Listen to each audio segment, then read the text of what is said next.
praying that I fall off. Stood 10 toes, never fall, young nigga finna ball off. And it's still west side Pasadena, never finna fall off. Stood 10 toes, never fall, young nigga finna ball off. And it's still west side Pasadena. Are you niggas just some fans, huh? Ay, really got a plan, huh? But coming to some paper, you won't even lift your man up. I'm coming off the dribble, it's simple, I make them stand up. Come from where they sagging, not luxury, hold my pants up, I'm nasty. Nigga, you should ask me. Best about the city, ask my daughter why she dabbing. Niggas got my name in their mouth while they songs in the drought. I know it's hard to get out, you should be closing your mouth. I told them only time would tell. They craving for a kitchen. Guess these niggas didn't know me well. I say nada, don't reply unless it's about $1. Oh well, okay, ha ha ha ha ha ha. All these local ass niggas, just some local niggas. I'm doing shows overseas, they don't know you niggas. Hey, check the wristwatch, that's a rolly nigga. Really making mine off rap. I'm the only nigga. Fall off. Nigga. Stood 10 toes up before young nigga finna ball off. And it's still west side Pasadena, never finna fall off. Stood 10 toes, never fall, young nigga finna ball off. And it's still west side Pasadena. I'm the one from the pink house on Los Robles. Wasn't shooting, man, we really got it off the shoulders. And that's for real. And ever since they took away money, been in my fields. I really started grinding and winning, got me a deal. And now I'm paid up. The times that we was down, guess it been made up. Started doing numbers, now these little niggas hate us. So what? Set the bar so high that they can't touch. Really think it's jealousy, they mad that they ain't us. Hey, but fuck that shit, man, I'm Visionaries. We'll set ablaze, and I don't give a fuck that you feel away. Word, how you niggas feel the worst way to kill a day. Focus on my paper, got direct deposit on the way. But hey, y'all can have the best in the city. I'm the best out this motherfucker, say it with me. Hey, y'all can have the best in the city. I'm the best out this motherfucker, say it with me. Fall off. Stood 10 toes, never fall, young nigga finna ball off. And it's still west side Pasadena, never finna fall off. Stood 10 toes, never fall, young nigga finna ball off. And it's still west side Pasadena. Hold on here. Is this the barbershop? Is this the barbershop? I mean, we can't talk straight in the barbershop. Then where can we talk straight? We can't talk straight nowhere else. You know, this ain't nothing but healthy conversation. That's all I got to tell you, the barber shop. Man, ain't nobody exempt in the barbershop. You know that. Ain't nobody exempt. You can talk about whoever and whatever, whenever you want to in the barbershop. I feel like I'm losing my mind. Is everybody in the world blind? Please, Lord, give me a sign, a sign. I feel like I'm losing my mind. Is everybody in the world blind? Please, Lord, give me a sign, a sign. I wanna be the greatest. Everybody on the fake shit. I look around and feel like everybody is the fakest. I make this every day and I'm impatient, hoping one day I blow up from the basement. Statement, the top is so vacant. I don't hear shit that I think is amazing. Waiting for my day when I'm playing sold out shows for 1,000 faces. Hey, give me that crown, get in my way and to be put down. It ain't your place, all this my town. If I want that shit, then I'll get it right now. I'm losing it, the noose it fits. I'm losing shit, a stupid myth. You choose to live or choose to dip. You choose to fight or lose your grip and lose a gift. I feel like I'm losing my mind. Is everybody in the world blind? Please, Lord, give me a sign, a sign. I feel like I'm losing my mind. Is everybody in the world blind? Please, Lord, give me a sign, a sign. Yeah. There's no mercy in this world, just hunger-thirsty persons in different versions. Each new update, that shit worsens. Why? Pull back the curtain and you'll see the different vermin. We all have different burdens that all seem to cause disturbance. Yo, do me a favor, don't treat me like a neighbor. Don't need the different flavors of your problems just to savor. I've got my own issues, I need a comb to get through. Don't need to groan with you, just go get your own tissue. I feel like I'm losing my mind. Is everybody in the world blind? What it is. Hey, put a one in the chat if y'all can hear me. All right, we got another great episode of the barbershop tonight. Y'all see it, the Diddy Distraction, man. We're going to talk about it tonight. But before we do, man, let's do some housekeeping. And before that, my brother from another mother's in the house. Lost in translation of every voice of YouTube is in the crib tonight. How you doing, my brother? Come on inside and get yourself something cool to drink. You know I'm all right, brother. How you doing this evening, man? Man, you know I'm sunshine, partly cloudy with a chance of thunderstorms. I'm honeymoon happy and peacock proud to be sitting on this channel with my brother, man. It's so good to see you tonight, my brother. Good to be seen. Yeah. Now, who we got in the chat tonight, man? You know what? Let's start from the top, man, because I know I saw a lot of people file in early, but the first person I saw when I came in was none other than Almond Eyes in the building. You know what up, Almond? Yes, indeed. And who else did I see? I saw 18, you know what I'm saying? As usual. Thank you for your support. Quincy Robinson, as usual, you know what I'm saying? Of course, you know we got Grooming in here, the Sparta H Quarter Network, you know what I'm saying? What's going on? And who else to be? Oh, yes, we got the lovely Kataria in the house. Yes. How you doing, darling? So glad you can come back and see us. Marriage, Politics, and Sport. We got Art Payne in the building. Yes, indeed, we do. And who else do we have? Let's see. Quincy, Kataria. I'm trying to find out all the new people. Of course, you know, we got Boss Man in the building. And the lovely Melania in the house. She says, good evening, everyone. Good evening. So glad she can join us. And of course, you know, one of the embrace the grace, you know what I'm saying? She had to come file in and see how we doing this evening. Yeah. And of course, you know, we got Green Beans in the building. What's happening, man? I see you, Green Beans. You know what I'm saying? Who else do we got? I think that's it. Oh, yeah, King Libra in the building. Can't forget them. Says good evening, fellas. And of course, you know, we got a host of individuals that's watching that just hadn't checked in yet, but you know how that is. All right. Well, listen, guys, I'm going to be dropping the link for guys to come up. But when you come up, your camera has to be on. Your lighting has to be on. We want to be able to see your face in the place. We want you to be in good lighting. We want you to have no noise in your background, no kids karate kicking your TVs or anything in the background. And come on up, have this grown man conversation. Also, guys, listen, y'all need to help out with this channel. Hey, listen, if y'all like what y'all see and you love what you hear, don't have no fear to put your money here.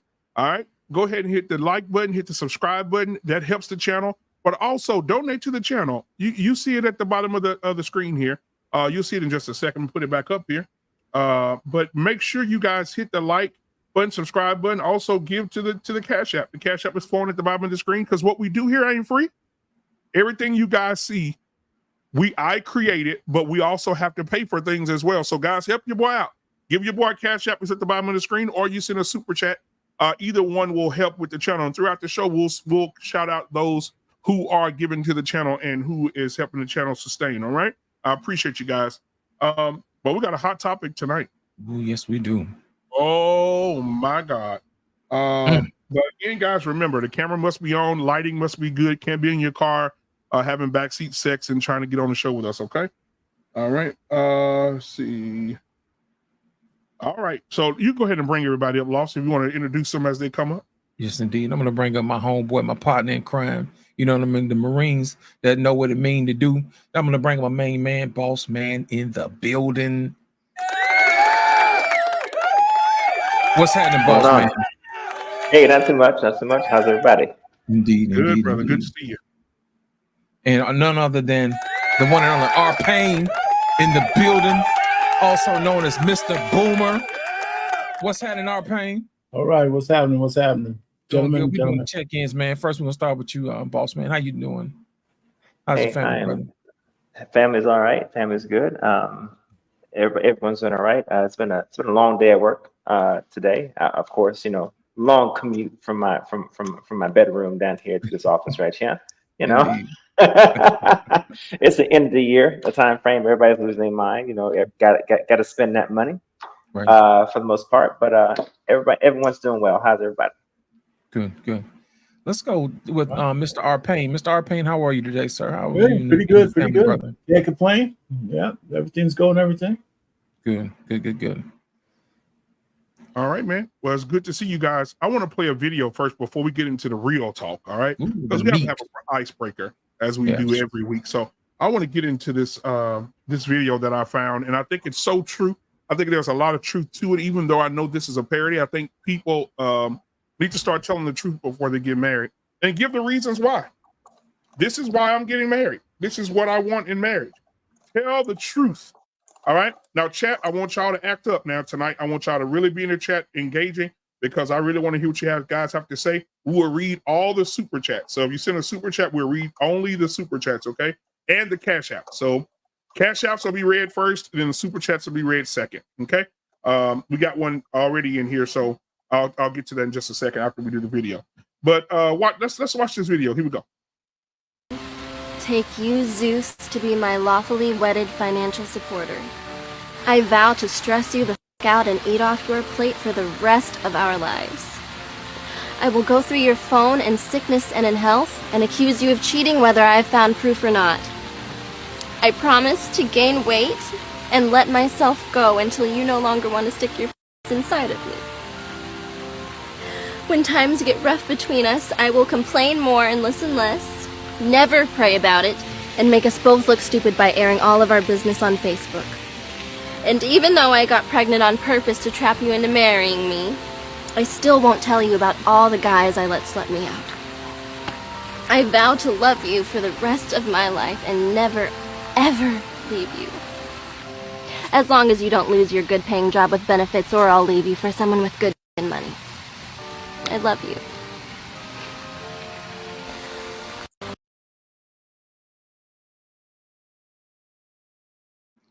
If it were all that easy. How easy would it be if they just told the truth like that? Hey, you know what? How many guys would have went through with this shit though? How many guys would have went through it? That's the real travesty. If we told him the truth like that and he went through with it, then we holding him accountable for everything that happens to him. That's what I'm saying. But you know what? Some of the women are actually almost saying shit like that to these guys. They don't care. They just want to have a woman, man. Scarcity mindset. Oh, so that's your thoughts, R-Pain? What are your thoughts? No, I'm just saying that, okay, they might not be that blatant, but guys are marrying or staying with women they know are dogging them out. And because they're worrying about when they might get their next, poom fix, they stay. So a lot of guys stay in bad relationships. They do. Listen, how else can we explain all the simps that we got going on? There's more of them than there are men who stand on their square. A whole lot more. There's a whole army of them goddamn guys.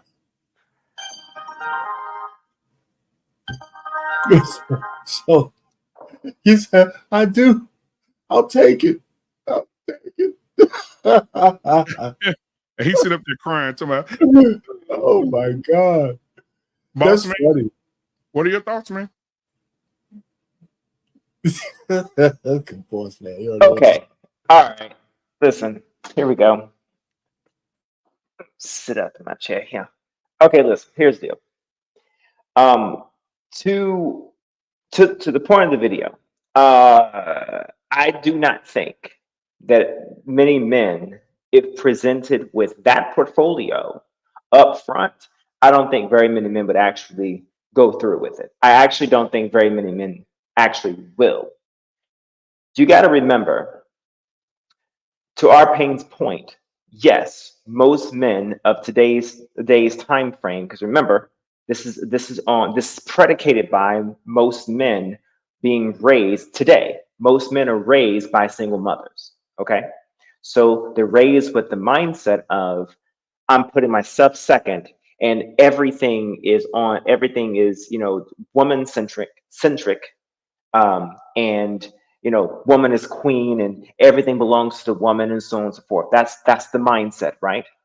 So it isn't until you are smacked in the face with reality that you then start to toughen the fuck up and man the fuck up a little bit.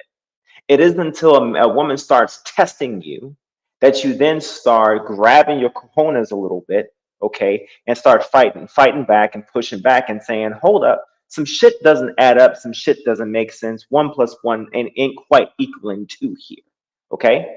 All right, so if you're presented with that type of shit right there, yes, you're going to have maybe a percentage of men is going to go through with it, yes, but a large percentage of men presented with that portfolio, no, hell no. No, they're not.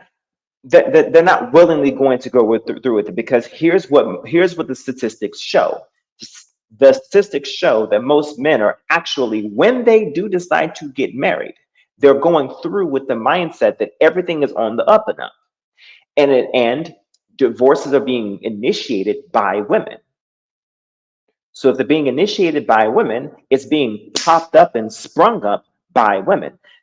Statistics show and psychology shows that women start breaking up with you mentally well before they actually start pushing paperwork. There we go, right? So most of the time, by the time the divorce papers are actually filed to a man, that woman has already started breaking up with you mentally in order to justify what it is they're doing or going to be doing to you in the first fucking place. That man is most of the time completely taken aback, flabbergasted, all right, completely uncontrolled and completely disheveled by what the fuck has just happened. Because women have to move sleight of hand. Women have to move as if they are coming up on a knight of armor and have to move as if they're getting ready to jab a dagger between the plates of armor to get at the rib, because they can't move straight forward. That's how women move, and that's how dangerous that they tend to move. And they have to move that way, okay, in most cases. So no, men are typically surprised at the move that women make, because women move mentally first before they actually take any action. So no, if they're presented with this disastrous, demonstrative portfolio of bullshit right here, hell no. I mean, did you see his face? His honest face was like, what the fuck? You're going to pejoratively lose your this figure that I am looking at right now. You're going to purposefully and intensely and pejoratively lose this figure right here that I'm looking at intentionally. This is the type of shit that men start looking at and start seeing progressively and saying, what the fuck happened? 5 years ago, you were 20, 30, 40 pounds different. What the fuck? What's happening here?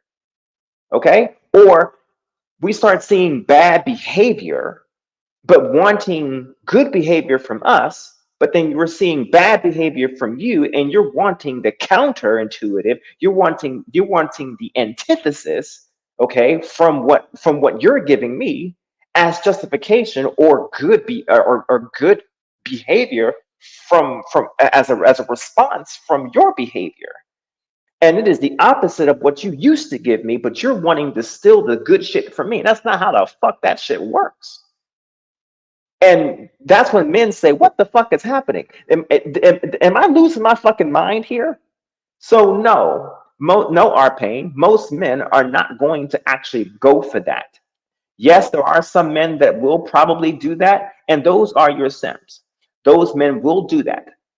But the majority of us, because you got to remember, the men who are raised by women, most women are selfish by nature. So the feminized masculine male carries that kind of selfish mentality. Oh, that's how we're doing this shit? Nah, fuck that. We would rather be lied to and then the truth be slowly fed to us. We'd rather the poison be fed to us as opposed to here is how it is and how the fuck you like that. Nah. No. We ain't gonna do that shit. Not today's man. No, absolutely not. And women know that shit. Women would rather just slowly poison the situation if that's the kind of woman that they are. Over. Okay. Lost in translation. You know, that's funny. He should mention that. I was watching the TikTok today, and there was this guy who was saying that women don't pick guys with degrees. You know, they always pick the pookie and the roughed up dudes or whatever, so they can always have something to fall back on.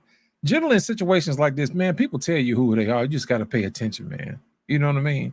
I'm pretty sure after every breakup you've probably had, there's one instance and moments that, you know what, when that happened, I should have known. Every relationship I've ever been there, I've always been able to point it back to one particular situation. I'm like, that was my sign to go right then and there. So now, man, give me about 24 to 48 hours. I got you figured out. We ain't gonna even get down to the island. You spring no mess like that on me. No, ma'am. But I tell guys all the time, man, you get to know people, man. You can't be selfish in getting what you want to get, because selfishness blinds you from the bad behavior of other people. You know what I mean? You want something so bad that you're gonna turn around and be like, yeah, I'm gonna overlook that. You know, they growing. You know, I'm gonna show them a little mercy. You know what I'm saying? Because I would want somebody to do me like that. No. You got to check stuff like that in the beginning. If not, you're gonna wind up having some mess like this. And you know, the killing part about it, even though it's a skit, you know what I mean? Nobody would ever in their right man come out and say no foolishness like that. Yeah, what's up? Come on in. But you know, in certain situations, like that other girl who told her husband, I think y'all remember the skit where she was like, you know, hey, you know, we didn't talk about you being broke. You know what I'm saying? And the pastor was like, yes, you did. You remember us talking about that? She's like, no, I don't remember that. And he turned around, he asked the groom, do we keep going? And she was like, yeah, we keep going out. He was talking to the groom. He wasn't talking to you. You know what I'm saying? She was just trying to hurry up and get through the ceremony. But I assure you, probably in a few years, that guy's gonna look back on his marriage in a divorce court. He gonna remember that moment when he was in church, and she put up a fight about him, you know, not being able to provide or whatever. And then the next thing you know, he gonna be like, man, I shouldn't have married her. Lost in translation. You know? Yeah. He should have. I mean, to me, it just seemed like he wanted to be a good guy. He wanted to do the right thing, you know, marry, because, you know, he was probably, you know, tasting the cakes over there, you know what I'm saying? But at the end of the day, you got to move with integrity, fellas. You know what I'm saying? Hey, I tell all the time, I ain't got to cheat you to beat you, man. You know what I'm saying? Go ahead, get to know folks, man. Get to know they folks. Because remember, you not only marrying her, you marrying her whole entire dadgum family tree, bro. So, you know what I'm saying? You need to find out, you know, you need to go shake that family tree and see what falls out. Sometimes it's skeletons, sometimes it's fruit, but the Bible says you know them by the fruit that they bear. Get to know your in-laws, brother. You know, and if you see something that's out of place, out of whack, don't be afraid to say nothing. So in these situations like this, even though there was a skit and they came out and, you know, they came out and said what they have to say, but rarely does it ever happen like that. So, you know, you got to be on your P's and Q's, fellas. You can't shortcut the shortcut process, man. You got to put in the work. Go ahead, BMU. All right. Hey, I just wanted to play that video because I think people should be more honest. All right. Humble Dad, I see you, my brother. Hey, man, if you ain't doing nothing, brother, the link is at the top of the chat, man. It's good to see you in here tonight, man. Another great content creator, guys. If you're not, man, come on. If you're not subscribed to Humble Dad, which also involves Lost in Translation as well, they have great conversation, guys. Make sure you go over and subscribe to Humble Dad. A great guy, man. Has dealt with loss, but has gained so much since loss. You know what I'm saying? Just knowing his story. Just go over and sit and listen to what he has to say. We got Let's Talk with JVJ. JVJ, the link is at the top of the chat if you want to join the conversation as well. Any guy that wants to join, just make sure you have good lighting. Make sure your camera is on before you get up here. We want to make sure everything is nice and neat and everybody can see your face when you're talking about what you're talking about. All right. I see Scorched Earth and came in the building with the loudest microphone this side of the river. God damn. Screaming banshee microphone. I mean, it's close to the voice of God. I mean, it's up there. And so I just wanted to put that out there. Let's see. Del Monte Green says need a neon sign pre-installed. Okay. All right. So guys, now I want to get to what we're talking about. There's a lot been going on with Diddy. Everybody's been paying attention to Diddy. All eyes on Diddy. All eyes. Yep. But guess what? You see the title of the show tonight.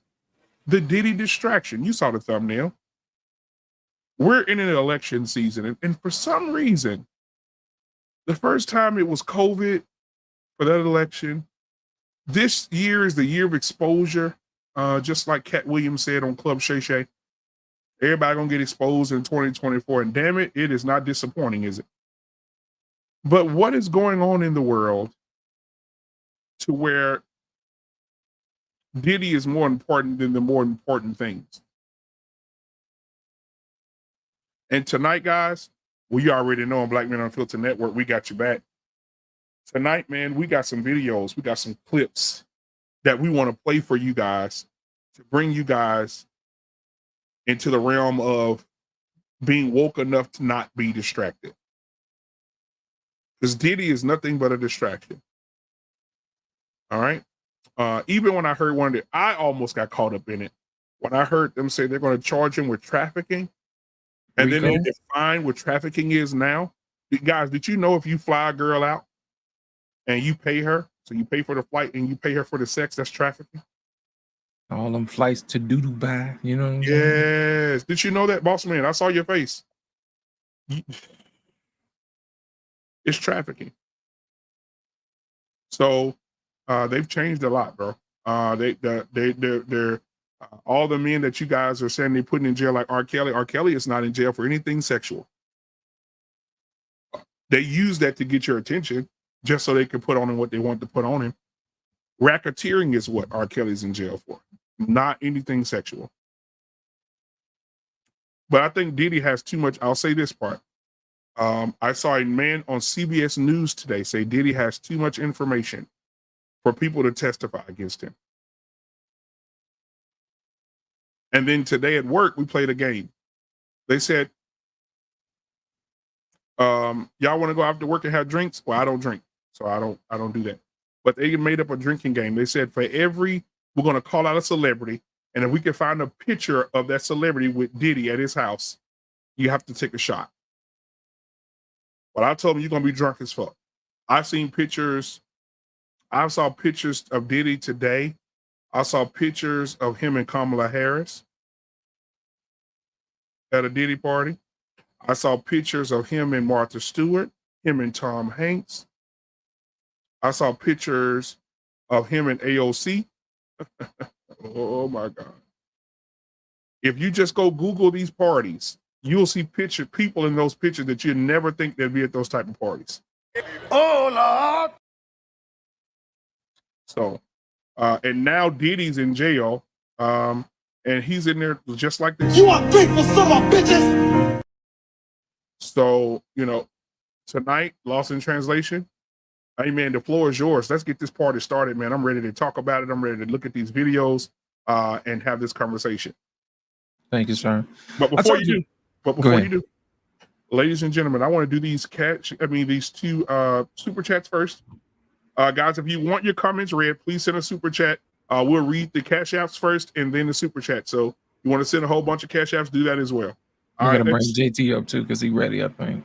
Absolutely. Oh, yeah, there we go. Hey, ladies and gentlemen, I want to bring to the stage, this man needs no introduction.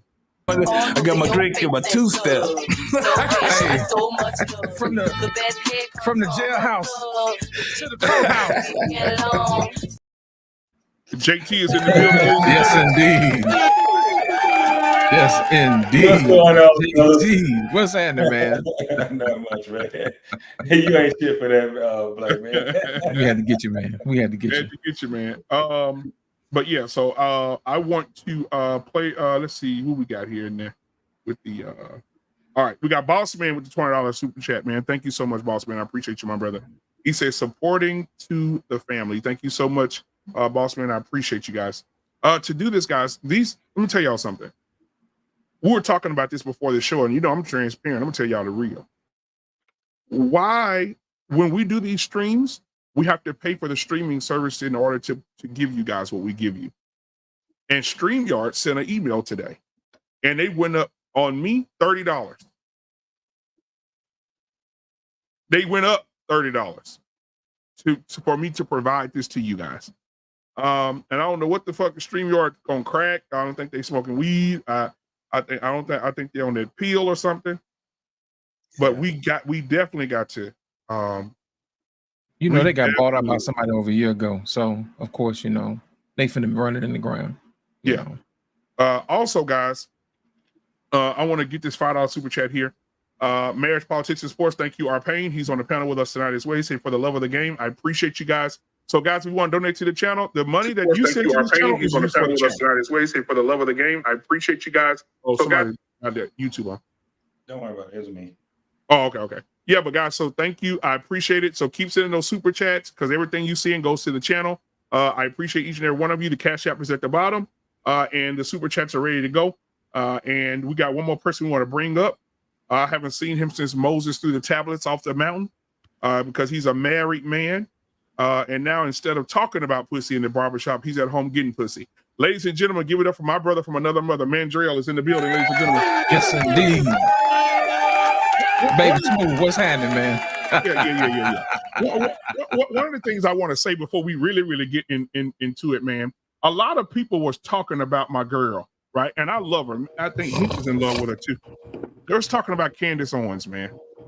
And how they was canceling Candace Owens, and now Candace Owens is like Nostradamus. Oh, everybody watching Candace now. Oh, because Candace on their ass. And I watch her every day. I watch her every day with her little pretty ass. That's a pretty woman. But anyway, they canceled Candace on YouTube. They took her YouTube channel from her. And then today she popped up today and said, guess what, guys? I got my channel back.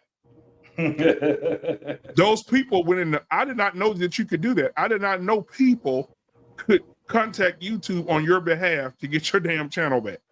Yes. He said her followers, her million and whatever followers. That's unreal. Yeah, they got in touch with YouTube, sent over 1 million emails, and got her shit right back on the next day after they banned her from YouTube, bro. They banned her.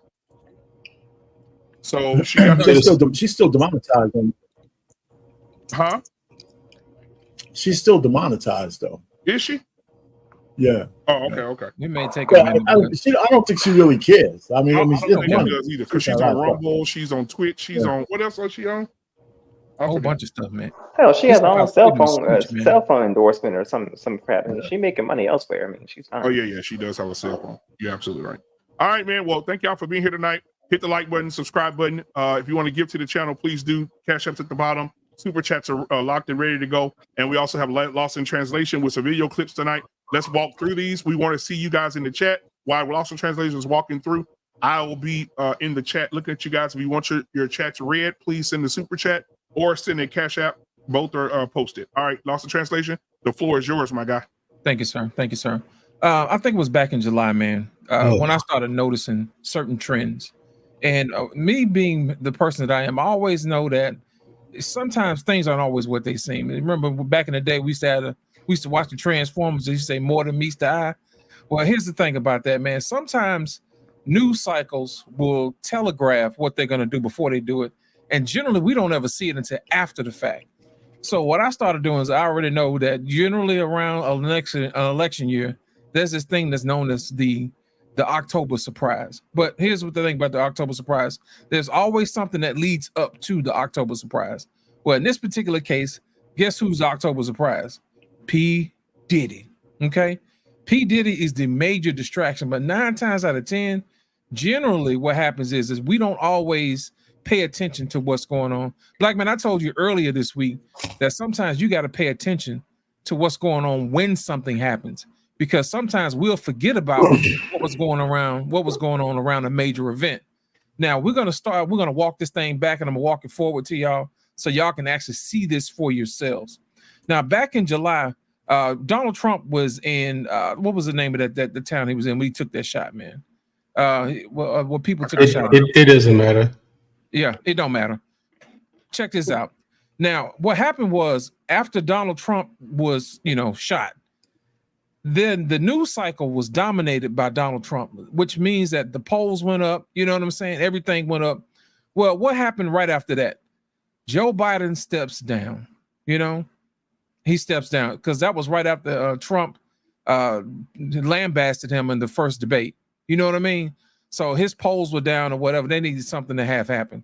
So, of course, it was like, if we can't beat him, we're going to have to, try to get rid of him some kind of way. So right after that, then they brought in Kamala. You know what I'm saying? They asked Joe to step down, and here comes Kamala. Joe was up there talking about, I'm going to fight. The next thing you know, Obama shows up, and they had a little conversation. The next thing you know, the letter went out. Joe came up missing. All of a sudden, he got COVID. I'm like, okay, that dominates the news cycle. I don't know if y'all ever did this before. Whenever you play spades, there's always a trump card that gets played. You know what I'm saying? The biggest card wins.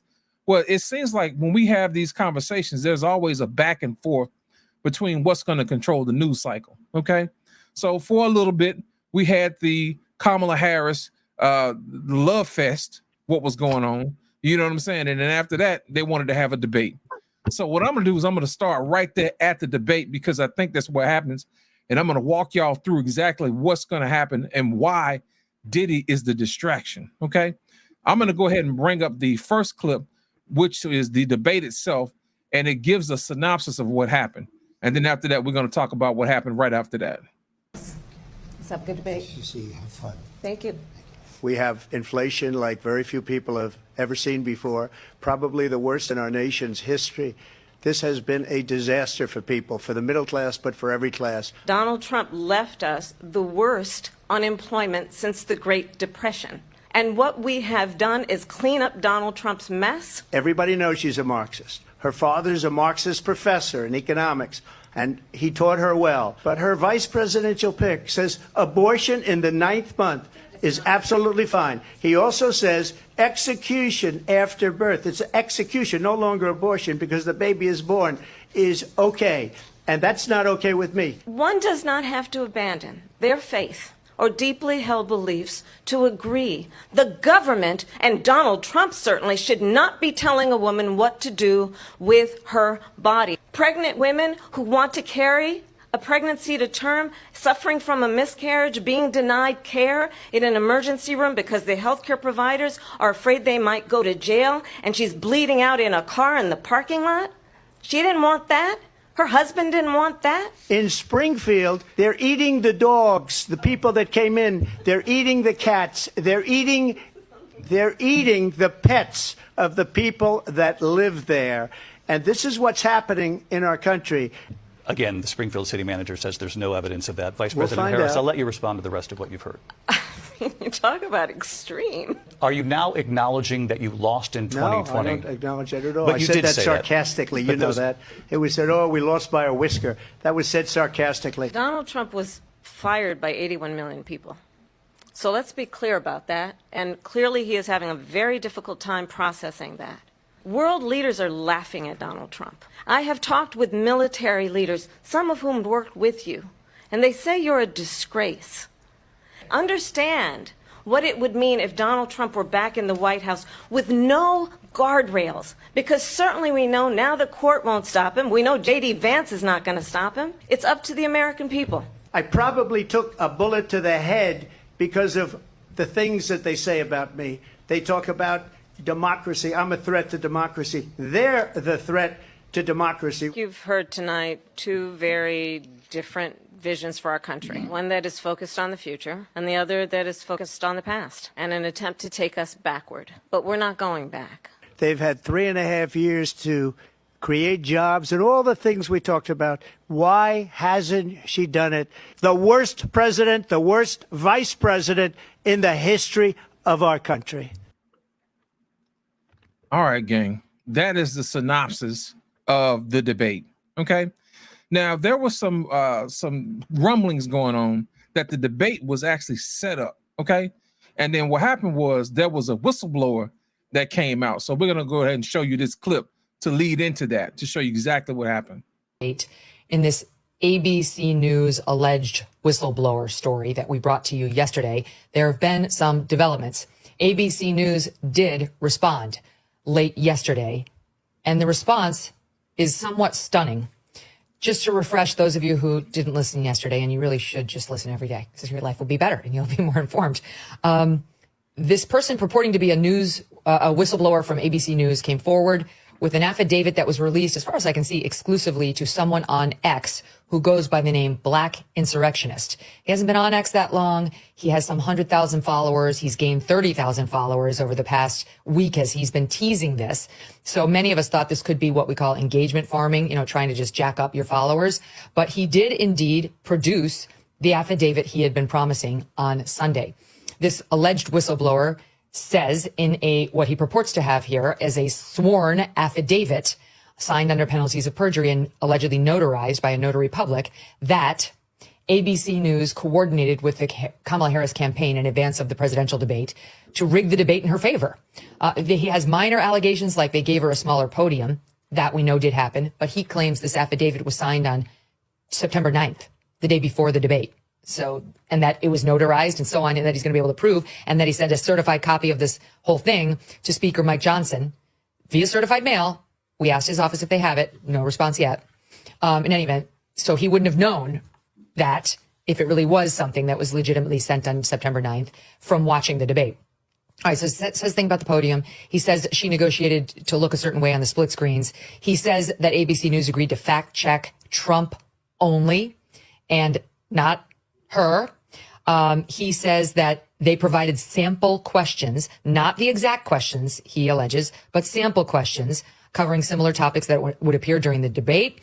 He says that they had agreed certain topics would be off limits, including the perceived health of Joe Biden, her tenure as Attorney General, and her brother-in-law, Tony West, who used to work at DOJ and is accused of settling cases at very large numbers when the plaintiffs were Democrat operatives or anyone he thought he wanted to or could curry favor with. That's a short form description of all that. He talks about the observed bias against Trump within ABC. And then he says in this affidavit, I have secretly recorded several conversations that will prove the Harris campaign insisted upon not only the fact checking of Donald Trump, but also insisted on what questions were not to be asked under any circumstances, or else the Harris campaign would decline to participate in the debate. All right. This is all there. Do not know. We went through some of the questions about the affidavit. It's not the most beautiful document I've ever seen. A lot of not grammatical errors. Actually, there aren't any. There's no spelling errors, but there are grammatical errors in it. And then there's a notary public seal or sign without the seal, but Black Insurrectionist says he's redacted the seal, and a notary public seal does reveal the identity of the notary. So that it would make sense if you're trying to maintain anonymity all around that you might do that. Okay, so we don't know. We don't know whether this is real or not real, but we are open-minded to it, and we are trying to report on the story. Well, not surprisingly, those who are covering it in the media are dumping on it, laughing at it. We'll find out whether it deserved to be laughed at. But ABC News finally responded. They finally responded. Kamala Harris has not responded. And this is what they said. They gave a statement to the Daily Beast. Quote, ABC News followed the debate rules that both campaigns agreed on, and which clearly state no topics or questions will be shared in advance with campaigns or candidates. That's it. We followed the rules, which state no topics or debate questions will be shared in advance. What? Did you have private negotiations with Kamala Harris and her campaign?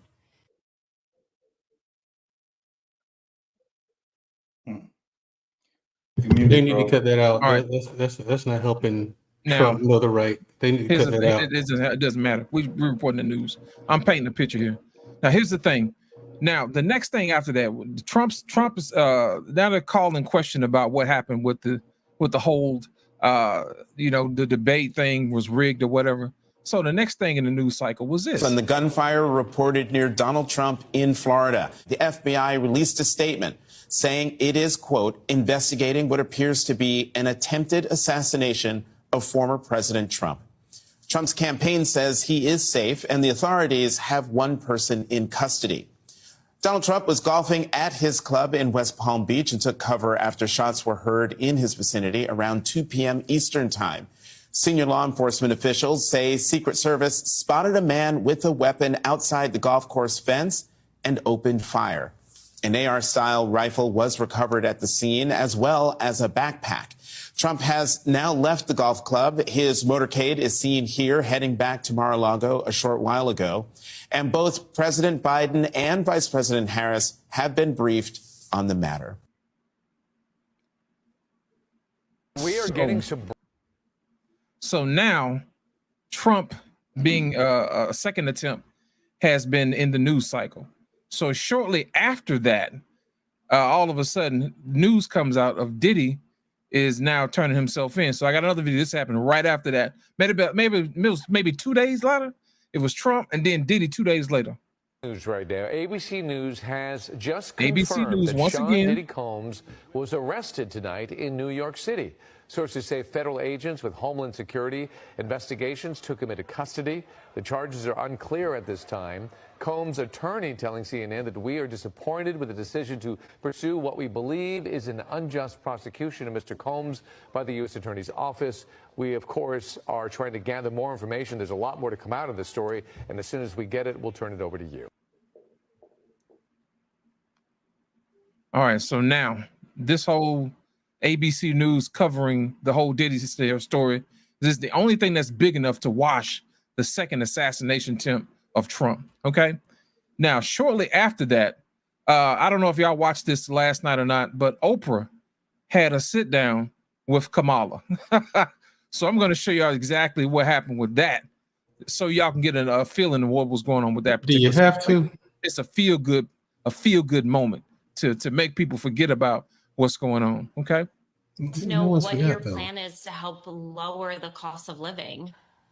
Yeah, first of all, thank you both for being here. And yours is a story I hear around the country as I travel. And in terms of both rightly having the right to have aspirations and dreams and ambitions for your family and working hard and finding that the American dream is, for this generation and so many recently, far more elusive than it's been.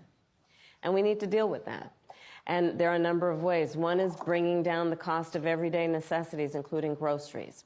So that's why I'm taking on, for example, price gouging, which is when, most companies and corporations are good, but for those bad ones, they take advantage of people, especially during a pandemic or extreme weather, and they end up jacking up prices, and there needs to be accountability and consequence for that. So I'm going to be taking on price gouging. But it's also about dealing with what we need to do around home ownership, right? So as someone mentioned during this film, look, I grew up a child of a mother who worked very hard. She raised me and my sister, and she saved up, and by the time I was a teenager, she was able to buy a home. And we grew up actually for a long time in an apartment on top of a child care center that was owned by the woman we called our second mother, because she helped my mother raise us.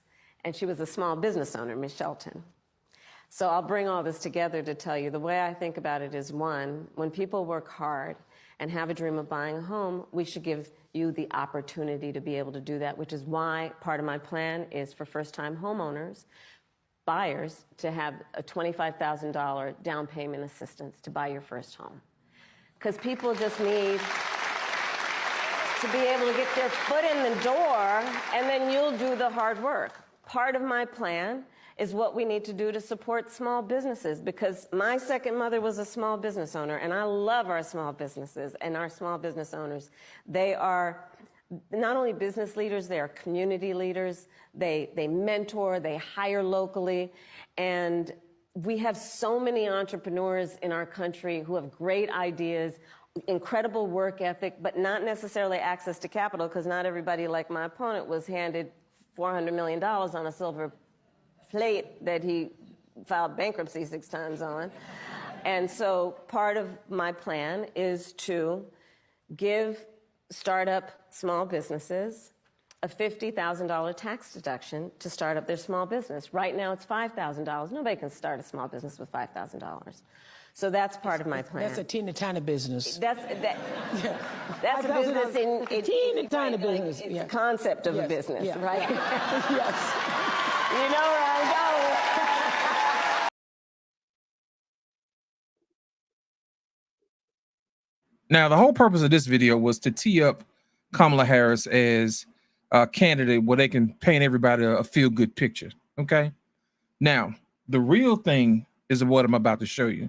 This is what we're building up to. This is the Trump card.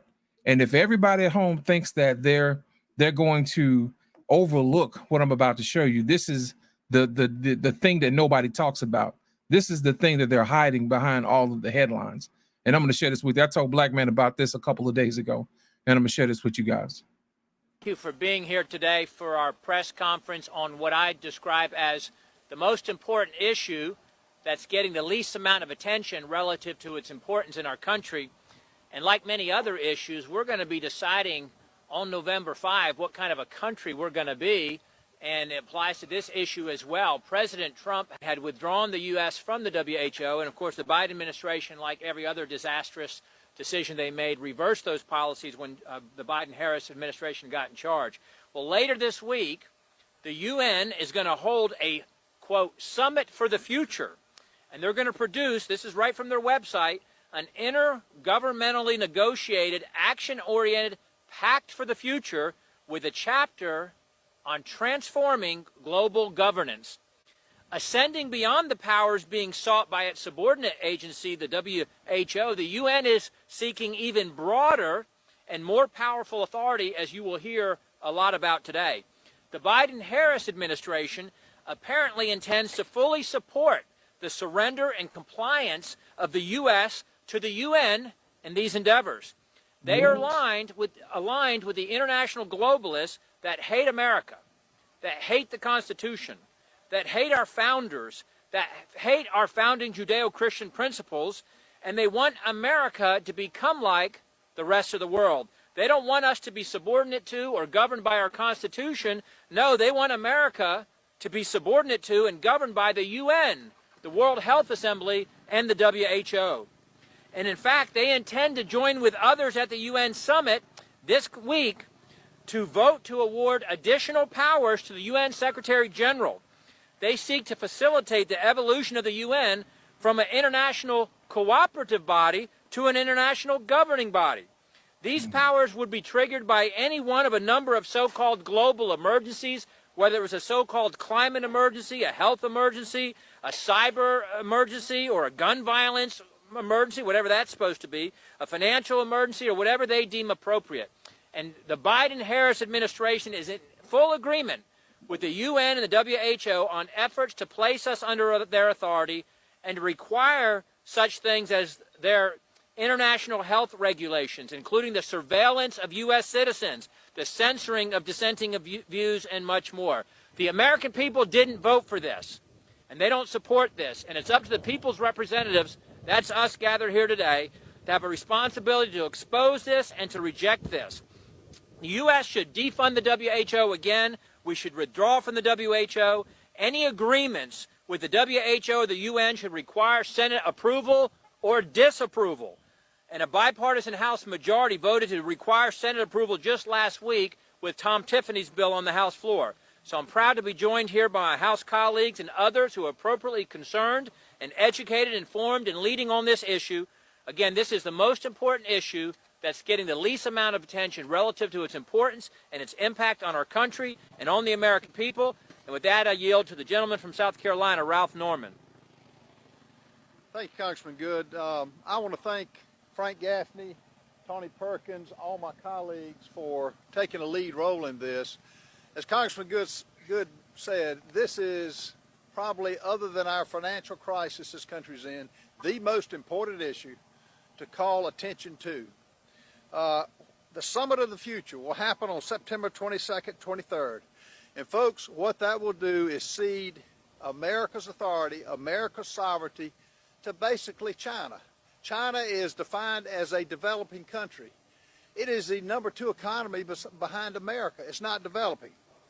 It will cede our decision-making ability to China. That's what you need to know. Let me read out what the Secretary General, Antonio Guterres, his policy brief 2, issued on March of 2023. I propose that the General Assembly provide the Secretary General and the United Nations system with a standing authority to convene and operationalize automatically an emergency platform in the event of a future complex global shock of sufficient scale. Guess who determines that? The World Health Organization. It reveals in their definition a possible global shock, including large-scale climate or environmental events, determined by who? The Secretary General. Future pandemics. We all endured what the problem we had with the latest virus. High-impact events, involving a biological agent, determined by who? The World Health Organization. Disruption of global flows of goods, determined by who? Not America, but the WHO under the Secretary General. Not only that, it requires a 5% payment by the United States every year of our total medical dollars spent, which are in the trillions. Bottom line, we cannot let this go. This is a top line issue that America must be made aware of. It's got to go through the Senate where it requires 60 votes.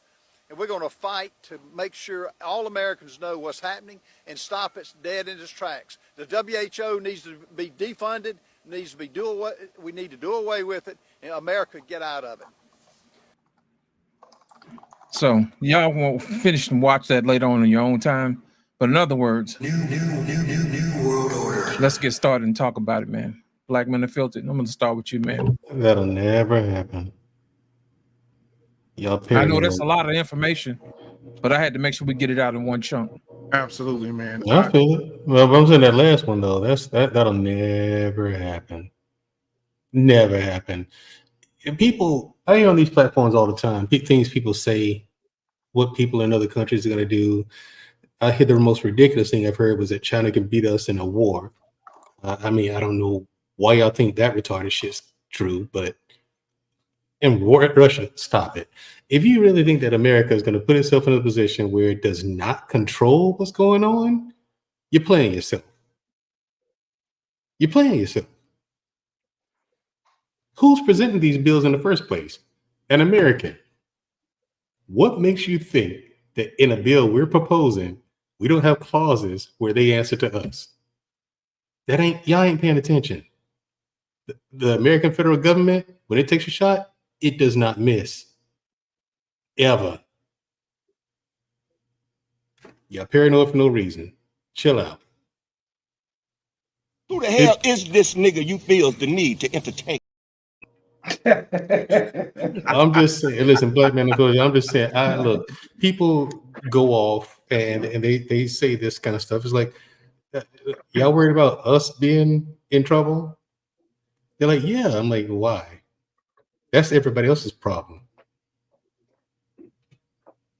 You know? No, go ahead. Yeah, because I got something to say about that Diddy thing, that Diddy situation. God damn it! You might as well go and talk now while you got the microphone about the Diddy, man. That's what we're here for. Oh, but Diddy, as far as it being a distraction, not really. That's been a long time coming anyway. They was gonna get him. They was gonna get him. You can't have that kind of dirt on those kind of people if they find out about it and they don't come get you. Stop it. Look at how the feds came at him. They came at his house in the daytime. It don't work like that normally. They normally come at your house 3, 4 in the morning when you sleep.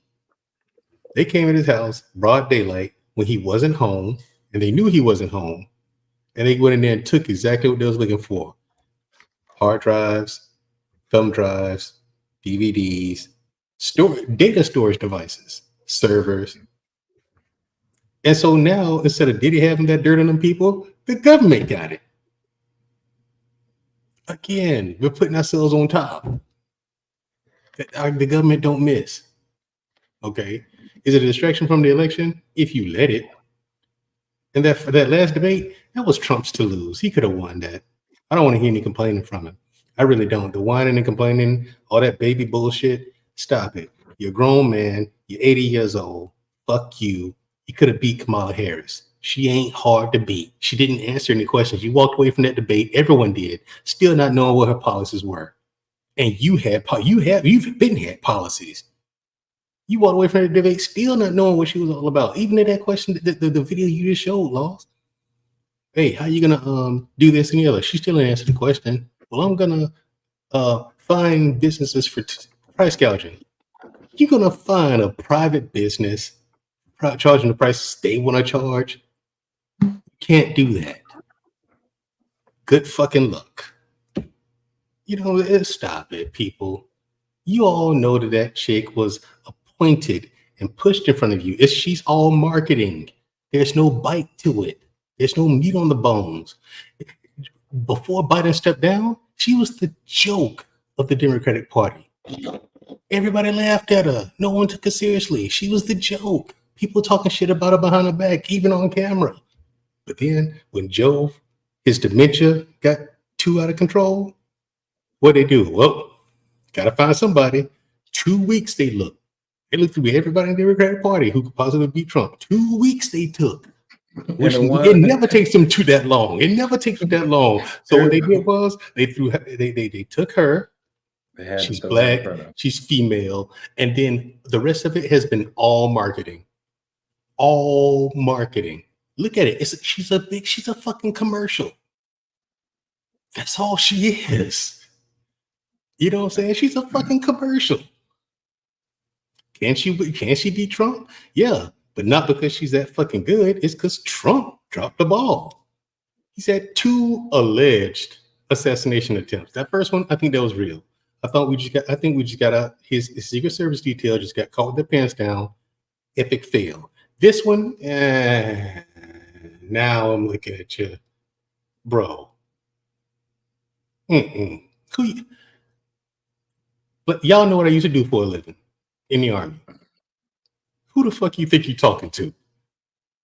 Wait, Mandrell, did you see the guy that they got? You know what I'm saying? Who you think he was wearing low-rise jeans? Come on, right. bro. Stop. Who you think you're talking to? This second one now, it ain't because it's a second one. It's what happened. It's like you taking that shot with a Kalashnikov. Stop. I'm sorry, a Kalashnikov? To my understanding, that's what it was. Stop it. Sorry. Stop it. No, you didn't. You ain't serious. You can take a $300 308 that you buy at Walmart and a $150 scope. Go zero that bitch and make that shot 10 times out of 10. With the 308 though, not with a Kalashnikov. Yeah. You spent what, $400? You spent what, $300-400? Shit, and that's if you didn't get it off of eBay. Yes. Exactly. That's a surplus. That's if you don't get it off eBay. You know what I'm saying? So it's like fucking surplus store. Sorry. Right. You know what I'm saying? Like this whole thing, it is a joke. I hear what you're saying, Lost. I do. This whole Diddy thing, he's done way too much dirt to way too many people for way too long and got away with it. And he got to a point where it can't be ignored now. The wrong people he got dirt on. You can get dirt on people, but you can't use that shit. You better get rid of it. But you can't put Diddy in jail for that. And I know a lot of women say, man, hold Diddy accountable. Listen, you can't put Diddy in jail for consenting adults. Those men chose to suck his dick. Those women chose to suck his dick. Because they ain't have to. Those men chose to get in the pool and bend over and get fucked in the ass. Those women chose to get on the plane and fly and get fucked by 12 different men. Well, where Cassie chose to be with him. After the first time he probably slapped her ass, she stayed. No, the part with the plane, the argument is there. The argument there is the human trafficking. That's where the human trafficking and the man argument comes from. That can be argued. One that cannot be argued is the drug and shit. And that's what he loses me. Now, I don't think it's illegal for you to be a freak. I'm with you. They consented to do it, fucked up or not. You know what I'm saying? Even if he gave you an ultimatum, either do this or you don't have a music career. You still chose to do that. A lot of this, you consented to do that to me. So I was like, okay, you sold yourself out. But go right ahead. But if he drugging people, I'm like, yeah, go to jail. It's bullshit because that's what they try to put on Bill Cosby. They're not drugging. They taking the drug. Yeah, right. Exactly. So my point is this: even the fucking bullshit about the Mann Act, and every guy who had a girlfriend and flew overside is fucking going to jail. You can't. People have been fucking across state lines forever. I mean, you can't just start making shit up. Because we want to take agency. Wait a minute, man. We want to take agency away from the women and men who've been involved, right? So P. Diddy made all of this enterprise, you know. So the RICO charge, which is a serious charge, but you could drive a truck through the goddamn charges. He had a legitimate organization, and he used. And I would say, if he used some of that to do some bad shit, that's why it's a RICO charge. And it's not him, it's everybody else in that organization. So all I'm just trying to say is the way they couch it on television and all the people who hate Diddy are using these charges to indict him in the public. He still has to get his day in court. And half the shit they're talking about is not even going to fucking stick. I can guarantee you that. true. A lot of it's not. A lot of it's not going to, because I actually did sit here and read that whole affidavit that are paying. Now he's going to jail. He is definitely going to jail for some of for that. something. Yeah, maybe. For some of that, he is going to jail now. I don't disagree. He ain't getting off now, but I'm with you. Like the whole thing about the Mann Act and the trafficking, he has a chance to beat that. That can be argued in court. That's what I'm saying. That's why I told Black Man Feels it. There's an argument there. He can beat that. Depends on how his lawyer argues it. Yeah, but the thing when you read the affidavit about how he was drugging people, like it's not like he gave it to them and they took it willingly. It's like no, he was putting in their drinks. Like he had the bartender before the party started. He put it in the mixer for the drinks. 2,500 people at a fucking party, bro. Think about it. You a woman at a party and 5 niggas got their dicks out and fuck you. Half of those women are going to take some type of drug. They're going to fucking snort some coke. They're going to fucking take a pill. Like, that's what they do at them fucking parties. That's what they do. Listen, imagine one of his white parties, right? The women who came dressed in black, they knew that they were the women for the men around there. They knew before they came there. Everybody else is in white. When you came in with a black dress on, that told all the rest of the people in there that you're the freak. Okay? Now, they didn't make her put on the black dress. They came there with the black dress to do it. Now, they showed one woman, she looked like she was having a good time. Let me just say this. He's guilty of something, but we haven't found that out yet. Wait a minute, let me just say this. They got all those videos. They got a lot of videos, but those videos have two things. One, they could indict him on the videos, but they could also exonerate him by showing so many people having consensual fucking sex. Those videos are going to tell more than one story. Yeah, because it depends because these witnesses, those videotapes, if they present them in court, because the videotapes, depending on what's on there, it could be a double-edged sword.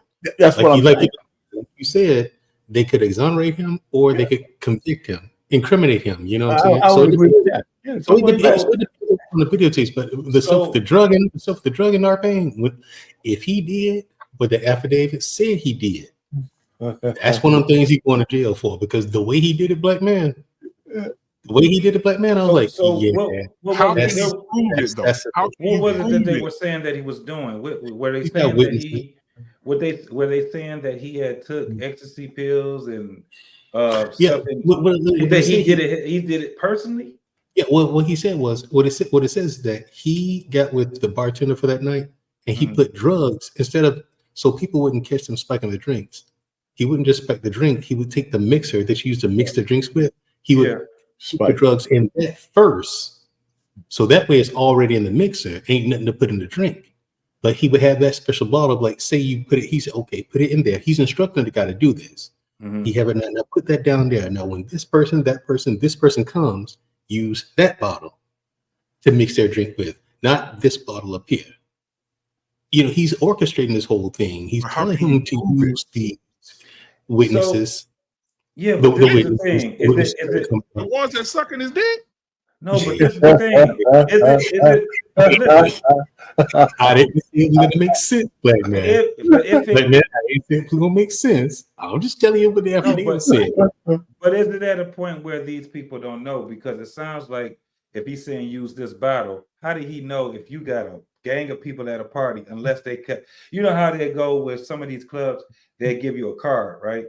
They give you, like, it'll probably be a regular ass cards that's in a deck of cards or something. And then, this person got an ace, right?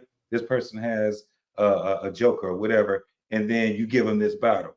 But who's to say that they don't know that they don't have it? Maybe because it still sounds kind of fishy how they trump it up. It's just like how they're talking about the trafficking. See, with a lot of people's mind, when they say trafficking, a lot of people think smuggling, right? That's what they're thinking, because trafficking is prostitution. That's basically what it is. And the only thing they got to do is have that you have something to do with it. It ain't like you got to say, yeah, I was their pimp. It was like, well, shit. Even if you look at it, I don't know if you guys ever seen the sting, right? Or prostitution sting, right? And when they get when they start giving all these, they start giving these charges, what's the main charge that they give them? Like the pimps or the johns? Trafficking. It's easy to get, human trafficking when you're dealing with that. So you at a party, think about this. Isn't at a strip club, if they really wanted to bust every strip club in America, they could get their ass on trafficking. It's If they still wanted to. trafficking. If they wanted to, because technically it's still human trafficking. So it's kind of weird how they, how they do it. Listen, bro. You know what confuses me? That this bitch Kamala Harris can sit up there and be retarded and stupid and say some of the dumbest fucking shit. But one thing she says that resonates with what we're talking about right now. The bitch said, "We want you guys to have your reproductive rights. Nobody should be able to tell us what to do with our bodies." Well, that should include prostitution too. If you could go get a baby, cut out your pussy legally, you should be able to use your pussy legally. Yes. My body, my choice. I don't want to hear about no motherfucking trafficking. In most parts of the world, you paying a bitch to come fuck, or you paying a doctor to kill a baby. What's the fucking difference? Hey, BMU, right? It would make a whole lot of sense if America wasn't the one country that still have it illegal to prostitute. Almost every other country is legal.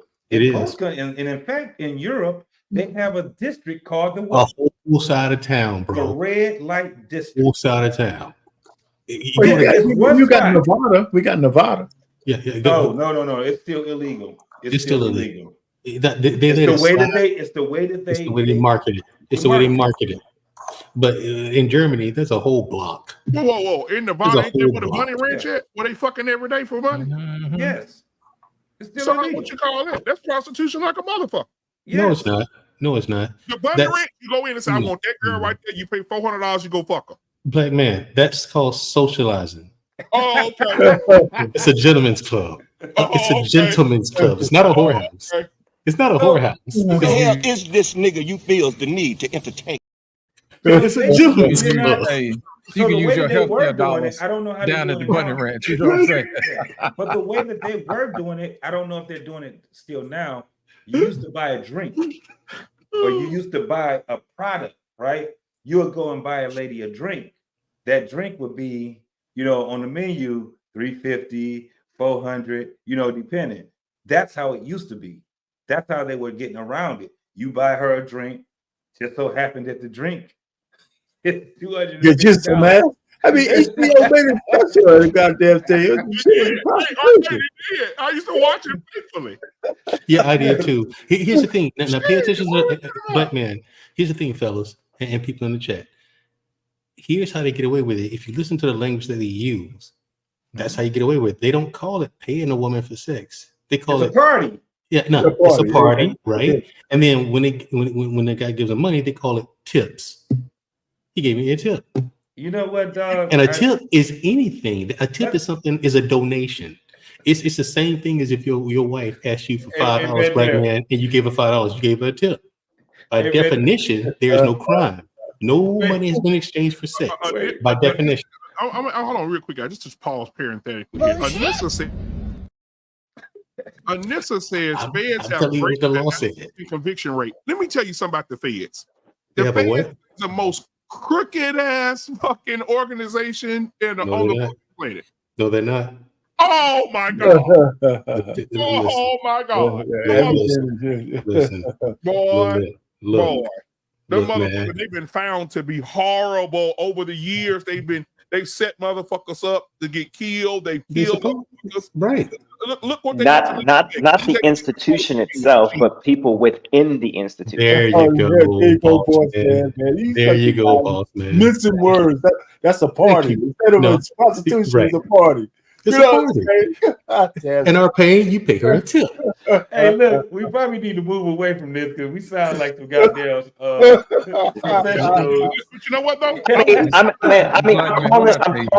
I'm calling it what it is, though. Yeah. I'm calling it what it is.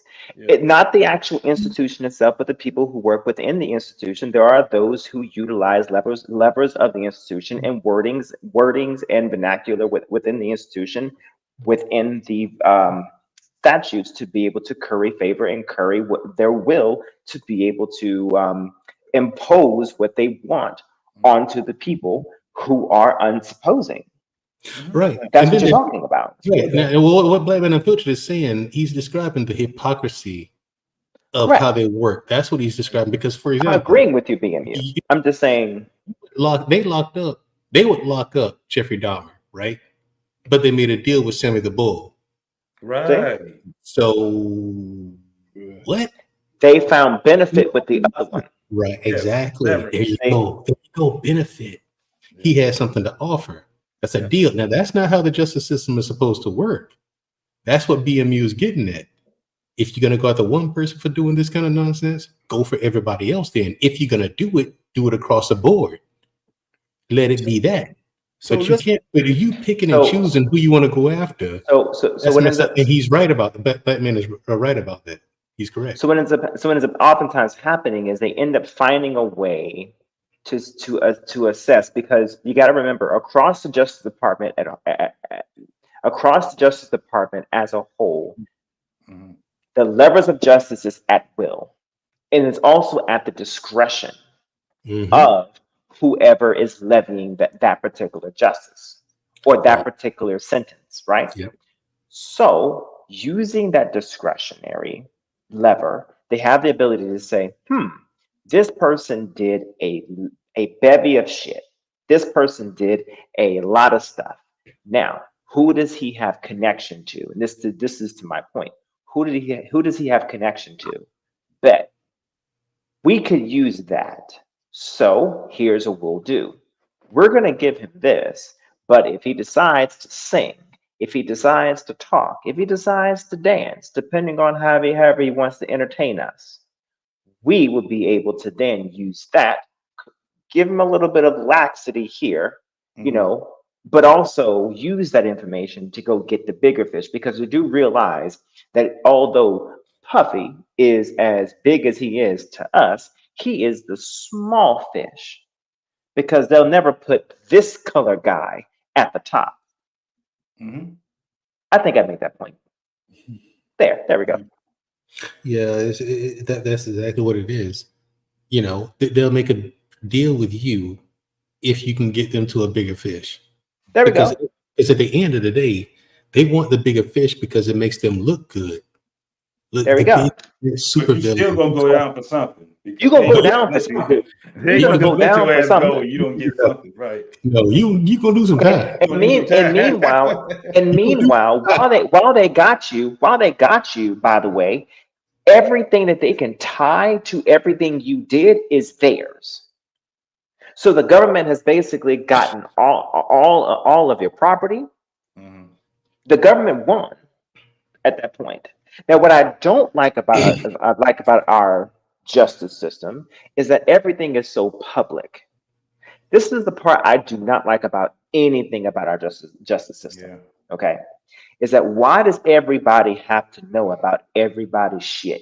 Why does everything, like, I understand that, what is it?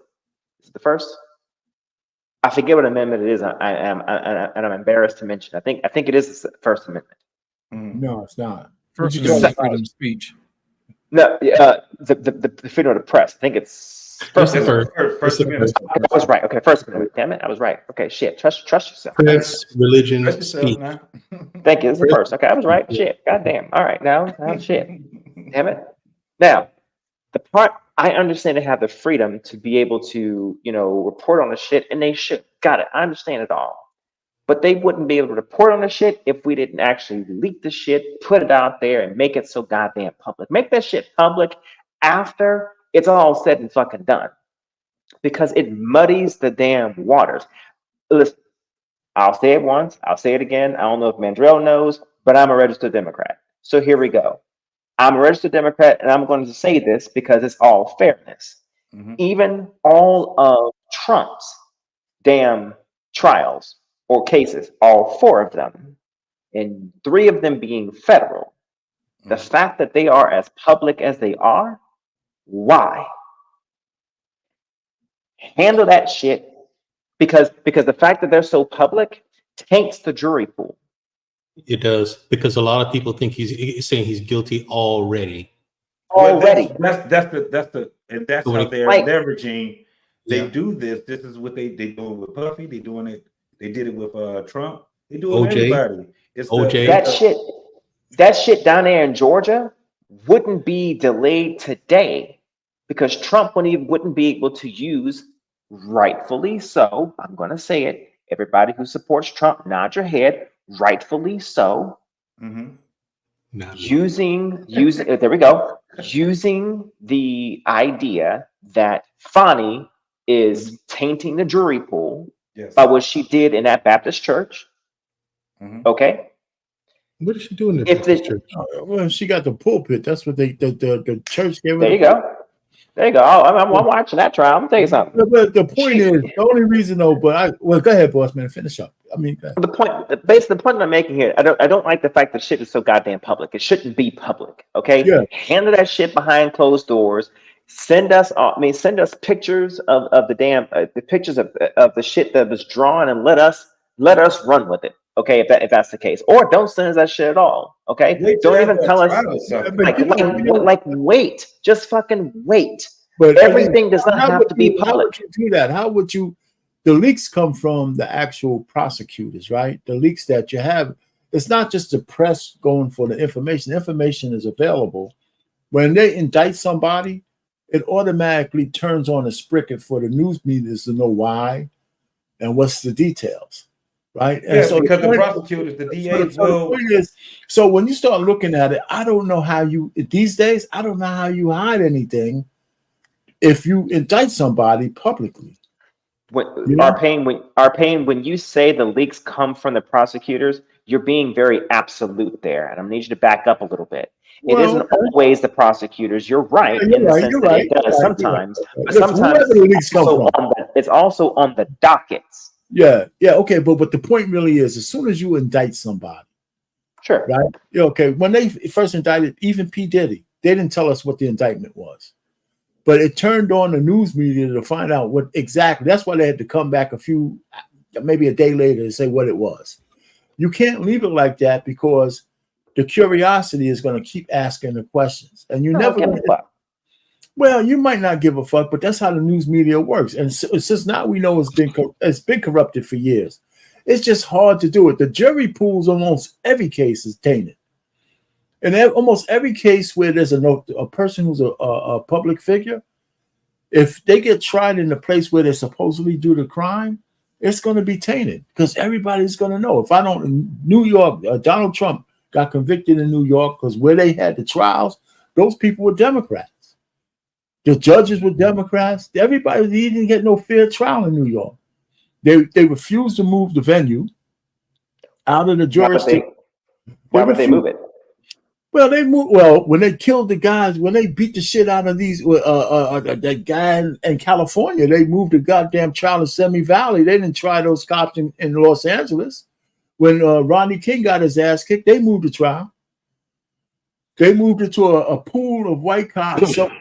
When they killed the dude in New York, they moved the trial from New York City, where the murder took place, up in upstate New York, where there's a fucking town of cops. Yeah, but here's the thing: what they were doing there, our pain, or the thing is, what they're doing, or their our pain, is leveraging things in favor of the cops. Now that's because the prosecution was in on that. They have to be because They already made a deal. Yeah, if you're a prosecutor, Yeah. okay, you say black man affiliated as a prosecutor, right? Wherever that crime took place, that's where he wants the trial to happen. Because, like you said, everybody in the area already is aware of it, and the public opinion is already set in. That gives him the advantage. You know what I'm saying? Good luck picking a jury.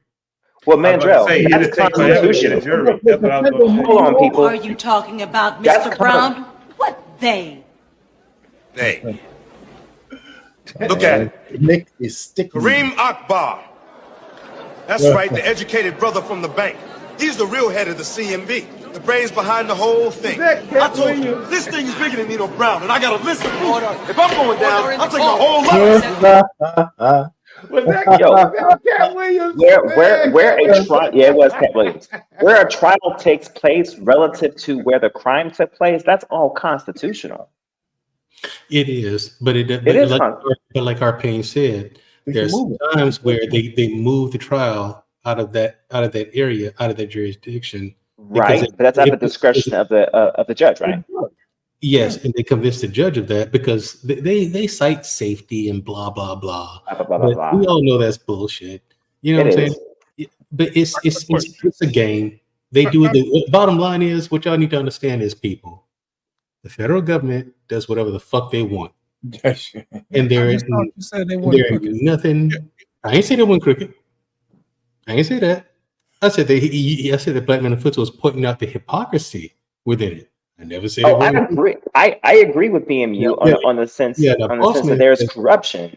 Yeah, there is corruption now. There is. The institution is not corrupt. The people within the institution who are working the institution itself, they can be corrupt. It's not the glove that's bad. It's the fingers on the inside. Thank you. I got you. There you go. You got it. When did the country become so goddamn Show delusional? us your badge, boss man. Show us your badge. When did the country become so goddamn delusional or forgetful? You know, like today, when I was at work today, I left my job. When I leave on Fridays on my bike, I turn the fucking radio up. So this Friday, I pissed a whole bunch of people off. I didn't give a fuck. I played the whole Diddy album. And why? I played the shit out of Wow. Why? Why? Yeah. You don't like Diddy. You don't like on the nose, BMU, on the nose, right there. Right there. Right there. Won't stop, can't stop. I was in that bitch jam in the day. Boss man. He didn't piss people off. He don't really like P. Diddy. That's why he did it. I know. Why are you the white lady and a couple of the black girls that asked me, hey, listen, we saw you left for much that you listening to Diddy. Do you know what he's going through right now? Do you know he's a monster? Why don't you continue to listen to him? And the black girl's like, well, you know, black men, the whole black man accountable, so he's just gonna keep listening to him. But I bet you still listen to R. Kelly too. I say, do. But let me help you understand. I say, you know what? I'm gonna stop listening to Diddy. She say that's a good choice. Hold him accountable by not listening to him. I said, I will. I said, but I need y'all to do me a favor first. I want y'all to go to Mount Rushmore and chop all them slave masters down from up there that raped and pillaged women. I need you to go take down the Ben Franklin one, who had a slave in his basement. He used to fucking just rape every day and get her pregnant. I need you to go take him down. I need you to go. I need y'all to go and take down all the monuments around America who have rapists just looking down at you every day. Because it seems like I need y'all to go and say no baseball team, no MLB team can sing Sweet Caroline anymore. Because we know he made that song about a 12-year-old girl, how he touching her and she touching him and he touching her. I don't want Elvis Presley estate to make $65 million a year, no more. Shut that motherfucker down, because when he married his wife, she was 15, he was damn near 30. 14. She was 14. Priscilla was 14 I years don't old. want Elvis to make no more money either. If we're going to do it to a group of black men, we need to do it across the motherfucking board. And I said, until that happens, don't ask me about Diddy, because I'm going to come here every day. And I'm going to play that shit when I'm pulling in the parking garage, guys. Because I'm going to play it. I'm going to piss you off. Well, I think it's Black Man that says, I've never liked Diddy. I've never been a fan. Well, my sister, you know, my sister used to work intern for Capitol Records, right? And see there, the interns from different record labels and music organizations, entertainment labels, period. Entertainment, all the interns talk together. They go out to bars, have drinks, they meet each other, and they just talk about what's going on. This was forever ago, right? This is like 19, 18 years ago. My sister's telling me all this wicked shit that Diddy's doing way back then. You know what I'm saying? And in detail. And then it's funny to come back all this time later. These same exact stories my sister was telling me are now becoming public, like Boss Man said. And it's just like, this is what the witnesses are alleging. I'm just like, it was like story after story after story that she told me 18 years ago. You know what I'm saying? It's crazy. Now he's been a jerk for real for a long time. Ugly, whale-faced, Sonic bag, crunch, ice face ass fucking bodyguard he is. Who's going on all these platforms talking about, yeah, y'all know Diddy. Arrest that bitch too. Because You Because watched if it you knew happen. Diddy was raping women back then and you didn't say nothing, Yeah, motherfucker, yeah, you Wayne. was the problem and not the solution. That I motherfucker, Filthy motherfucker. I agree with you. I Let agree me with ask you you on a that. question. Let me You ask you a sat question. there and watched it happen, and you didn't do nothing. Exactly. And now you're on TV Now you complaining. want to make money off of because they paying them for these interviews. Yeah, that's my thing. I agree See, with you. Black man, here's my thing. That's the reason why I decided to have this topic. Is because we are easily distracted. Think Yep. about it. Think about it. Just like Mandrell said that he saw this 18 years ago. You know, he heard about it 18 years ago. I'm telling y'all about what's happening now for the future, and we just sweep it under the rug like, oh, it's just whatever it is. It is. Sometimes We no, it's sweep it not. under the rug. We No, sweep it's it under the not. rug. Here's the Listen, thing. Okay, the Mandrell, loss of translation. listen. Whoever's Mandrell, gonna listen. win is gonna Welcome win. back. Listen, welcome back from under the rock where you came from. We appreciate you because we miss you. Now, I'm going to let you know on a little secret. We have been talking about this for weeks. And every time somebody says something about this ain't going to happen, a few weeks later, it does happen. We have So another my whole thing is this. My whole, it does happen. So What we are got, we talking you about can go specifically? back and watch any tape for the last year or so. We've been talking about this stuff and it's been coming true. About what So my stuff? thing is this, put some respect on our name. Because we do Y'all the work, name. we do the research. That's right. Put some respect on our name. I see it. Sometimes, but our pain, he ain't doing no research. Here's my thing. It's He easier. retired. Listen, He finna Andrew, do it. listen, That shit lame as fuck. listen, I'm it's a easier. walking research man. You know, I got this. Here's the I thing. got It's it all. easier. I was Hold on a there. second. Hold on a second, man. Hold on a second. It's easier to tell somebody else stuff and sweep it under the rug. But at the same time, when it happens to you, you want us to take, what you say seriously. But I'm telling you that it can happen ahead of time before you know about it. Just like I'm taking what you said with sincerity that you said you heard about that. I'm telling you about what's going on with this. And then on top of that, what was that? We talked about Global 2000 last week. And we said, if you go back and you watch what Jimmy Carter wrote about that, I said the reason why most people didn't say nothing about it is because I wanted to make sure that what we talked about back then in 77 actually came true in 2024, because people was talking about what was this Project 2025 thing.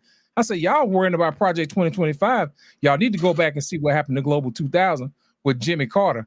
And you go back and you read exactly what they were talking about leading up to the day, and they did not miss a beat. They didn't miss a beat. They did not miss a beat.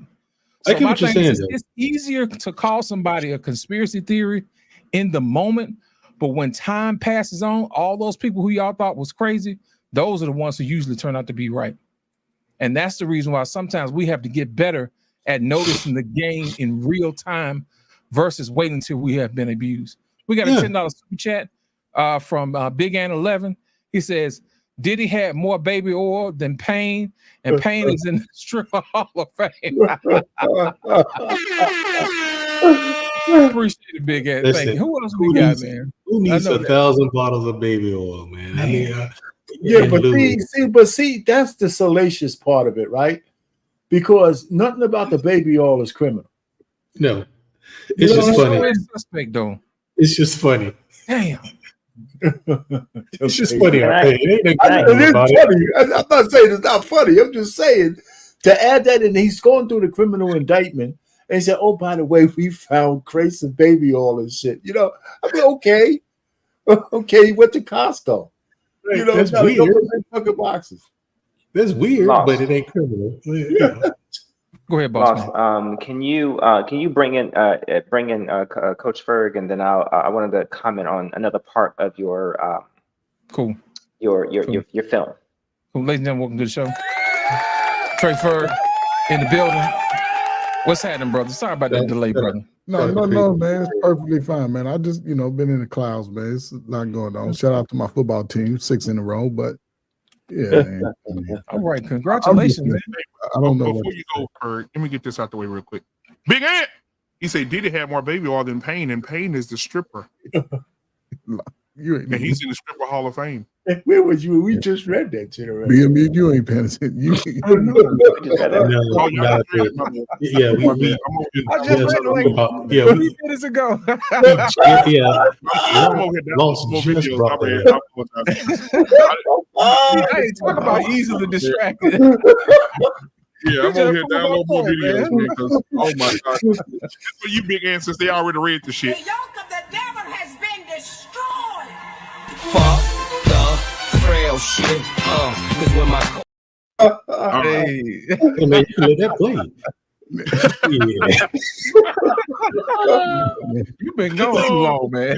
Yeah, you gotta turn that off. That's all right. That's one of the things that makes her unpalatable. I swear to God, man. Untouchable, untenable. I said this today, bro. Unpalatable. Yeah, it's just. I seen a picture of her, a video of her when she was with Willie Brown.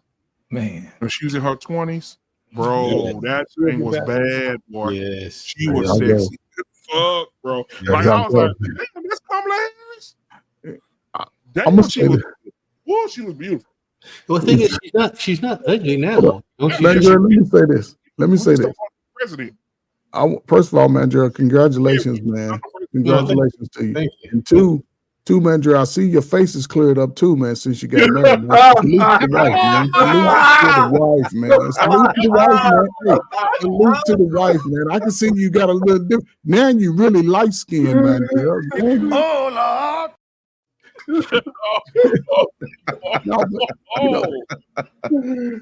You know, boss man, that's I heard you touching on just, why doing it, and that's the thing, man. The public opinion will put you under fast than the courts. If they can get you in the public opinion guilty, then the courts are going to have an easy way.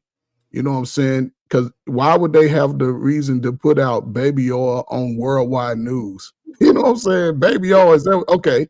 The gun charges, yes. You can't deface a weapon. That's a felony, 5 to 10, 15. But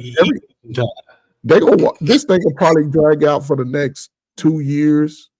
You know what I'm saying? Because the list is long and it started back in the 90s. There's going to be a whole lot of things that really start connecting back in the 90s. You're going to be hearing about people you never heard of, like, yeah, I was at the party.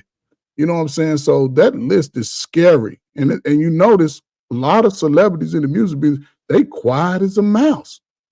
You ain't really heard nobody speaking. Only people speaking is us. And that's where I think they understand the distraction. It's an election year, things are really happening, but P. Diddy is bigger than the campaign right now. Right. And so it's going to be really interesting to see how it play out. But again, man, it's just sad, man, because now we fight to get in those positions, most of us regular people, but you know what I'm saying? What are we willing to sell? Are we willing to sell our souls to get in those positions? Because not only is he affected, you got to think about his children, his family, everything that he's possessed, they're going to tie it to whatever crimes they convict him of. All of that's going to be taken away, and it's just going to be sad because,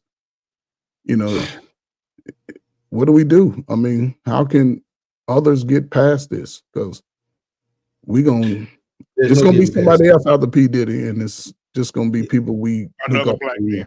So Here's the thing, though. Here's how you know they want him. Okay, he did something, because I drop clues like this all the time. But for some reason, it's because I tell y'all in a different way how this shit really works behind the scenes. For some reason, it flies over people's heads. When have you known the federal government to be offered $50 million and they said, fuck your money? 50 million. But they go after you, they'll lock you up for a $300 ticket. The government want their money. They want it, especially the courts. They want that money. Look at the child support situation. Black man, you and I was on a panel with you when we found out that guy who was paying child support for a child and he never had sex with the woman. They want them. These courts want their money. He offered $50 million. Fuck your money. Yeah, bro. They want him. Now they got we talking about the feds now. We think about it. We give billions of dollars to overseas. They ain't studying P. Diddy and fit a little funky little $50 million. No, that's different. That's different. This is the judicial system. This is the courts. They do it. Believe it or not, boss, they do keep that shit compartmentalized. The money doesn't really touch between the executive branch, legislature, and things that are like on the black budget. all that shit is, it really is different. So that's why the courts go after you for child support and other little bullshit. The courts ain't gonna turn down 50 million. They're not going to do. They're not going to do. They can't touch the money unless he flew, unless he skips trial, man. So that 50 million don't mean nothing. No. That don't mean that until the trial's over. Yeah, I would. He should. All these dumb motherfuckers. R. Kelly. You should have did what Russell Simmons did. Russell Simmons said, "Oh, they made a documentary about me touching bitches. Oh, okay. Private jet to a country of no extradition." Right. He been there ever since. Been there ever since. But here's the thing: it's theirs until the trial's over, right? But while the trial's going on, and while and it's theirs until he satisfies the time once he gets sentenced. Because I don't give a shit what you say. He's getting off scot-free if you don't do no time for them guns. Because that's an ATF offense. Period. You're going to jail. Do not pass go. Do not collect $200. That's one of the things he's definitely going to jail for. You filed up the serial numbers off of a gun. Well, they got to prove that he's the one who did it, right? I mean, it doesn't matter. It's in his your possession. It don't work like that. It don't work like that. That's true. All the shit I got in my house, there's a serial number on every fucking one of them. I mean, you're right, but they're trying to.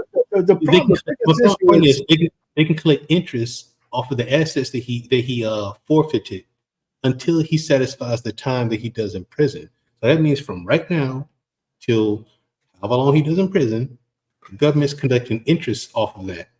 And then when it comes time then to give it back to him, man, fuck it, you have it. I've made twice or three times more than what your bullshit is worth off the interest. So Mandrell, but they still turn that down? So Mandrell, would you say that literally the game is more of the court of assets than anything else? Of course, it is more of a criminal type of indictment. But do you think that because of his status and who he is, that it's more the interest is more into his assets than anything else? No, it's like this. For some people, you got to look at who you're talking about. That's when the nuance comes in. Now, for the little agent, he's dealing with sex trafficking, so that's where Homeland Security comes in. Dealing with the gun charges, that's where the ATF comes in. Dealing with criminal enterprise, that's where the FBI comes in. He has all of the letter organizations after him at one time. And that spells RICO. Yeah, and it spells BULLSHIT. That's what it really spells. So, is it about his assets? No, not the little agents that are doing the arrest and doing the investigation. For them, it's about the win. I caught Moby Dick. I caught this big whale. Right? You move up the chain to the judge who presides over the case. My name is on this. This is the hugest case of the century so far. My name is stamped on that. It's immortalized. I get to go to. This pushes me much more forward towards getting my seat on the Supreme Court. Now, when you get above the judge, now you're talking about what these assets looking like. How much money can we get? Is it worth it? You know what I'm saying? That's when that decision is made above the judge's head. And the judge is supposed to go with that. But no, that judge said, no, you could tamper with witnesses or something. But, but here's the thing. What about that one guy in New York who murdered his wife and tampered with witnesses until he had a hot mic in the bathroom talking to himself out loud and confessed to all the shit that he 3 minutes ago denied in an interview? 3 minutes. You know what I'm saying? He was out in the street.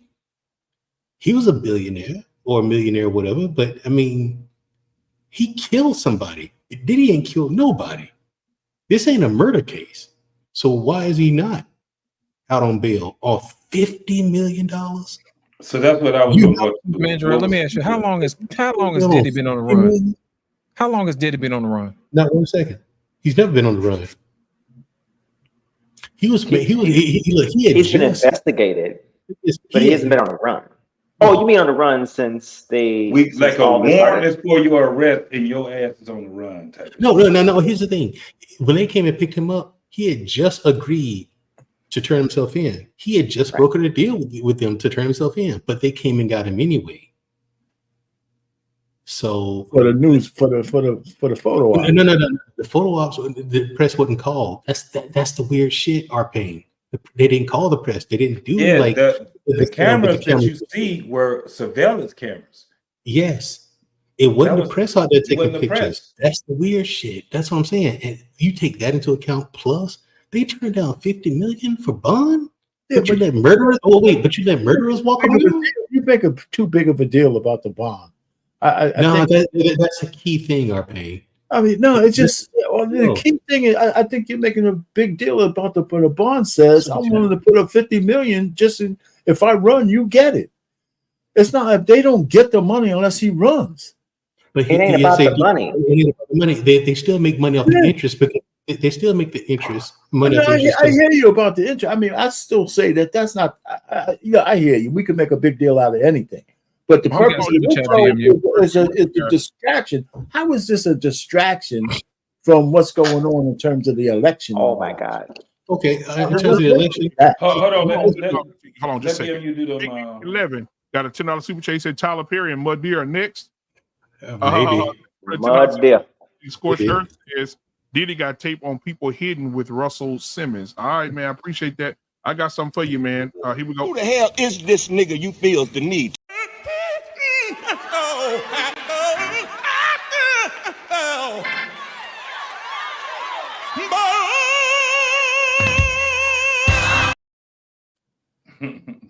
All right, appreciate y'all, man, for that. I appreciate it.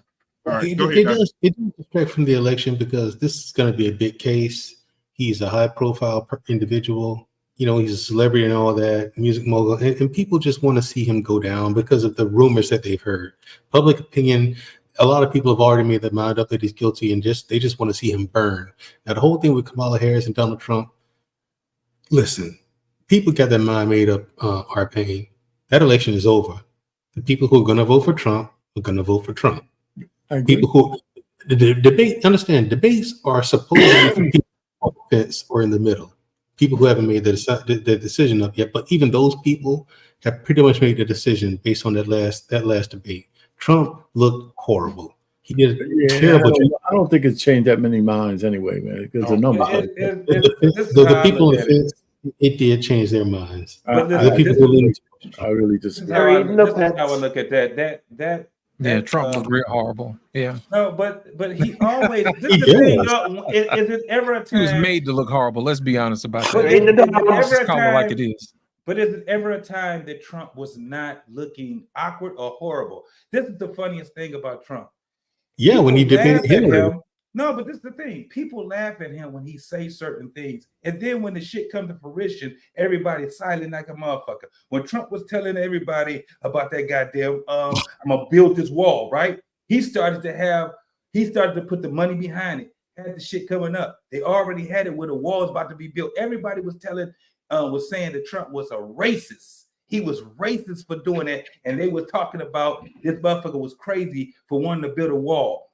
He was fighting him, but still, look what they're talking about now. Building a Kamala said she built some wall too. So now Kamala with the border czar supposed to be doing shit, ain't did shit. But that's just No, but listen what I'm saying. Where happened to the money that Trump did put towards that? Because remember when they were showing that the motherfucker had all the fucking material and everything that was laid the fuck out. He was like, we're getting ready to do it. It never got done when Biden and now did it. What happened to that? What happened to the money? I can tell you what happened with the money. Nope, Mandrill, I got you. Go ahead. I can tell you what happened with the money. There's two efforts that happened with the money. One effort that Trump tried to do, because we all were told that Mexico was going to pay for this fucking wall. Okay, I'm sick of this shit. Okay, we were told Mexico was going to pay for that shit. Mexico said, we ain't paying for that shit. Okay, number one. Two, he tried to commit appropriation law violation by moving money from one fund in the federal government over to another, which was appropriated by Congress which he cannot and does not have the statutory authority to do unless under certain emergency situations or appropriated, statutory authority to be able to do passable by Congress. Okay, so when Congress passes, in the government, they what they use is a term called color of money. And so what happens is whenever appropriations are passed by Congress, it says, here's your money. You can only use this money for these reasons. A president cannot take money and say, all right, I'm going to move money from here and I'm going to put it here because it's within my department or not my departments. Therefore, I can just put it wherever I want to. That is a violation against appropriation law. You cannot do that unless under certain authorities. Okay, cool. What he tried to do was take money from Department of Defense and spend it over there towards the wall. So what he had to do was contract it out with the United States Army Corps of Engineers. Then he tried contracting it out. Well, first he tried contracting it out. Then he had to go through the Army Corps of Engineers and have them get contractors out to go out there to go do it. That's why you saw him lined up with contractors, okay, testing out different versions of the wall, the different panels to see, doing that whole big deal. That was the Army. That was the Army Corps of Engineers also soliciting their contractors, soliciting them to be able to figure out which one was which. Now, what ended up happening is, remember that time frame whenever people were saying that he was asking people about the idea of drawing a fucking moat around this bitch, putting alligators and snakes and shit around the goddamn board. Remember that? Okay, that was around that fucking time frame. Okay, all right, and people in the Army Corps of Engineers was like, this motherfucker is crazy. Okay, the thing is, they were saying is he was already crazy for the wall, and the reason why is because number one, it's not going to stop anything. Number two, it gets more expensive the longer it exists. Literally, correct. It literally gets more expensive the longer it exists. Yeah, you guys are crazy. The wall. If the wall was listen, this whole thing about the wall is I think you guys are looking at the wrong way. Okay. They wasted money on the wall, right? I mean, he did build some wall. Some wall was built. Some wall there, sure. But it wasn't effective. I was saying, if you were going to build a wall, think the kind of wall they built in fucking China. A really wall with a big fucking wall with stations along the way. So now we're Game now we're Game of Thrones. I have a question in real. Now we're Game of Thrones. We're gonna have the nice watch down there on our southern if you border. can hear us, man, I think somebody's froze your screen up. There we go. He back. Let me just finish what I'm saying. Also, he wants us to Some start of the these nice walls, watch.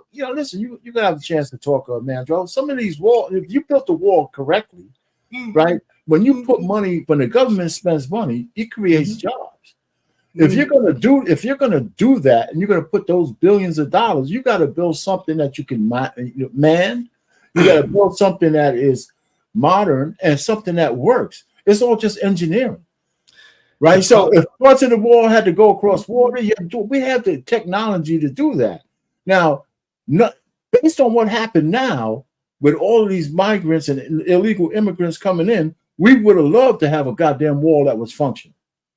And you could have army. Wait a minute, man. You can have army people, whatever, fucking National Guard stationed at certain points along the wall to make sure that. Wait a minute, man. You sitting out here making a joke out of it. That shit would be functional. All the technology, a wall, and people. Nah, man, you guys are laughing because y'all want to make it ridiculous. It is, but a concept of a wall is not outside of the bounds of fucking technology. What are you talking about? Now, we got military people that we got to station around the whole fucking world, so we can't protect our own borders. That's not the case. With stations along the way, along the wall, where people man the motherfuckers 24 hours a day, one station connected to the other, and that costs money, but that's money well spent to protect our borders. I get what you're saying, Arcade. So sit down here and say that that's stupid. Right. Well, a motherfucker with all the money in the country that are overrunning the country. You guys just want to make a joke or something that's within our technological bounds. Well, here's a problem with it. Here's some of the problems with the wall. Yes, sir. Go tell me. Number one, you would have to seize American land from Americans along the southern border. You mean eminent domain? Yes, that's why you can't do it. You can't. That's one reason. Here's another one. No, just tell me you can't do it. They do it all the time. Exactly. Number two. Okay. Yeah, try that with them hillbillies in Texas. Number two, you can't use the National Guard to man that wall. You have to use active duty stuff. You have to use active duty personnel. And if you use that, then what do you do with the Border Patrol? Now, you could listen, Coach Berg, go ahead. You're talking about all the things that they could change based on statutory rules and stuff. Sure. Coach Berg, go ahead. But go ahead, Coach Berg. No. Listen, boss man, you hit on something very unique earlier, and I'll paying you too. Boss man, you said that even taking funds from the Department of Defense to build a wall, right? Correct. So that is part of the Department of Defense. The wall is part of the defense. Now, the problem was when I went to Fort Polk in 1994, we went down to El Paso, Texas, right around, by Juarez, to build ranges for the Border Patrol. Now, with the resources, you're using manpower. They used to just drive, I guess, within an 8-hour workday, you might drive 150, 200 miles, managing and looking out for immigrants coming across that little space between Texas and Mexico. Now, the wall, in a sense, would have been you going to those places where it was just isolated. Wasn't no water ports, wasn't no place to refuel. If you was walking, you were just walking across vast lands. Now, I could see that in a sense.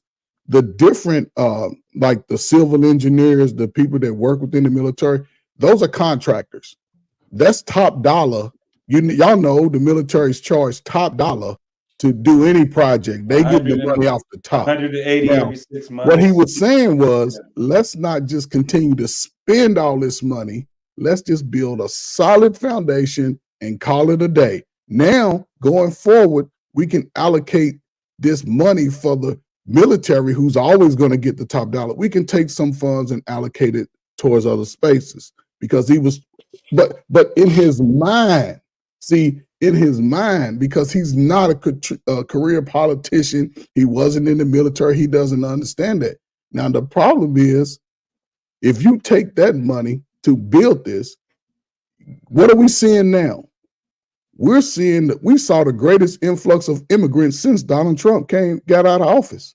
Because they didn't do shit. But that's the trick bag. And that's the trick bag.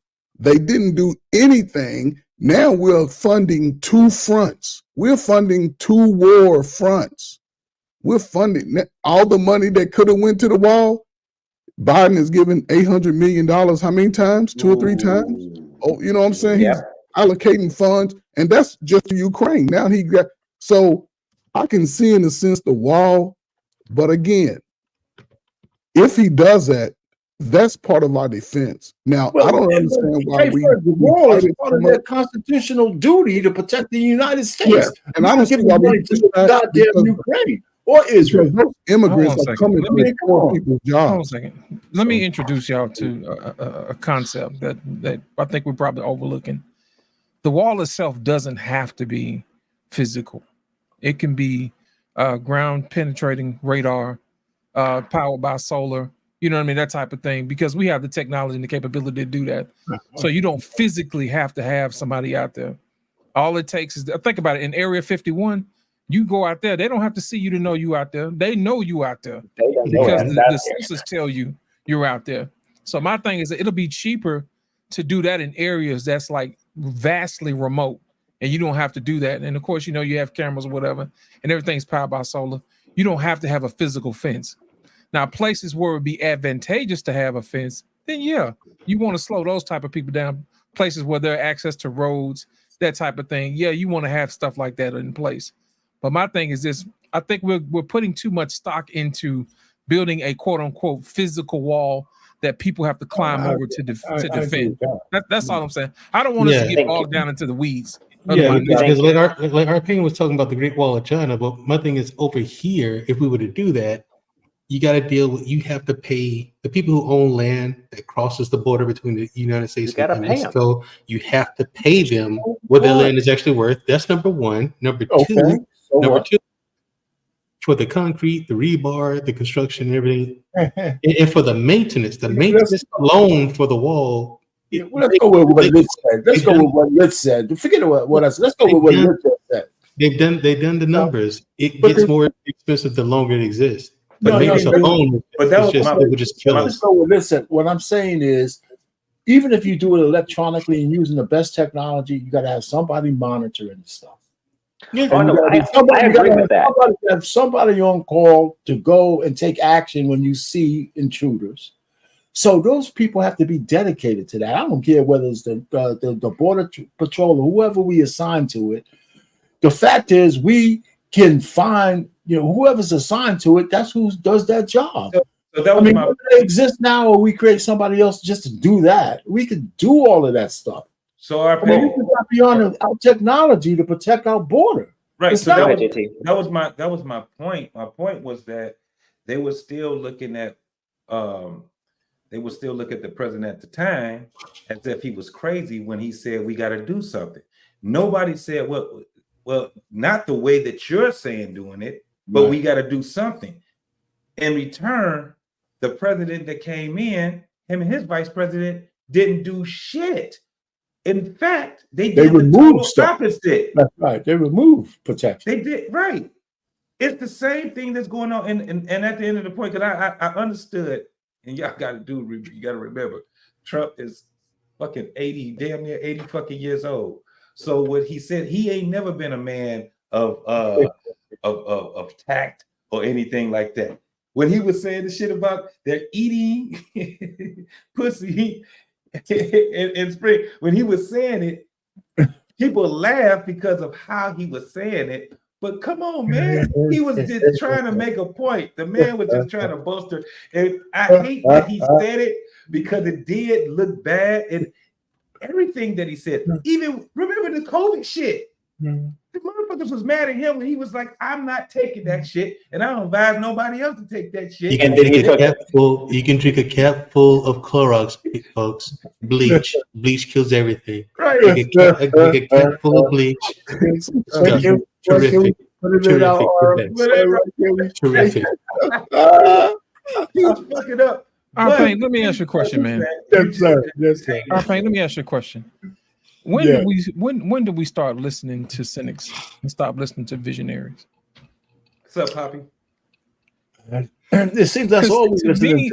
It seems like I think that's the reason why our country is the way it is now. Is because we no longer listen to visionaries. We seem to want to cater to the ignorant, the stupid, the unwise, the critics. Those people who haven't done a damn thing with their lives, but at the same time, we give them so much, how should we say this? Visibility. You know what I mean? Instead of actually listening to people who actually have a vision. When was the last time we actually got behind somebody with a vision for this country instead of listening to cynics and critics? That's for all of y'all. Anybody y'all can answer that. Well, you know what? To tell you the truth, was it Kennedy when he went to the moon shit? I mean, I'm talking about. I'm thinking I'm one of the guys who want to know when we're going to get back to the peace dividend. Like, how come we don't have a high-speed rail? How come we don't have all the advances that we know how to do? You know, I say in my head is the politics, the cynics. We could point to a lot of different things, but I think so. There's things that's connected. One, we revere celebrities too much. That's number one. We don't have like a monarchy here. So we worship people who've so-called made it. They got money. They're living a lavish lifestyle. That's why the Democrats right now are just pushing all of these people on us who have some kind of celebrity status. Like their words matter more than just us on the goddamn panel here. right? We're more in touch than they are. They have one of those guys haven't scanned some shit in the grocery store in years, probably. Mm-hmm. Right. So I'm saying, you know, so we revere those people because somehow they live a nice decadent life or whatever the hell that, you know. And so I'm just saying that's what our problem is. Those got the biggest voices. And then we're finding out now with Kamala Harris here that the media is completely broken. Remember, it used to be just Fox, right? Being a propaganda thing for the right. But now we found out that all the rest of the stations are extreme propaganda machines for the left. Yeah, it's always been. I mean, but they've really come out of the closet now. Come on. Yeah. This is our pain is, extreme. I put it to like, it's harder for them to hide it because of the internet is forever. Right. That's the main reason why. Yeah, and we could sit back for 4-5 hours and we can break down their whole fucking video. So before it was people, they had to break things down before the show, and then you only got 30 minutes plus commercials, so it's 15-minute shows and shit like that. Now you got regular people that can sit back because hey, they thought the commoners wasn't smart. Guess what we could do? We could sit for hours and react to this shit and react to it. And yeah. But to answer your question, the guys who are visionaries get ridiculed. And it doesn't take much for a person with an idea to be trounced on by the people who don't like his idea, whether it's good or not. You already got, you say one bad thing about a person, that resonates with everybody more than 100 good things about him. Yeah. Right. That's why you could destroy yourself in one fell swoop, but it'll take you decades to build yourself back up. Absolutely. Yeah. Boss man, it's on you, man. Why do we listen to the critics and more than we listen to the visionaries? It's safer. Mm-hmm. It is safer because put it like this. Lost, there's a topic. I'll tie it in this way. There's a topic that you brought up relative to the vision of the UN. Okay, and there we go. That's what I'll do. I'll loop it in that way. Shit, there it is. I've been trying to say this for a minute. The stuff about the UN. There have been concerns about the UN and our losing our sovereignty for years. I have been hearing ringings about that, warnings about that for quite some time. And if I were to go around and Paul revering about that to someone, I would be looked at as crazy, right? Anyone who does that will be looked at as crazy, right? And so it's safer to do that. And anyone who tries to warn someone about something, either in a vision, a vision-esque new word, I'll talk to Webster about that later, in a vision-esque mindset, you're looked at, you're ridiculed, you are petulated in some sort of fashion, or you're just blown off the face of the freaking earth because you're talking too much truth. And so it's easier to blend in than to stand out. It's safer to be part of the categorium than it is to be part of the population that stands out and shines like a beacon that says something is wrong. Y'all need to go this way. Okay. So about the UN, about either the UN or the World Health Organization. One part I do want to show you guys, but I can't show you the other part. I'll tell this part to you. The United Nations, for instance, in 2022 we contributed $18 billion, accounting for 1/3 of the body's funding. Now, I'm not sure if everyone, I'm going to assume that everyone knows what the UN is. Okay. Every country is just about every country in the world is represented at the UN. Okay. Just about. Maybe a few countries here and there, if you're still throwing spears and shit, you're not represented there. But for the most part, all countries are represented at the UN. Okay. So for the America to spend or to account for, on a fiduciary note, 1/3 of the UN spending budget. We have a seat at the damn table, to Mandrell's point. We're not coming to any council, whether that's NATO, whether that's G7, G8, G, pick a fucking number. We ain't coming to no table and having somebody else spend more than us because we don't like being anybody else's footstool. America is the world's bully. I don't think anyone ever really understands that, but there's a position that America plays in the world. Okay? I don't want to go into too much detail, but America is the world's military might. Okay? That's our position. Just like England is the world, Britain rather, is the world's financial might, and the Vatican is the world's religious might. We are the military might. Okay? They would sooner rather shut down our infrastructure than to fuck with us militarily. Okay? Yeah. All right. And if someone does try to come over here and do something, they would sooner be able to take over Jerusalem than they would be able to take over DC. Yeah. Okay? Picture it. DC only what? How many miles? 21 miles, 25 miles in width? 25 miles, yeah. Okay? Including highways and freeways. You'd be hard pressed to take over just 1 square mile of DC. You'd be hard pressed. Okay? The point that I am making here is that we have a position, we have a reputation to uphold, damn it.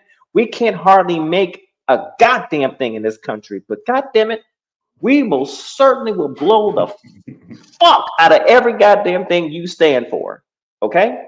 Now, so we're not coming to the table and sitting at the table and having we don't come to the casino and have anybody outspend us. That's what we're not going to do. And if anyone decides to, I don't know, say sell something that we have stake in outside of our currency, well, we'll just carpet bomb them. Okay. Now, if you don't mind, Lit, I would like to show something, just to give a visual. All right. I don't want to upload a file. Don't do that to me. Just let me present. And I want to share a window here. Take a look at this. This is the World Health Organization. This is how much we give out of all the other nations. Just take a look at that. Everyone's worried about China, for instance. Without us being able to buy China shit, China doesn't have a fucking GDP. Repeat, without us buying China shit, China does not have a GDP. Yes, China might be building its fleet, but 75% of China's fleet is old. The only people that I think we may have anything to worry about maybe is only Russia, and that's only because they have more nuclear warheads than us, but their nuclear warheads are old and decrepit. All of their military equipment, and I do mean all of it, to include all of it. It's Cold War stuff. Outdated. It's Cold War shit. It's all from the Cold War. It's Cold War era shit. So now they have more en masse, but it's outdated as fuck. They can't compete with us because the thing is, look at the last 20 years we spent in war. Look at the quantum leap we've made in the technology with our body armor that we sell to civilians. We have body armor that stops 308 rounds. Yes, we do. We have body armor now that stops a 50 caliber from a Barrett 50 cal. Yeah, your ribs will be broken and whatnot. You probably won't live, but it's you'll be all right though. Yeah, your ribs will be broken and shit. But so how many of y'all you're not gonna move, but you might live. You be okay. You all right. You're all right. But that's the stuff we sell to civilians. Imagine what we was using. Can y'all imagine the stuff I had on while in special forces? So, That's what I'm Mandrell, trying to tell y'all people. No one to can you get and Boss Man, y'all have already served. Would y'all be willing to put your uniform on again if called? in a heartbeat. In a heartbeat. Now, look at yourselves and ask 10 of your friends that same question. See how many of them will be willing to stand by you. Oh, my friend. Oh, you want friends that served, or not just in general? Friends that serve, friends that you You have know. to be that serve because a lot of motherfuckers ain't. If they ain't never served, they don't really know. Okay. But that's what I'm saying. But that's the unique part of it.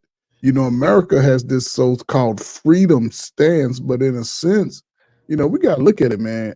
Other races, well, other cultures, when needed, they'll band together. That's where we're going to fall because you couldn't get 10 black people to stand on the same side. We're going to be divided into 4 groups. Yeah, You're like, what the hell? Yeah, but that's when you talk about just black folks. But if you say Americans, But even Americans, though, I mean, I believe it's way more people that go out there. I mean, yeah, because we saw them storm the White House. Those type of people will stand, but how many regular people are willing to stand for what they trying to get? This is the thing: the ones that will do it, they're too old. Well, you know, Exactly. They You're proving my point. Where the No, young they're too fucking old. check it out. Look at the enlistment numbers right after 9/11. Yeah, it went up 9/11. That was what, 23 years ago? Doesn't matter. When it things matters like today. that, let's say America is under attack, or we really need people. Stuff like that galvanizes Yeah, people. it does. It does. Stuff like that, like look at this whole thing with Trump when that retard shot at him the first time. Stuff like that galvanizes people. Trump's numbers shot through the roof to the point where Biden had to drop out. Yeah, it's not That going galvanizes people. Trump's Right. numbers went through the roof. And You so know, when Let me ask the war guys. Let me ask the war guys a question, JT. Listen, because we have the modern military we do, and we have enough bombs to destroy the earth. Y'all when didn't- it's over. Are we really? Well, the United States, Not you. right? Not you. You know, can you hear me? No, Yeah, I'm asking boss man, and these guys are talking. You made a good case for Americans' military, right? You talked about that with the money, right? So one of the things that bothers me is that all of these so-called wars we're involved in is just all bullshit because we're not really worried about anybody the way we tell everybody. If you could destroy the world 100 times over, who are we really afraid of? Do we really care if Ukraine fucking gets taken over? Yes. I mean, no. But Yeah. then why? Because Just tell me why. It's the same reason why we care about Israel. It's the same No, reason. no, it's not. Hold on. Let me stop. Let me. Okay, I'm sorry. Go ahead. Israel is a strategic foothold in that region of the Middle East. That's the same reason why we're not leaving Iraq. We got 5 bases there. Yeah, but That's the same reason why. Hold on. Let me finish. Same reason why we're not leaving Afghanistan. We got bases all over that motherfucker too. We got bases in all over Europe, Germany, Italy, Japan. The thing is, the thing is, those are strategic footholds. We call it strategic. Listen, we call it strategic. Is most of that shit is an excuse. It's just really excuse because listen, those bases there are money drains. Because if we really had some issues in all the places we have, when you could just listen, all I'm saying is, I think protecting our borders is more important than half of the goddamn places we have people stationed there. Our pain. Here's my question. Here's my question. And because we have the military weapons that we have, why are we worrying about some of the shit we're worrying about? I think it's bullshit. I think it's just. I mean, you got. Let me help you out. Let me help you out. I got you, Mandrell. The reason why we want to make sure that we have a presence in a particular area is so that our friends are not intimidated by those who are next to them. I'll give you an example. Say Ukraine has the most abundant farmland in that region, and everybody buys their farmland. Okay. Well, what happens if Russia takes over their farmland?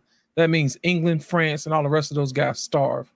Well, it's easier for them to capitulate and to become under the thumb of Russia if they control assets and the flow of assets and the goods. So they're no longer our allies. So in essence, what we wind up being is the whipping child for the rest of the world, instead of us having partners around the world. Yeah, I hear you. So we can make a case for some places, but not all places. But how come we don't make them fucking guys pay more? Well, look at it. But that was look what at it this Trump way, was talking Arpain. about. That was Look, the tariff. look at it this way, was Arpain. about. The reason why they don't pay as much is because they tax the hell out of the people here. Think about it. Those people overseas don't get taxed nowhere nearly as much as they do over here. They make do, and not only that, they don't build new stuff.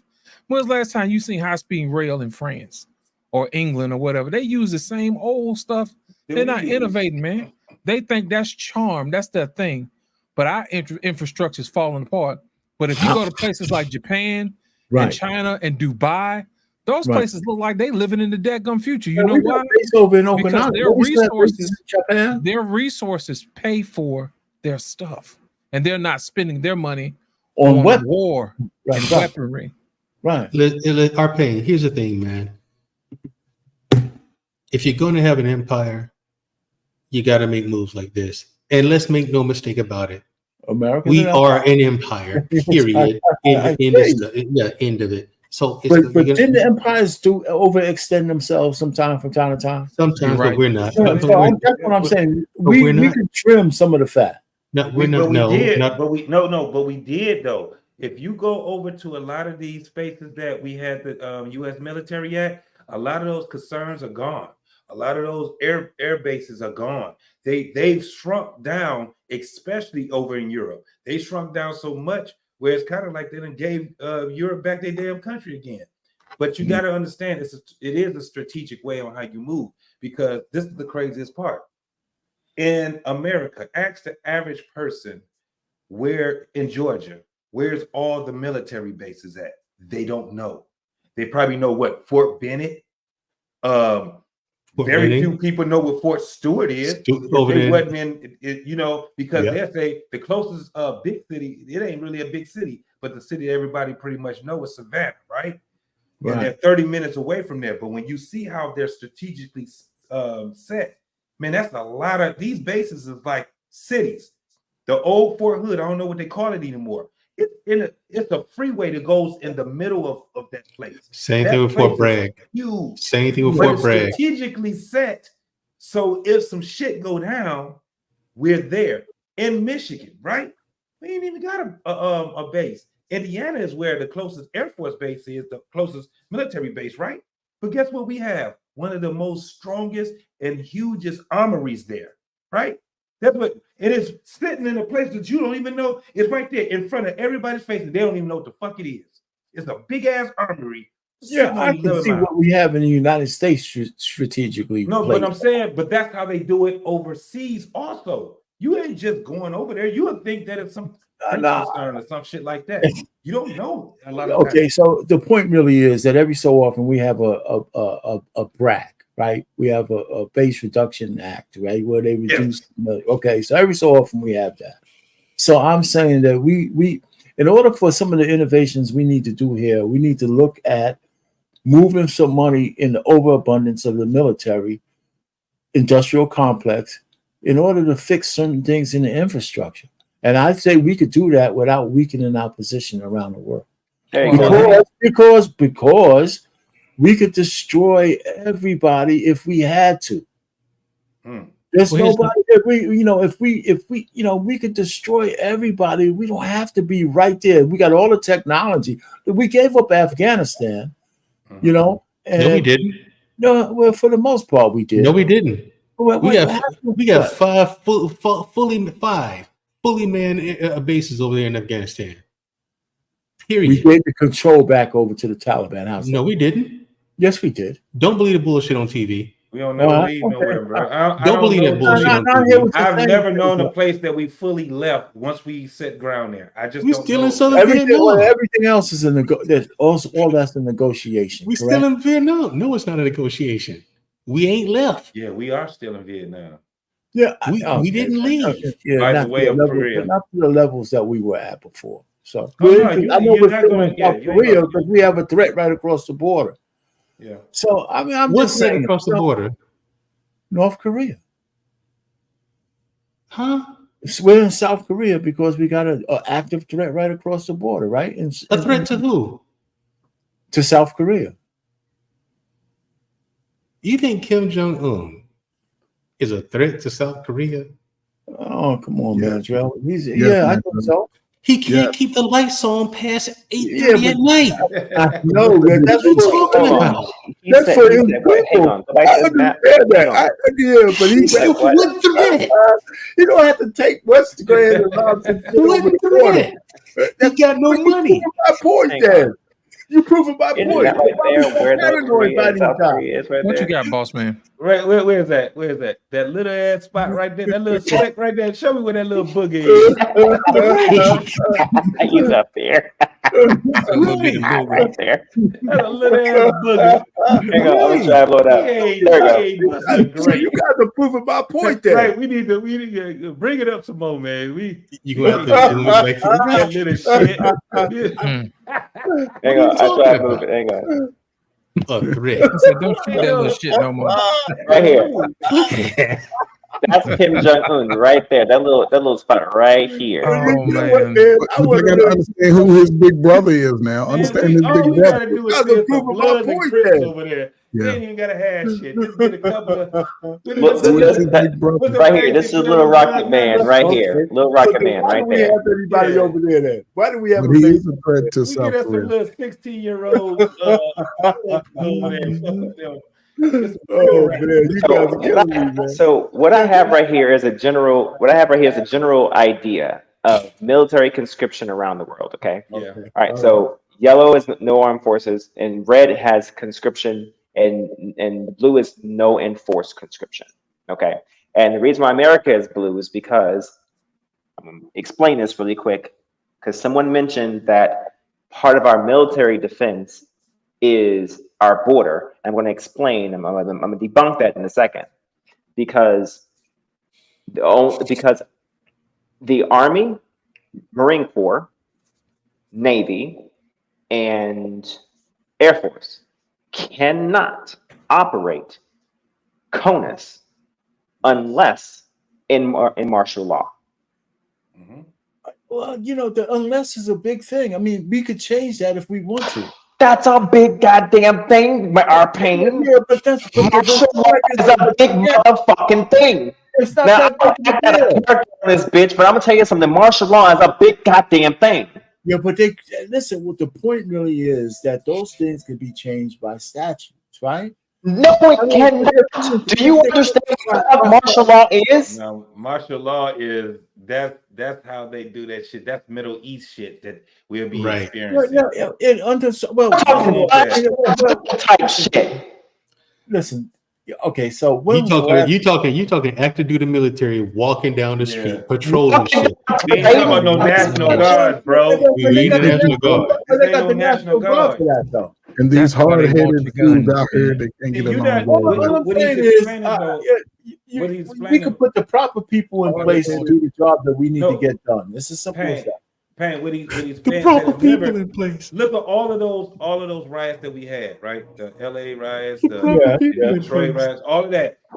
Who did they have to come there to the National Guard, right? National Guard. Now, yeah, what he's saying is it has got beyond National Guards, right? Now we're gonna send in the real military. What we do when we go somewhere is we set up camp. We take over everybody's shit. Am I lying? We take over it's gonna be tent city. Listen, it's gonna be tent city in the middle of everybody's city. We moving everybody out. You gonna have to go somewhere else. Okay, so I didn't advocate for them to use the regular military. They can use the National Guard. You can still. I mean, right now we can use the National Guards better than what we have on the border.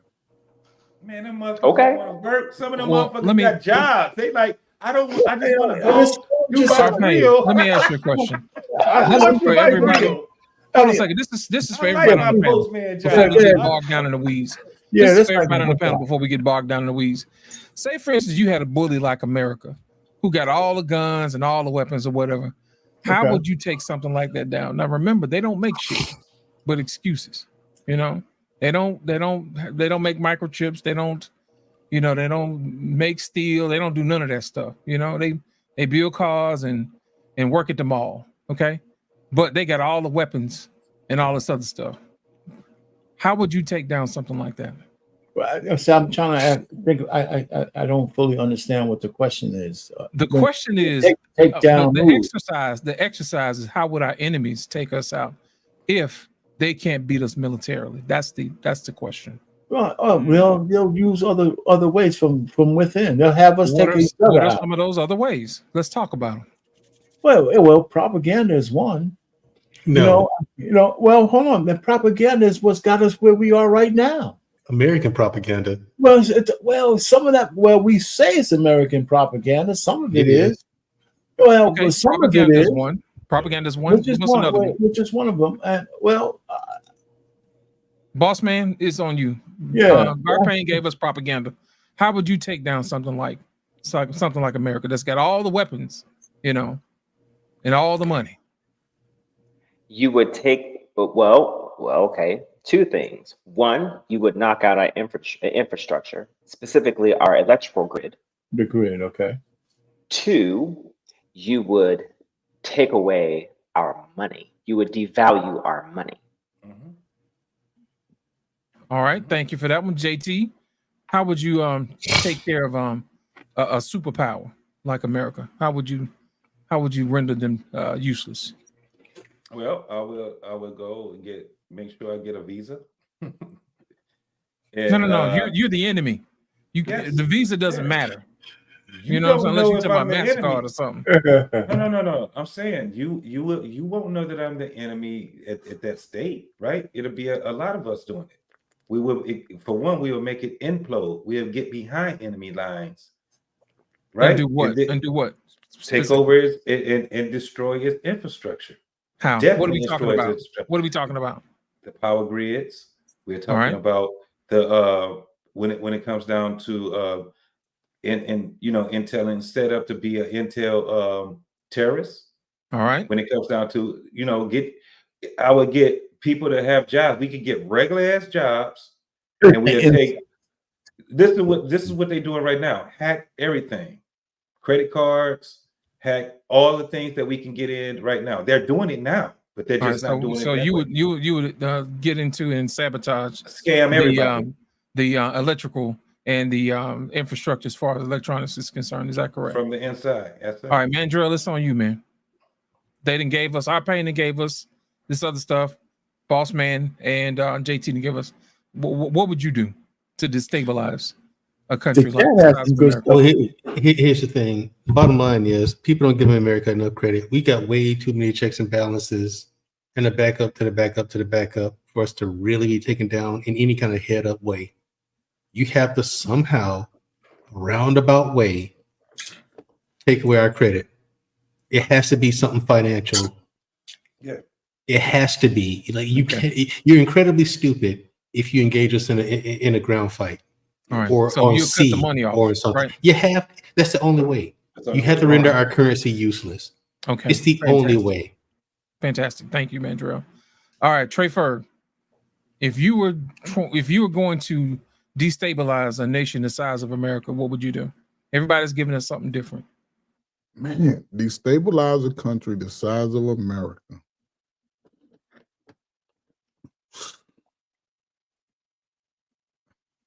I just say do it like they always do it. I'm scheme and scam down. I'm just gonna take it by force if I need to. That's not possible, though. That's not possible. It's not possible. Mission. Right now, that's all they do. That's all they do is they come in with all these fake promises to make your country better when really it's just using the resources from the country. It's just getting cheap labor. When you say America use these countries for cheap labor, yes.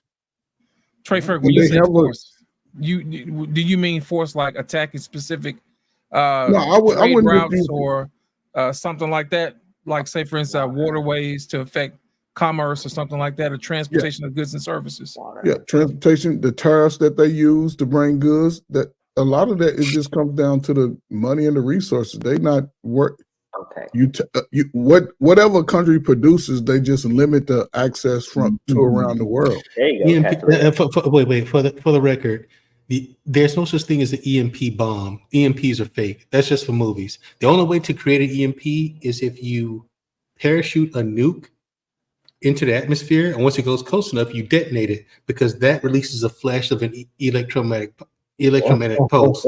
So you have in the ionosphere. In the ionosphere, you have to do that. Yes. You have yes. that means you're doing that. Hold on, that means you're doing this. In the only way to be able to do that is in the ionosphere. Yeah. All that shit gonna get shut down though. Exactly. All that shit gonna get shut down. Appreciate it. Exactly. All right. So Thank that's you, Trey not Ferg. a real thing. Appreciate it. Thank you, Trey Ferg. Now, grooming reviews. Welcome to the panel, brother. What's up, Grim? Freak. Angry man. Yeah. Welcome to the show. Angry man. Listen, tell these people you're not gonna beat America in a ground fight. You're not gonna beat America in a ground fight. People, stop it. Impossible. I don't It's think not anybody said possible. that, though. I don't think anybody said Not possible. I mean, I see a ground of water right wrong. here. I disagree with that. And water. When you say that impossible can happen, No, let me ask you guys a question here. Let me ask you a serious question. Let's say somehow the enemy got the keys of the front door. No, listen. Come on, then. Here's the thing: it's the reason why it's impossible. Okay, is because number one, people don't understand how large America is. Yes. Okay, America's humongous. Think about. Almost said his name. I'm not going to say his name. Think about World War II. Think about what the guy with the short mustache had to do in order to, like, he took France. But he took France simply because he had speed on his side, in addition to the fact that most of his soldiers were hyped up on meth, so they weren't sleeping. You know what I'm saying?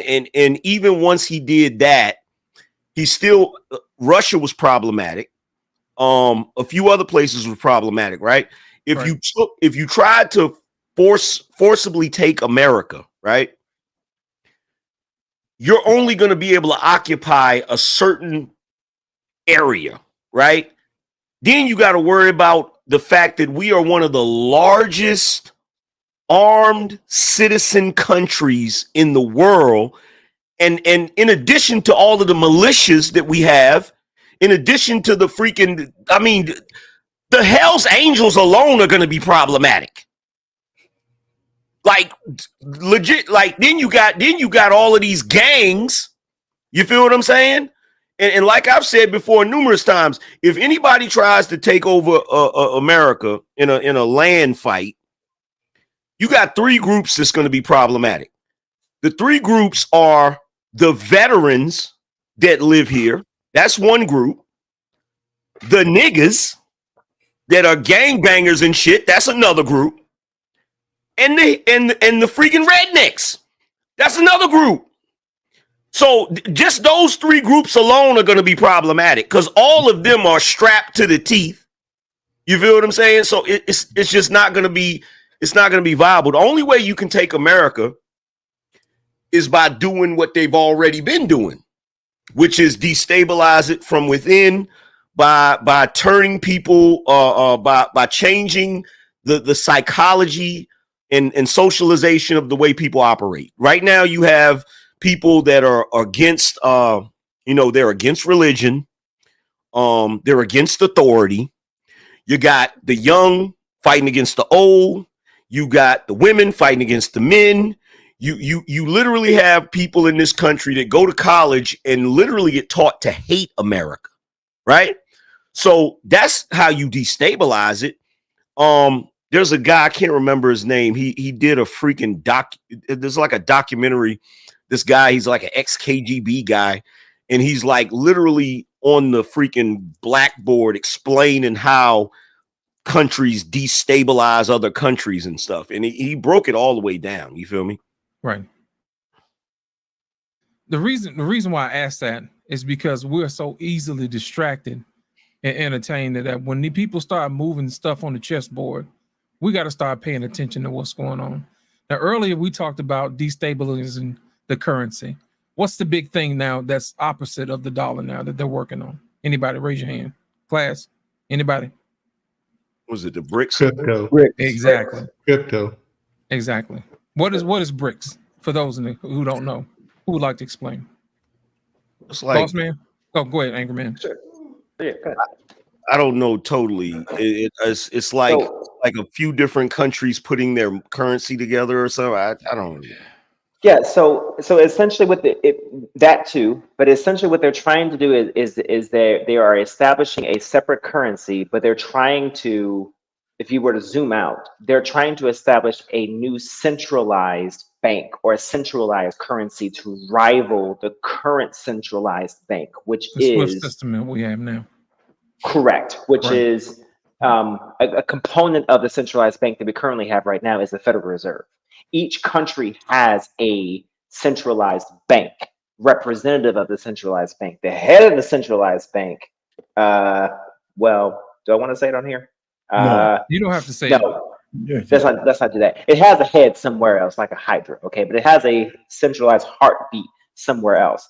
And all the other countries have just like a head of it somewhere for the most part. But BRICS is basically another monster in itself that they're trying to create separate from the world's economic centralized currency. I don't see him doing it. I don't see him being able to succeed at it. I don't see it either. The only reason why I say that is because right now you got three real problematic countries. You got India, you got China, and you got Russia. And really, if Brazil. Brazil, Russia, India, China, and there's an S, South Africa. Saudi Arabia's in that too.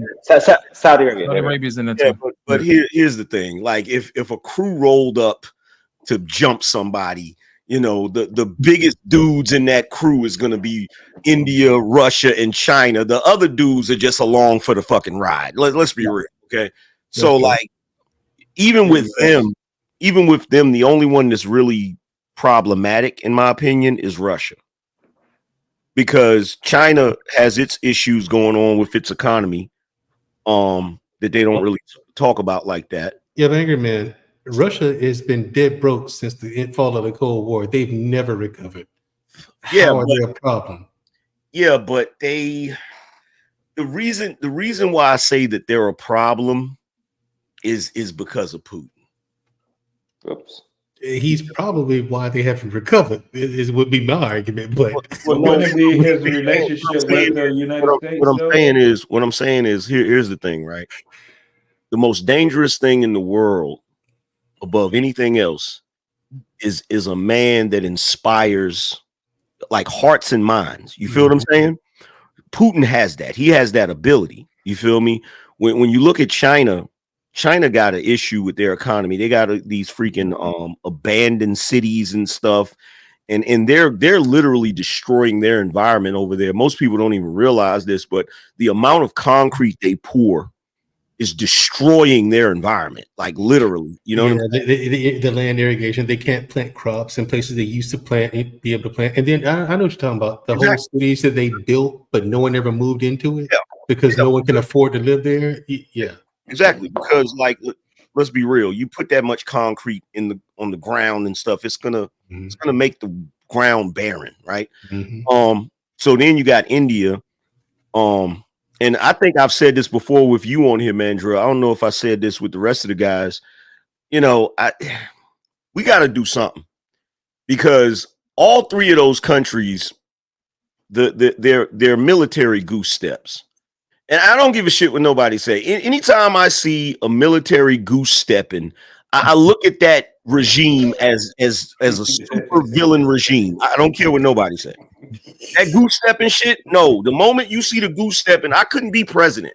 As soon as I see them goose stepping, I'll be like, oh hell no, we gotta shut that down. You know what I'm saying? Right. But yeah, I don't see them doing it anytime soon. Like, they're fighting like hell to do it. Just the fact that they got to sync up like Voltron to come at America, that says it all right there.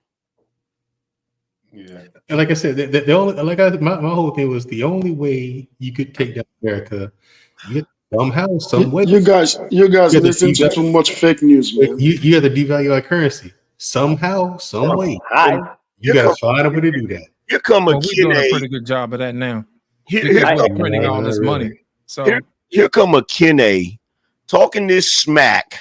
A man from a continent that's pretty much bigger than everywhere, and you're letting China eat your lunch, bro. Stop it. Cut it out, fam. And making you buy their motherfucking milk. he's froze. And the niggas gonna pay for it. Yeah, the reason. I mean, the reason. look at the the reason size we of this had country. these. Go ahead. I mean, that. Man, look at that shit. Just. And I mean, what I mean, people- America is pretty small in size. I mean, so yeah. The one Actually, thing that Africa's people much bigger than that, but you know, the It thing is that much a lot of larger people, than that, you're right. a lot of people don't give credit to, and they overlook is the fact that we don't have conscription here. If you're in a country where the soldiers are conscripted to be in the military, it's not going to be as strong as a military where people volunteer to go. Yeah. It's just not like a person's motivation goes way longer than people give it credit for. Like that's why people who are in special forces make it through the selection process. They make it through the training. You know what I'm saying? Because they're motivated to do so, and that's why the standards are so high. Like, but even Mandrell, even when you know what I'm saying? Like, even when you look at the just regular units, right? Look at what we do to keep each other motivated. Like, if you ever been on a post at 6 o'clock in the fucking morning and you live on post, you gonna be mad at a motherfucker. You know because why? you can't sleep. Because everybody is motivated. Everybody fucking motivated. That whole post, you be like, what the fuck happening outside? Everybody running and hollering. Everybody hollering. Everybody is motivated. Yep. The motivation in a person, man. Listen, the motivation in a human being. There's no words for it. It is. It's very different. You know, and so we are in a place with conscription, like Russia.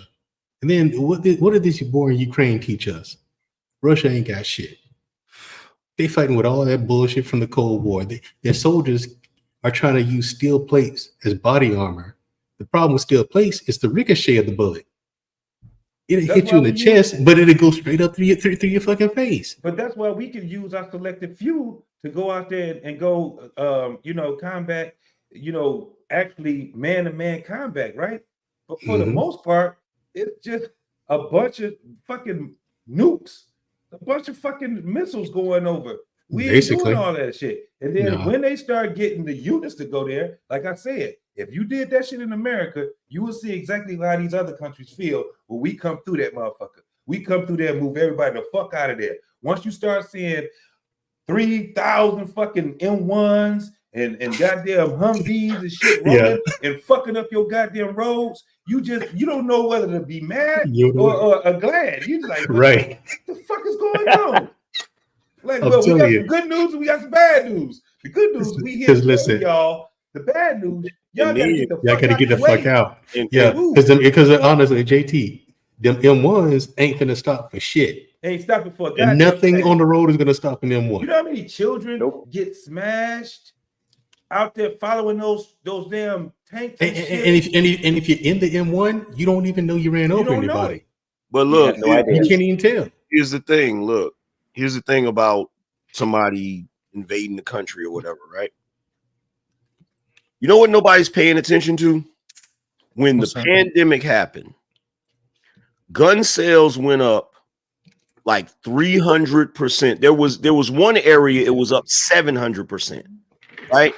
And then what make it so bad? Right after the pandemic, when the election happened, they went up again. They finna go begin this one. So it's like, bro, you got the average American that is a Second Amendment believer. Me has a arsenal. Me. People not even realizing that. Like, well, I used to have an arsenal, but I lost my guns in a tragic boating accident.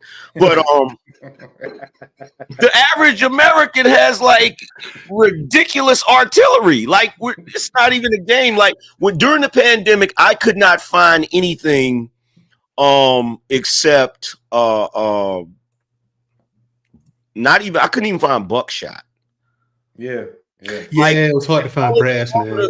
Yeah, all of the 9mm like shells, like all of that shit was sold out, bro. Yeah. Brass is hard to find, man. Brass is hard to find. Like now, brass is coming. The price of brass is coming down cheap, coming down lower because we pulled back a little bit in the Middle East, so it's coming down a little bit, and we're getting a surplus of supply. But I mean, that shit's still flying off the shelf because I go in there and buy it all the time. I'm in there like twice a month buying brass. Yeah. Twice a month buying boxes of it. I just stock some of that stockpile. The rest I go to the range and have fun with. I was just about to say, I go to the range, I get like 5. I'm gonna use 2, and I'm gonna stack. Every time I go, I'm always got something that I'm just gonna stack. And sometimes you go, man, where you ain't gonna get that. You know what I'm saying? Especially if you got those damn goddamn AR-15s. I don't know what the hell going on, but everybody got an AR-15 right now, man. Yeah. I'm like, God damn. Ain't that the weapon our friendly neighborhood Democrat wants us to give up in the gun buyback program? That she says that she's for but not against. And Trump need to stop lying about it. Ain't that what she said? Yeah. I'm not saying. I don't know what the hell she's talking about, man. Exactly. That damn tether. She a fucking tether. I hate that word, but I'm gonna call her a fucking tether. Get the fuck out of here. No, I hate when she speak. She just running her mouth because she ain't about to take nothing. Nothing. Not a damn Nobody thing. has done this. How long we been in the country? What, 400 years? And Yeah, they ain't nobody don't taking realize, that. like, look, if you a politician, there's 3 things you don't mess with. You don't mess with the guns, you don't mess with the money, and you don't mess with religion. Those are the 3 things you don't mess with as a politician. You start playing with that, you're gonna get everybody in the country hating you, because at the end of the day, it's always gonna be praise the Lord and pass the ammunition. That's right. Yeah. How you guys doing? What's up, one thing I like about United States, he knows how to make you guys all propagandalists, and he's good about it. Oh man, talk to us, man. What? If you're in the US, you've never been to China, and you're saying that Chinese economy is this and that, you're delusional. About what? Chinese economy, right, is about to overtake United States in less than 5 years. The only thing that is, I gotta say this, right? Because sometimes when we stay in the US, we think like this, that the rest of the world doesn't exist, especially where we haven't been. When you go to China, you step your foot in China and stay there for just a few days, man, you're gonna be depressed when you come back to the US. Why? The only difference between United States and China is this: China doesn't speak English. US is an English country, and English happens to be the business lingua franca of the whole world. But now, I'm coming. But now, the world is trying to learn how to speak Mandarin. Why? Because China is now becoming the global business backyard. So people are now trying to learn how to speak their language. I'm telling you, you got to step out of this country, brother. Check this out, Kenny. Yeah. In America, it's not that we think other countries don't exist. We just don't give a fuck. That's what I'm saying. Guess what? I'm not. We don't care. Because at the end of the day, look, I wouldn't give a crispity fuck who ends up becoming the next superpower. Because if they come over here with some bullshit, if anybody come over here with some bullshit, it's gonna be on and cracking. Guess what? The only difference you can understand if you want to make that argument is this, right? What's that? I don't give a fuck. Just like the other people don't give a fuck. I don't give a fuck either. You see what I'm saying? I chill where I live. Look, as a young man, I wasn't even scared of this government. Mm-hmm. So why the fuck would I be scared of another one? I don't. But you don't understand where I'm coming from. What I'm saying is this, right? I'm not trying to say. I'm saying that what I'm trying to say in essence is this, right? Everybody can promote their stuff, but at the end of the day, the truth of statistics or figure doesn't lie. You can't you can't stand and tell the whole world on internet that Chinese economy is getting screwed up. You can say, hey, at the end of the day, China is going to rival United States. China is not going to outmaneuver United States. I got it. But you can't say the economy is screwing up because guess what? I see that on CNN every day. I see it on MSNBC every day. I see it on Fox News. They're all telling us how Chinese economy is contrasting. How the hell is the Chinese economy contrasting, whereas their economy is growing up at 8.9%, 9.3%, and US is growing at 2.1%, 2.3%, and you want to compete with the economy of no, we shouldn't be telling So people you're telling lie. me. So wait a minute. So you're telling me. So you're Mhm. telling me that China is not pouring too much concrete. You're telling me China does not have ghost cities. That's what you're telling No, me. no, no. Guess what? Guess what? I, you didn't lie on that. But what I'm saying to you is this: you can't say that their economy is failing. This is the bad business decision that they made way in 2004 to 2009 until that was when Jin, Xi Jinping was the president of China, right? But with Xi, right? Xi corrected all those mistakes, but they Okay, can't bring buildings down. All but they do is to liquidate those but, credit. but here's the thing: when you make economic mistakes like that, right? Hmm. Those mistakes have lasting effects. It's not a country is not like a country is like an oil tanker. You can't turn that bitch on a dime. If you're making economic mistakes like that, where you have massive ghost cities, massive. Okay, angry man. Let me tell you something, right? United States made the same equal amount of mistake. United States made the same equal amount of mistake back in 2000, starting from 2003 during the Iraq War. They made the same mistake, but guess what they did? United States Treasury went and bought out all those debts and then free up credit for people to start purchasing house that they now qualified for, which is the same thing China was doing. But the difference between China and United States is that United States has what they call real estate capital flight. China doesn't have it, which means people steal money from their country and come here and invest it in real estate. United States and England are notorious in it. Then another thing again that United States is very good at is corporations over here buy out real estate a lot. China doesn't allow that. So in some countries, right, they have this ethics that they wouldn't allow their business people to do, but United States would allow it. Because at the end of the day, it helps US economy. They don't give a damn about ethics as long as the law. That's when the United States they might say that okay, it might not be ethical, but it's the law. You see what I'm saying? So there are a lot of things that we do here in the United States that is purely criminal and purely fraud that other people will not allow. But we do it here just for the survival of the economy. Okay. You know what I don't buy into, and it's gotten to the point where it's annoying.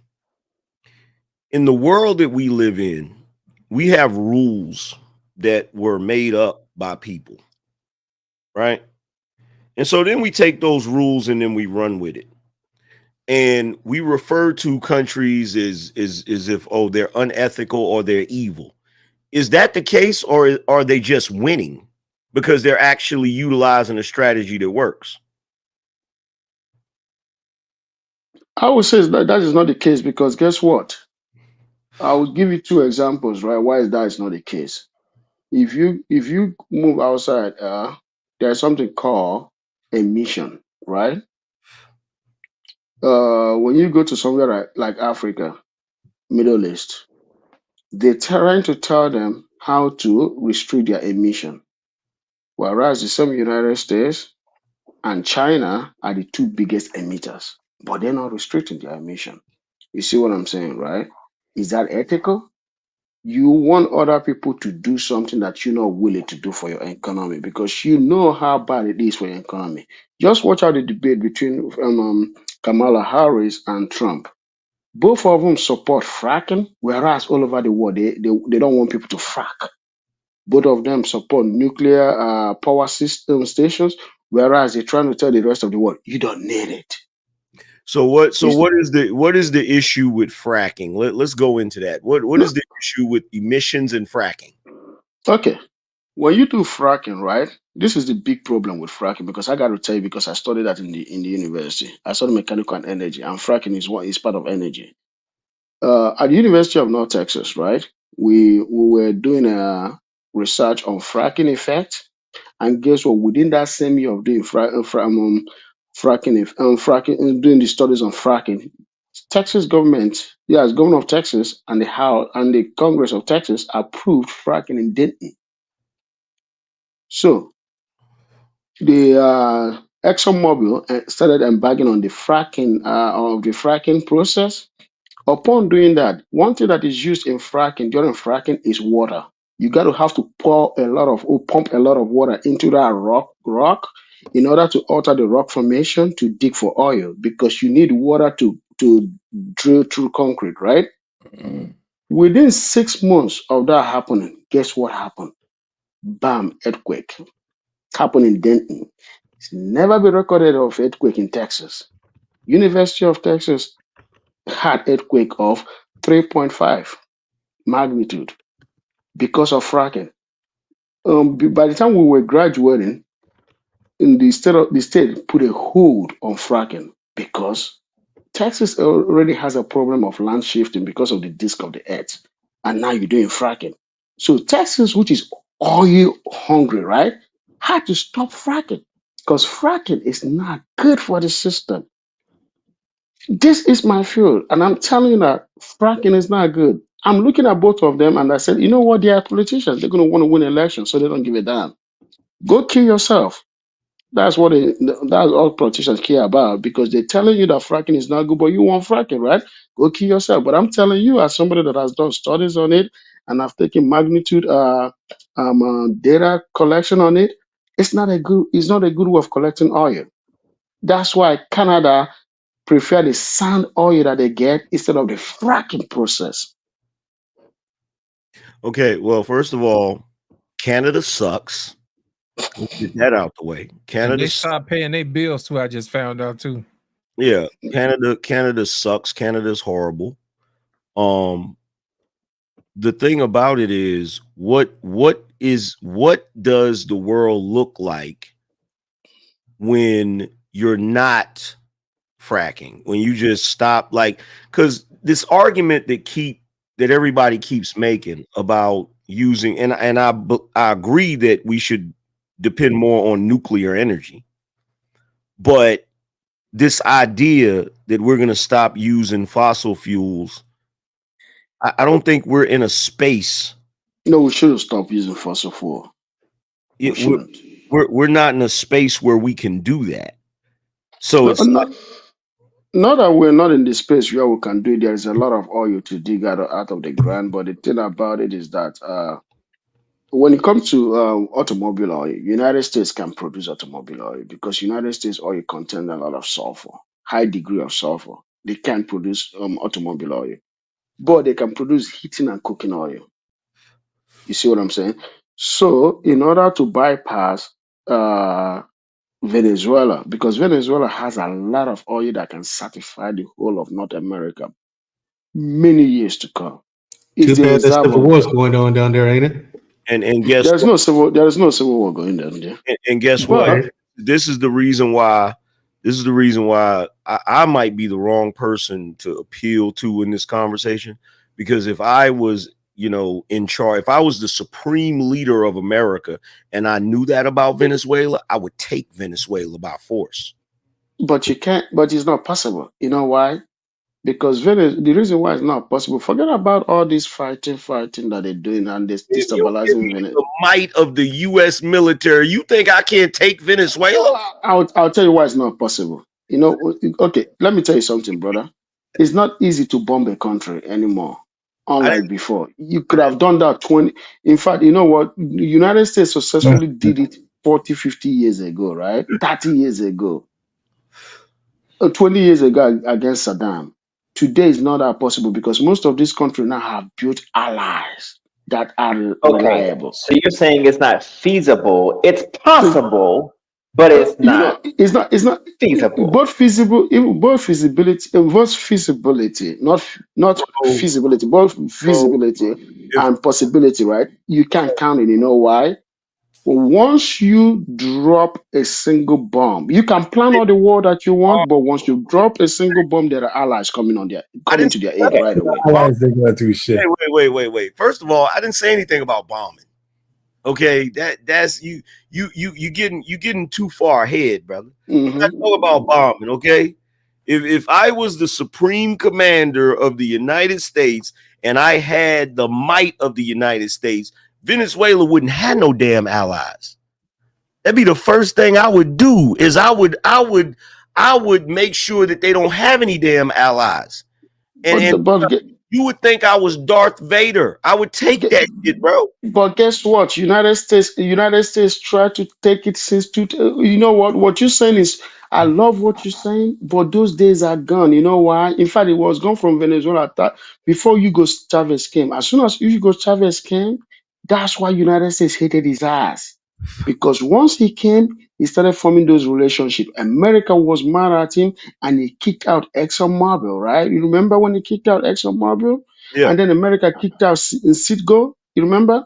Back in the 2010s, no 2000s, not even 2010s, 2000s. That's what you're saying right now was what they were doing. But Hugo Chavez knew something bad was going to happen if he doesn't form an ally. He ran to Russia, and Russia guaranteed his security. So from there to now, United States can go in because if they can go in, they would have gone in. Especially with Maduro, they would have gone in really fast. America won't waste time. They would have gone in, but they can't do that anymore. You know So what? that power, There's a lot of people. See, this is the thing to be killing me about this. It's not a matter of they can't do it. It's a matter that they won't do it because of politics. Like and let's be diplomacy. real about it. It's not a matter of this is part of the reason why, if you really want to be honest, this is part of the reason why a lot of people, whenever they start this rhetoric about Trump, this is why a lot of people they'll believe the rhetoric and get frightened because they don't know if Trump will do certain things. You feel what I'm saying? Like he's the type of president that's gonna be like, you know, to hell with that shit. Like I seen somebody telling a joke. It was like, yo, they wouldn't even answer the phone for Joe Biden. He said, but if Trump call, they're gonna answer the phone real quick because if he call and the phone rings and they don't answer the phone, and then all of a sudden they realize that Trump was calling, they call back like, "Hey, can I speak to Donald Trump?" Yes, we heard your call. Nah, it's too late. It's too late, Muhammad. Like he's not playing those games. So it's not a matter of like they said that Barack Obama said they would never pour steel in this country again. Trump got in office, they was pouring steel again, bro. So a lot of times we say certain things can't be done. It's not that it can't be done. It's that it's always some red tape and politics and all of that bullshit stopping it. Angry man. Hold on a second. Okay, hold on a second. I'm gonna get grooming in because he's been sitting there quiet for the last I don't know how long. It's not grooming anymore. It's Sparta HQ Network. Come on, man. Hey, I had to upgrade the name, man. I got to upgrade it. Appreciate it. This is a very gray area conversation, I believe, because you can go either way. Now, do I believe Russia or any other country come after us? No, they don't have the balls for it. First of all, we have more guns, men, and more crazy motherfuckers like myself. I don't care if I have to chop your shit fucking off with an axe, a gun, or a fucking penis. I will. So I will cut you. Mandarin, I won't be laughing. Mandarin, don't laugh because you have the little girly hands up there. You couldn't even pull a freaking little, like. I looked at your hands. They're like, holy shit! His wife's hands are probably bigger than his. That's so funny. But Oh Lord. we have, now we're not the only country that have nukes. So I think if we ever go to war with any country, it's not going to be a battle of who has bigger guns, who has the bigger bomb. End of the day. So I think the next war we're going to be pushed by a button. That's where it's going to count. And where are you? Where you haven't planted. Obviously we all have nukes all over there. I don't think we all know. We have, like, say 30 of them. They have 20. They have 5. No, I think all country has more than they say. I think it's bullshit what we hear in the news. And I think, like, say, okay, Russia has only 15. And I say, okay, I think they have over 100. Do I personally believe Russia is our biggest threat? No. Do I believe Russia and China together are the biggest threat? Absolutely. If they fuck each other, they're making little babies and we're fucked. Simple as that. So, with everything going on right now, those are two people we have to keep an eye on. There's where my fear is. Red Dawn, I think that shit can fucking happen. That's a reality movie to me personally, because shit has gone downhill before. And I haven't seen that movie. How bad have we dropped the ball when we literally saw Russia be destabilized in our lifetime, only for them to kind of bounce back somewhat? Correct. Like right now, like how are they a threat right now? Like realistically, here's the thing: America has no near peer enemies. There's no such thing as a near peer enemy right now, and there hasn't been since the since the end of the Cold War. Russia was our last one that could have been considered near peer, but since the Cold War ended, no one. Like that fall off of the cliff was a lot steeper than people think. Angry Man. Like it was an instant. Do you really think the Cold War ended? Down. I gotta ask you guys a question. Let me ask you guys a quick question. Hold on. Nowadays, you have China and Russia trying to infiltrate America. There's a lot of that going on. I mean, because they get caught all the time. I mean, all the time, every day. 4 people from China, 7 people from China last week, 4 people this past week. Russia, they try, and they got people coming over here, Russia, posing as students, going to school to get government jobs and try to infiltrate that way. They get caught all the time too. But like the vetting process, but America has contingencies for that too. But they do try. But there's no near peer military. No, my question was, do you really think the Cold War ever ended? I don't think it ever ended. I think it's still going on. No, Russia's too broke, man. And once your country gets to the level that they were at in the 90s, it's over. I don't think Russia is dangerous as a country. I think it's dangerous who their leaders are. It don't matter if your leader can't hit nothing. Well, a dog can bark all the love long day, but if he ain't got no teeth, what good is he? I mean, look at his GDP, bro. I think we are careless. We are very careless with our words, man. Hold on a second. Here's the problem. Yeah. We're thinking 2-dimensional. You know what I'm saying?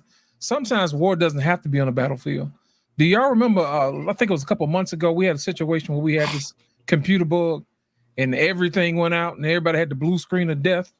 You know what I'm saying? I didn't have and that. How people set up in airports and couldn't go nowhere, and nobody could use the ATM. It's cloud strike. The battlefield changes. When did that happen? Where you been, man? I didn't have that problem. That's what I'm saying. I didn't have that problem. We didn't have that issue. You don't have to have it, but the country experienced it. American Airlines didn't take off. Delta Airline was grounded for hours. Southwest Airline nowhere. United took about 2 weeks to recover. Why are you flying United in the first place? I don't have that issue. That's irrespectable of the conversation. But I know. At the end of the day, You're an at the end asshole. of the day, it was just to give y'all an example. Something like that is easy to do. It ain't easy. I don't have. I don't have. It happens. Remember what I said earlier, earlier when we were going first rounds. I said, what happens if the enemies get the keys? They can hack the system. Enemies hackable. If they get hacked and they get all of a sudden they're controlling our droids, they're controlling our power systems and everything. Tell me what is a backup plan then? I don't know which world that some of us live in. You know why I said this?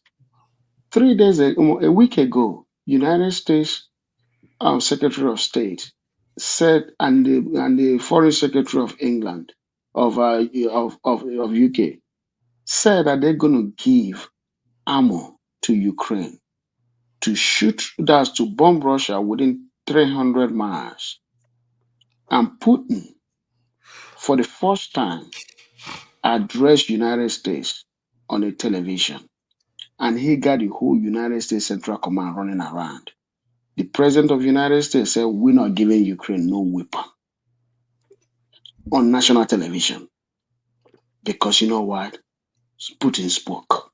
And the whole U.S. Central Command up to today are still running around. I got to tell you guys something. You You know really why I'm think saying that this? we didn't give them weapons? We've been giving it to them for years. No, I'm coming, bro. Okay. The reason why I'm telling you this is this, right? Only a person that have never tested the battleground is going to say that Russia ain't shit. I've been on the If you battleground. Mayday! Mayday, will you please? You went to battleground with Iraq. And Iraq, You went to, Afghanistan, no. That is not a South war. America. What's the That point? is not a war. I the gotta point? tell you one thing, because sometimes I hear U.S. military soldiers come and start saying all these things. When you test battle somebody that is equal to you, then you're not gonna want to be the war. There is a reason why. No, I'm coming, bro, because we gotta be careful how we gotta be careful. Excuse me, Gangry man, let me land. We gotta be very careful how we profess and clamor for war. Especially when you have a big guy beating a little guy, you want to fight all the time. But when you meet your equals, when they ask you to come and fight, you never want to beat the war. United States cannot do Russia shit, and Russia cannot do United States shit. Both countries cannot fight each other. Pause for Period. a second. Pause. I don't know what's with you niggas that's from other fucking countries. But It don't matter. Don't do that. Y'all want America to fall so goddamn bad you can taste it.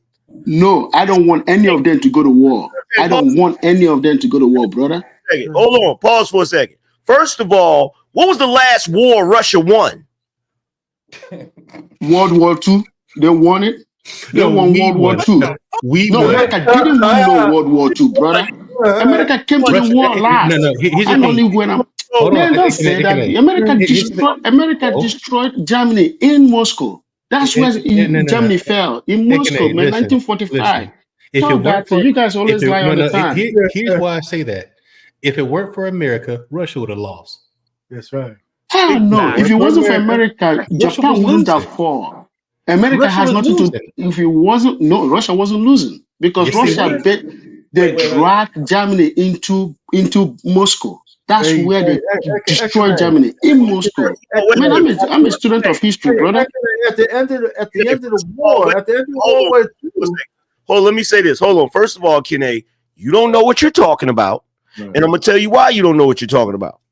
First and foremost, Russia only got an advantage over Germany because you know who with the short mustache and his freaking generals, they didn't do their damn research about Russia.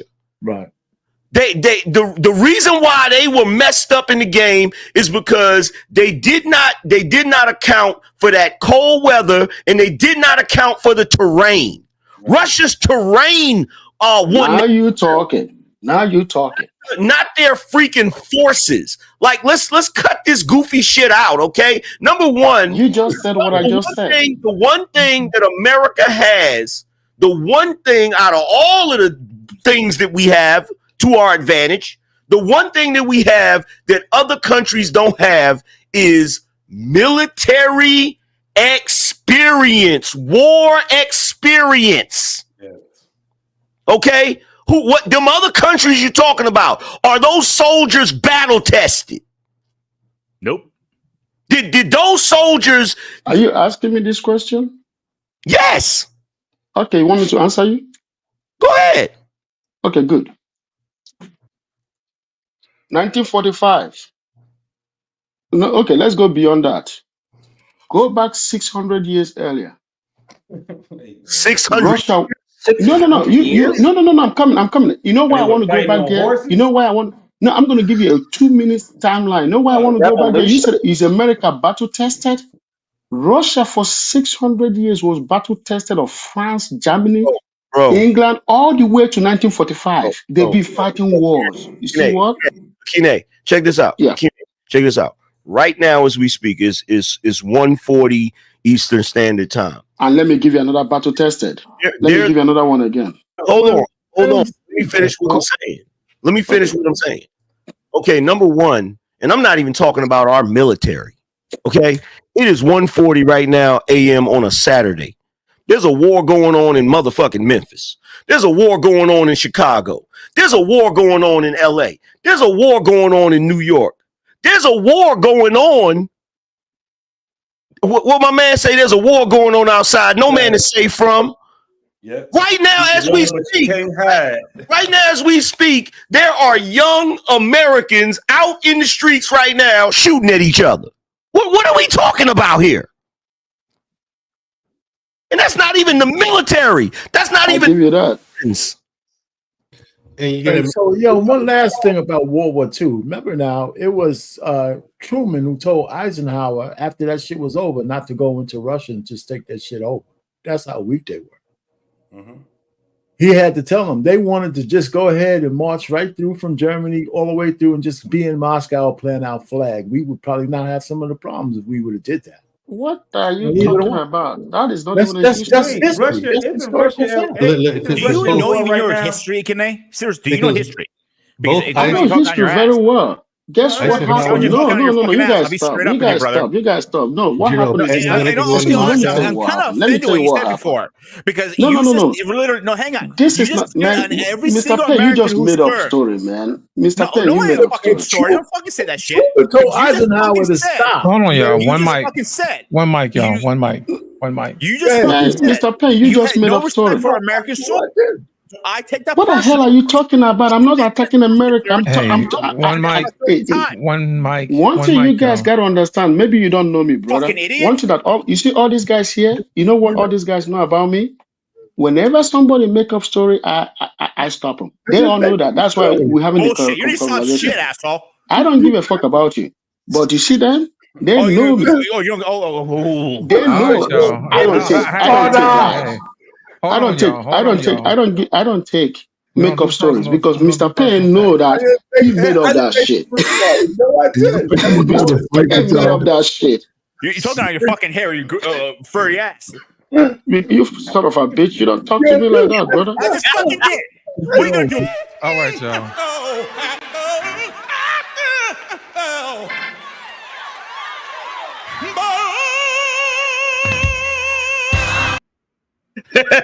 You can be standing right there, but in my face, I'll be breaking your bones. Oh, bullshit, fucker! I will rip your fucking head off.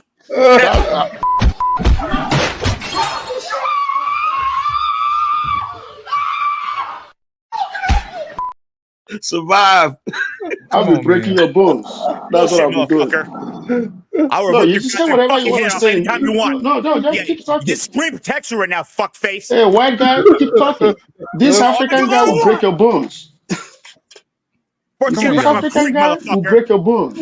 No, yeah, okay, you're being a piece of shit. Gentlemen. Who the hell is this nigga you feel the need to entertain?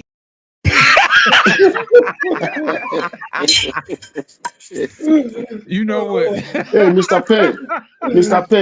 Let me say this real quick, okay? Let me say this real quick. 1945.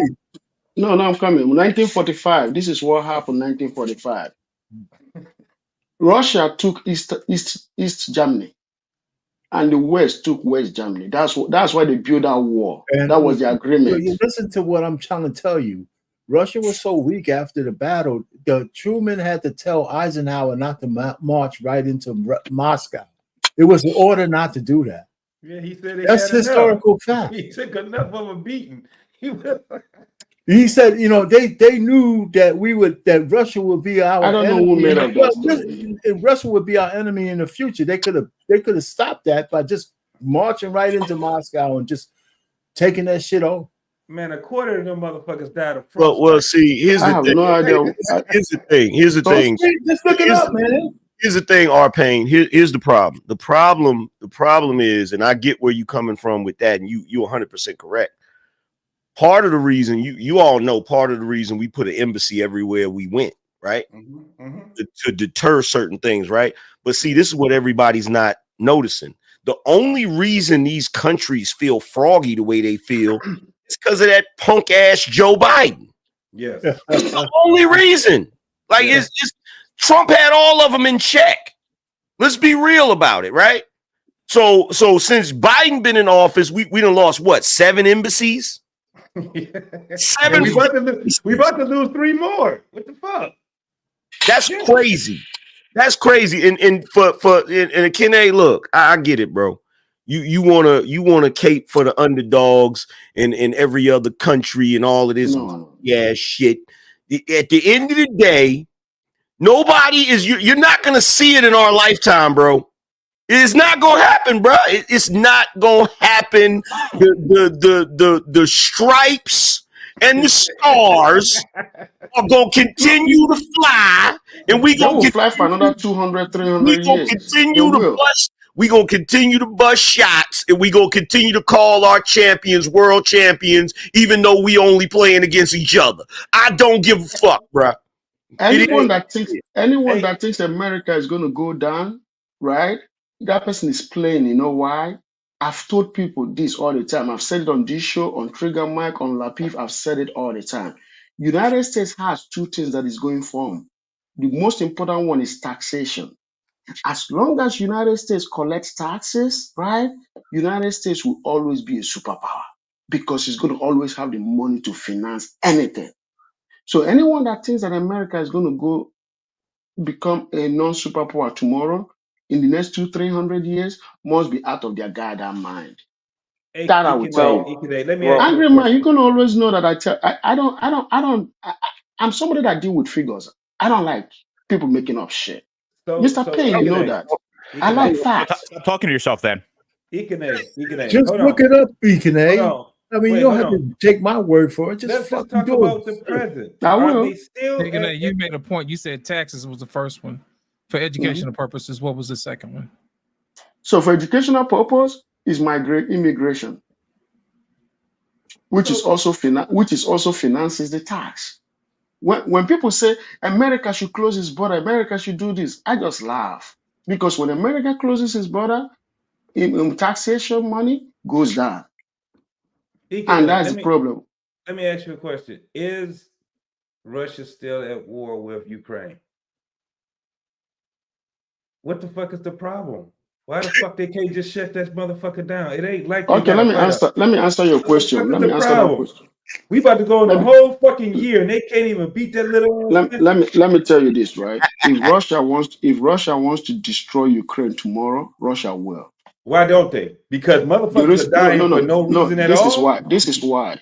Russia just want to. You need more people. No.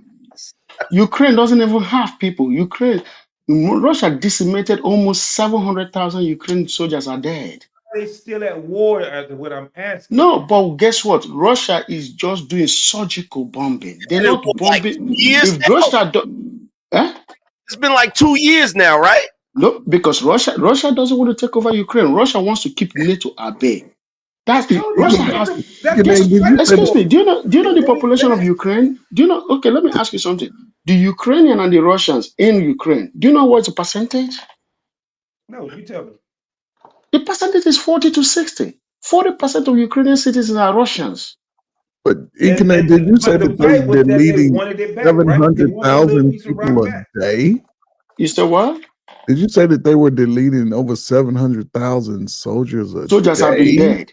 Have been No, it's dead. not that For many the Oh no my God. no that's Not for what 2 even years. United Nations stated over A 700,000 Ugandan day? soldiers are dead. I'm telling Not you a for day. real. That's The how bad past it is. 3 to 4 They years don't a have that In many fact, let soldiers me day? tell you though. one other thing that you don't know. They ain't got that many soldiers though. Let me tell you one other thing that you don't know, right? Do you know that this is another thing that you got to understand about this war? You know, at the very beginning, Russia, younger people, younger recruits ran away out of the country because they didn't want to fight for Putin, right? But when they found out that this is not Putin's war, they started coming back to join the reserve. But Ukrainians stayed. Their men stayed. Men of a war age stayed. They didn't leave the country. So when Russia started bombing Ukraine, it bombed a lot of their soldiers. That's why Not those figures 700 were a day. high. Can I ask a question? Ekene, Mhm. does Russia want a problem with NATO? I will tell you this: Russia doesn't want to go to war with NATO, but Russia will not Okay. allow NATO to go further anymore Why? because now NATO is right at Russia's border. Okay. Taking Ukraine, you know what it does? If you look at Ukraine map, right? Ukraine map goes inside, not not like a normal border map. It goes inside Russia. It, you see what I'm saying? So Russia taking Ukraine, the West being in Ukraine means that they are just 300 miles, 420 miles from Taking Moscow. Ukraine, it's easier to just say it like this, okay? Taking Ukraine would be like one of our enemies taking Mexico. Right. Now you're talking. Right. Exactly. Okay. Exactly. Thank you, Anchorman. Thank you. Thank you for that. Yeah, you got it Thank you, right. Anchorman. So here's where I'm having a bit of consternation here, okay? Because it makes, yes, him taking Russia wanting to take Ukraine, okay? It makes sense if he's trying to rebuild the USSR, okay? And trying It's not interested in that. I don't think so. bullshit. It's not going to be able to do that. It's not going to Where's be my able to do that. baby? He Where's cannot my do. baby at? Let me tell you Where's my one thing. baby? Wait, hold People on. say that even if Putin has that dream, it's not going to The realize reason why it. he declared It's not war? possible. Hold It's on. not possible. Hold on, Kine. It's First not of all, possible. wait. First of all, Putin is from that old school Russian I bullshit. understand. Thanks, I Aiden. understand. That march, what's that march you call it? They have been. He was sad. He was sad about the fall of USSR. Hold on. Check this out. Russia has been screaming about this for years. Okay, I know. years. There's a movie that I used to like in the '90s called The Saint with Kilmer. Val Kilmer, right? There's a Russian leader in that movie because Val Kilmer's trying to steal something from him or whatever. And he's giving this speech about how he wants Russia to regain its former might. Thank you, Aiden. They have been saying this for I don't know how decades.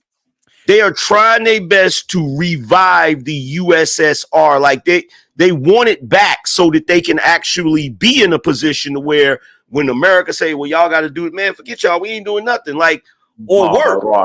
Right, go get the fuck on with that bullshit. But Putin has said publicly he wants it back. Yes. He has mentioned that. Like, well, we're having this argument here. We're like, He hasn't been silent about this shit at all. Do you listen? Okay. Ekene. I can hear you guys very well. Oh, okay. Oh, sorry. I got it. You got the speakers right there. All right. Sorry. I want you to take Putin. I want you to take Putin out of this for a second. You got some speakers from China, by the way. Traitor. His son is Japan. I want you to take Putin out of this just for 1 second, okay? Now, I'm going to insert someone different in history. Let's say Emperor of Rome, okay? Do you know originally the emperor of Rome? Originally, it wasn't just one emperor. Okay. Originally, it was 5 emperors. Rome was divided into 5 sections. Okay. You're shaking your head yes. That tells me you concur. There's concurrence. All right. And before it was one big massive empire, and before it was once familial. Okay. And they were all brothers. Okay. And one brother decided that he wanted to start taking over different sections. Okay. And that's how you end up with the massive territory of the Roman Empire. And this is before you start getting into Caligula. Dang, I can't say his word. His name. Thank you. This is before we got to start getting into Titus. This is before we start getting into all of the names that we are aware of.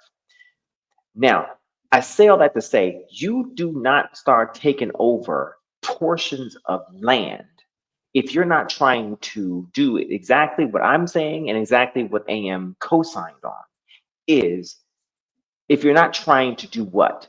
Build something, either designing it back to its former glory or building something that you've been aspiring to, like the damn Turks did at one point, or the Ottoman Empire did at one point, or the damn Chinese, who was Genghis Khan did at one point. Okay. Let's not play coy. Let's not fuck this up here. Okay. He is trying to do exactly what all of those names I just mentioned were doing. But what you said, And then in addition to that, and see, this is why I get tired. This is why it annoys me when everybody starts talking about America being evil. Because if America was on that type of time, we would be on some, you know what? Let's take Canada. Let's take Canada. Let's take Mexico. America was taking shit. America took all the way from Washington D.C. to California. Now, come on, No, brother. listen to what I'm saying. I'm not talking about what we now call America as northern America. What I'm saying is that all of that happened back in the day. What Putin got is part of America. Okay, but listen to what I'm saying. America can be bigger. Okay, you literally have South America, but it's not the United States of America. I'm talking about United States. Okay, so what I'm saying is, if we were on the type of time that these other countries were on, we would be trying to take over Mexico and freaking Canada as well. To be bigger, believe you me, because we could.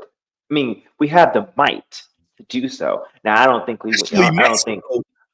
Yeah, I mean, we still kiss the ring of England, whether we like it or not. There is something that you said that I said. Okay, maybe you're listening to CIA propaganda. You realize that, right? We'd be doing Mexico a favor. I'm just saying. Yeah. But guess what, Bossman, there is something that you said that makes me think that you're listening to CNN propaganda. You remember, no, not CNN, CIA propaganda. Let me say this to you. After the fall of the Soviets, right? United States started approaching the ex-Soviet countries. But right immediately before that, United States started with right immediately after that, United States got Poland first to join NATO. From there, United States started creeping into all those ex-Soviet states. Then Putin came to power in 1996 to stop it. Then he started negotiating with the United States that, okay, you know what? You guys have gotten about 16 countries out of the you guys have gotten about 16 countries that are now formed as NATO, but you need to stop approaching the ex-Soviets because you're encroaching into our border. Clinton, remember there was 1984 treaty that was signed with Ronald Reagan and the former what was his name, Yugovich or whatever his name was, about NATO not expanding, right? So Clinton in 1998 told Putin that he's not going to obey that treaty, that he's going to expand, right? And Putin said to him about stopping. Then in 2007, George Bush admitted 3 former Soviet countries into NATO. Georgia was going to join, and Russia began to bomb Georgia to stop Georgia. And that's why Georgia never joined. You see what I'm saying? So don't say that Putin is reaching out to grab those countries. No, Putin was telling the United States, obey the treaty that we signed. But United States and NATO said no, they're not going to obey it. So let's be honest. Remember what I said earlier. I don't mind people having ambition, but we can lie about it. I understand everybody want to be a What was being propaganda. lied about? Lie What was about it being lied means about? what is being lied is that United States is the one, and US and NATO were expanding beyond the agreed design treaty. The treaty that was signed in 1984 was that NATO should not expand. But United States disregarded that agreement. That's Wait a why second. NATO Wait a is at second. war today. Pause. Pause for 1 second, though. I don't believe, and when I say this, someone's going to probably hop onto this and then give me a chance to look this up. But I don't believe that America is walking around saying that, hey, you want to join NATO? Hey, you want to join NATO? Hey, come on, dude, man. you want to join NATO? Come on, man. Here's what Let's I end know this is conversation, bro. I'm done with this conversation. here's what I going around saying that thing. You wait a want to join second. NATO? Wait a second. What I do know is more than likely happening when it comes to NATO is similar to what Ukraine is currently wants to do and did last year and the year before last, is trying to join NATO and have to apply to join NATO. Originally, when the original countries were banding together and signed a treaty to join NATO, sure, it was a group conscription. As NATO starts to expand, you have countries wanting to join NATO, because here's how I say NATO. NATO is like the big ass gang clause. Okay, it's like, hey, this is a big ass group. I want to join your fucking club, because it sounds really good to have the biggest bully as part of your team. Because what the big ass gang club says is, if you fuck with me, I got the biggest goddamn bully on the planet. That it says that if you fuck with me, you fuck with all of us at one time. That's essentially what NATO is. Fuck the wait. Fuck the bullshit. That's what NATO essentially is. You fuck with me, you fuck with everybody at the same time. That's right. Essentially what NATO 100%. is. Okay. Article 5. Article 5. That's and right. guess what? NATO wasn't shit when that genocide happened in Rwanda. No, they're not shit until something happens in Europe. So essentially what happens is these smaller little goddamn countries, because as I'm looking at the list of countries, we're talking United States, United Kingdom, Italy, Canada, Netherlands, Belgium, Portugal, Denmark, Norway, Luxembourg, Turkey, Greece, Germany, Spain, Poland, Czech Republic, Hungary, Romania, Bulgaria, Slovakia, Lithuania, Slovenia, Latvia, Estonia, Finland, Croatia, Albania, Montenegro, and North Macedonia. Some of these countries are small as shit, which means they could. I'm sorry, I forgot one. No, there we go. Most of these countries are small. If I were to look up their GDP right now, most of them pale in comparison to a GDP of our smallest goddamn state. So they need the might of all of their power within that one little region. So yeah, I'd imagine that most of the reach of NATO probably expanded around the border of Russia, probably because they said, hey, we want to join NATO because we like what that means. And the biggest bully on the goddamn planet said, if you want to join NATO, this is what you're going to have to do. And most of that is money. And if you don't have the money, bet. We want to establish a, what is it called? Military conscription in your country. We want something for that. Hello, somebody. Let's not act like America doesn't get something for other countries not being able to pay their full fucking share. Donald Trump wasn't the only one that was making motherfuckers pay. So, with that in mind, it wasn't like America was going around here wanting to make NATO bigger. America wasn't keeping it from being bigger. It wasn't like we were just like, no, we don't want it to be any bigger. No. We didn't mind it being bigger, but we weren't just allowing anybody, any and old body coming in here without us getting a fair cut. The only motherfucker that we were not willing to try to allow into the fucking circle was Ukraine. We made the decision to tell Ukraine, no, we don't want y'all in here. And Biden was the only one who said that. And the only reason why I can think of is because Putin was adamant about going into Ukraine, because Putin, I don't like the guy, but I can tell you one thing: he don't give a fuck. He don't give two fucks. He don't give two shits, because he said, and I quote, if he joins NATO, he being what's his face, Zelensky. Thank you. If he joins NATO, it will be the beginning of World War III. If he joins NATO, we may as well fire off some goddamn rockets, essentially.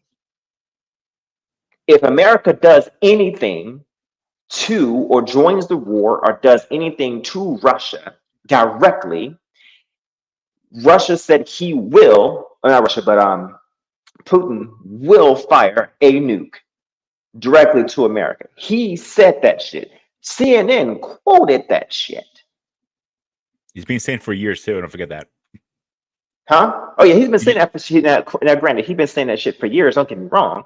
But the point that I am making, the point that I am making here is that for the most part, America is worried at the fact, for whatever reason, worried about the idea, and it isn't just America. NATO itself is worried about the implication of starting World War III. This is the reason why they don't want Ukraine involved in NATO at all. But Ukraine has been begging to be part of Ukraine because they want the power of that gang clause. So to sit back and say America has been trying to expand the border of NATO, no, other countries is responsible for expanding the border of NATO. Over. And don't forget also NATO, like as much as they say they're big bullies, and they are, at the end of the day, they're just fancy blue helmets and they don't do a lot of shit. They're just the name backs it up. They don't do shit. They're no different than the fucking UN. Exactly. That's my point. That is my exact point I'm trying to get to. They don't do shit. They just sit in a circle and jerk each other off back and forth, and that's all they fucking do. Yeah, they sit up there in the freaking NATO thing having meetings and shit like anybody gives a shit about what they're talking about. Like nobody freaking cares. Like the question I wanted to ask, did y'all talk about Diddy? We did. Yeah. Diddy was the catalyst. I came in the heat of this shit. Listen, Diddy was the catalyst for the distraction for what we're talking about right now. That's all. Man has been destroying Diddy. I am dropping. I gotta be at work tomorrow in a couple hours. I'll see you guys. All right. Later. Yeah, AM. We pivoted to this because Loss had basically asked the question about it being a distraction, and I had pivoted to this because Diddy was a distraction about what was happening on the world stage writ large for the most part. Yeah, and I had made the connection about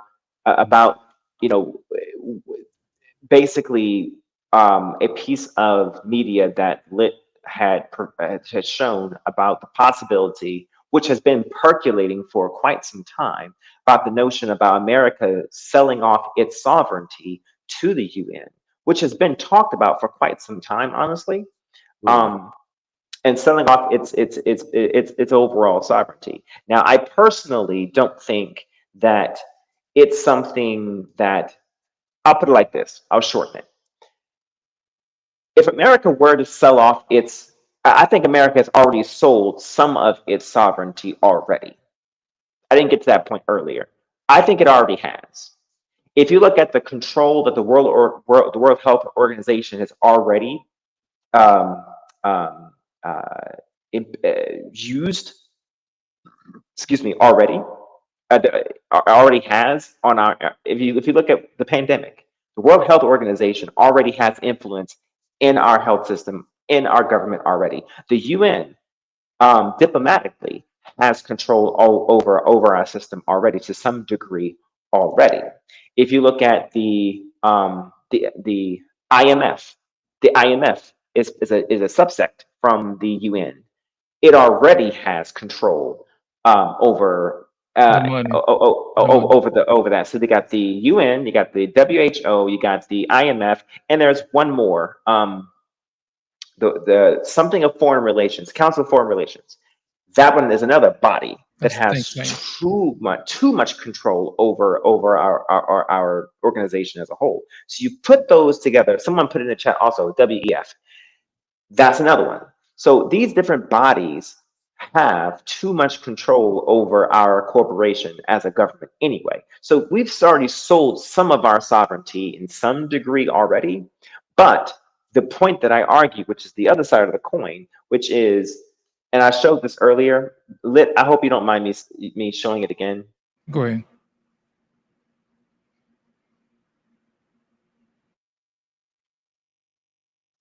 I made the point earlier that America is not about to sit at no table where we don't have the biggest stake.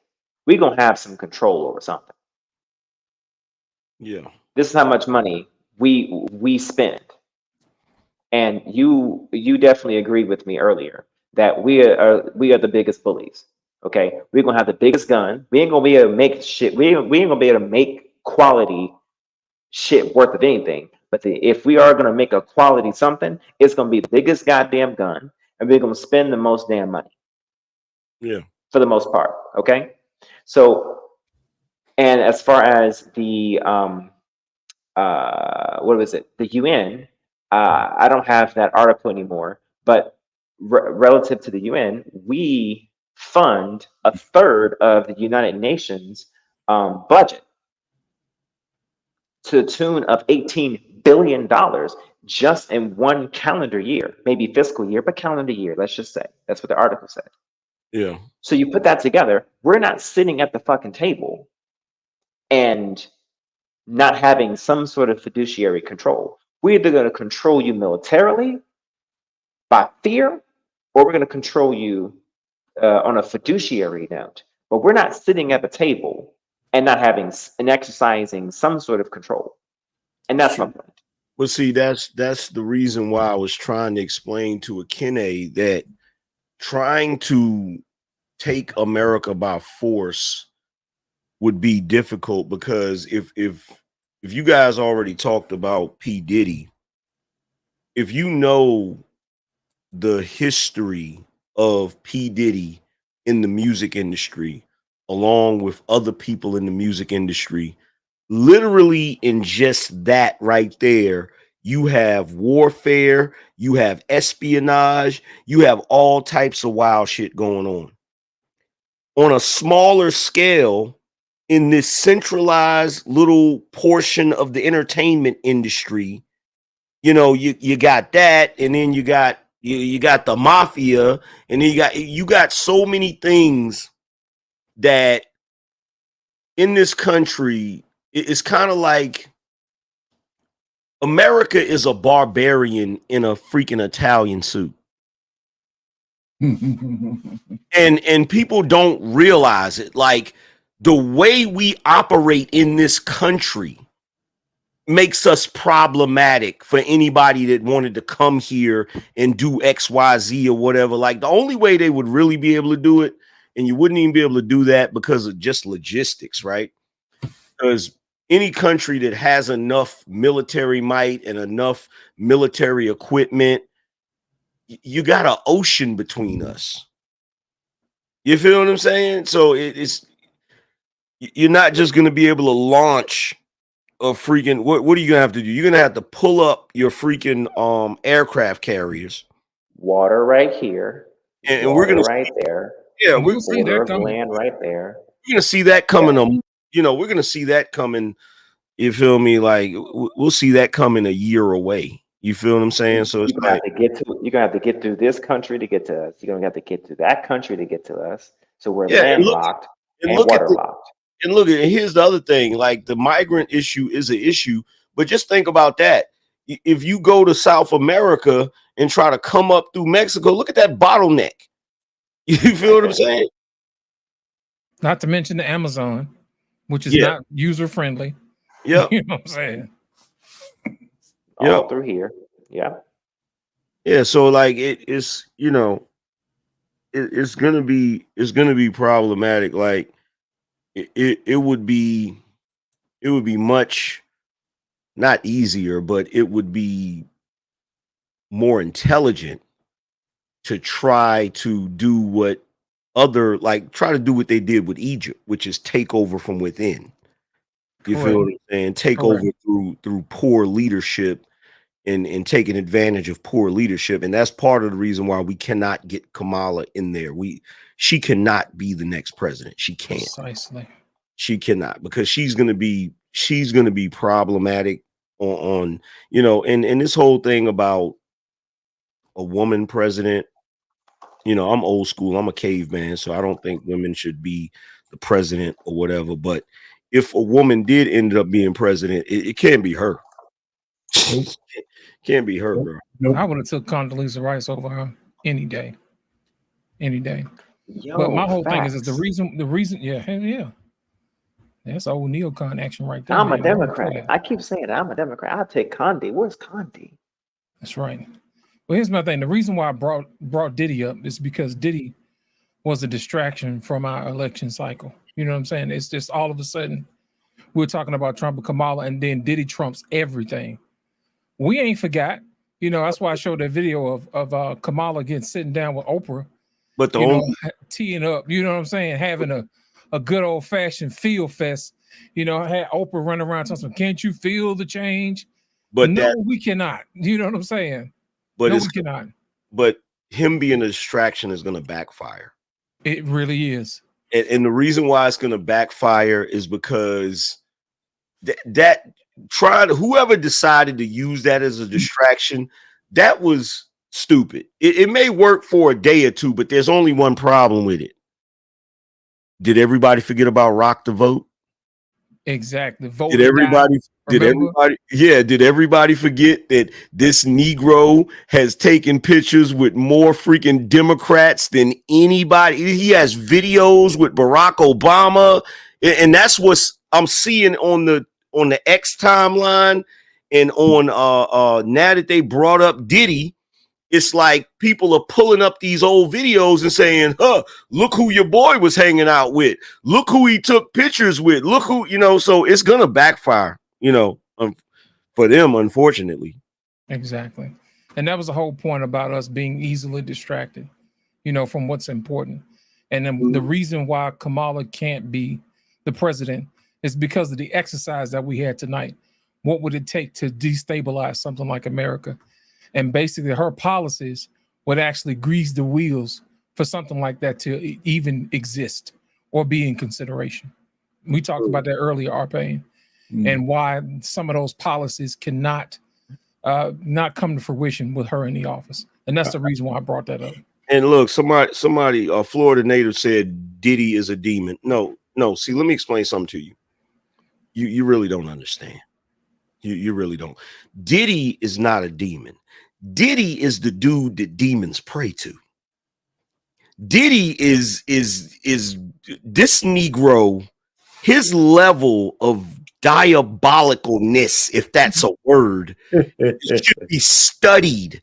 Like, this is our first real life supervillain. And I don't even think people understand it. Like, bruh, this dude, the stuff that the things that he's tied into as far as his tentacles and his reach. See, I'm gonna tell you something else that happened politically that nobody paid really any attention to. Right before the feds snatched up Diddy, Nobody's paying attention to how the feds went up there and snatched up some of those New York officials. That's right. That's right. They went and snatched up, what was it, police chief or something? Yeah. Police chief and somebody in his house. Yeah, and they're acting like it ties into Mayor what's his name? Eric Adams. Eric Adams, right? Let's not forget Eric Adams is the one that gave Diddy the key to the city. That's right. He's the one that stood up there and said, yeah, you know, the bad boy mayor is going to give the key to the city to the bad boy from Bad Boy Entertainment. Oh, really, nigga? So it's not a coincidence that those officials got snapped. And keep in mind, all of that ties into if the Republicans do it right, they can have a field day with that. Oh, look at these corrupt officials. You know, this is where Donald Trump was prosecuted and blah, blah, blah, and all of that. Look at how corrupt they are. You know what I'm saying? Like, if they really wanted to spin it, they could spin it and they could tie this Diddy shit all up in it, because Diddy has connections to the DNC. He has connections to the Democratic Party. You feel what I'm saying? He done been in more photos and videos with Barack Obama. You know what I'm saying? Like, I'm just saying people could tie all of that shit together if they really wanted to. Correct. That's the reason I was telling people, make sure you write some of this stuff down, is because they will scrub the internet. Just like they scrubbed the internet of Kamala saying that she was the border czar. All those videos, all that stuff, Google went back and put all that stuff on pause. But the thing about it is we got that stuff in writing too, PDFs that they forgot to remove, and we got those too. That says she was the border czar. So they can scrub the internet, the videos or whatever, but some stuff is forever. Well, I think at this point, everybody is internet savvy enough. Right. To where it ain't gonna matter, because you gotta think about it like this. Shannon Sharp allegedly accidentally goes live, and even though that live gets taken down, mad people got it. Right. So there's people that literally sit on the internet with their finger on the record button, just waiting to catch something. You know what I'm saying? Like, just waiting to catch a moment, and then you take it down, but then if it goes viral, they're going to be reposting it everywhere. It's like, you can't really, we live in a different age now. And the interesting war that's going on is the war between the legacy media and the new media, and how they're trying to, cause you got to think nowadays, they can't do what they used to do back in the day. Back in the day, if this election cycle would have happened in the 90s, pretty much all of us up here would hate Donald Trump and would think Kamala's the best thing since sliced bread. Absolutely.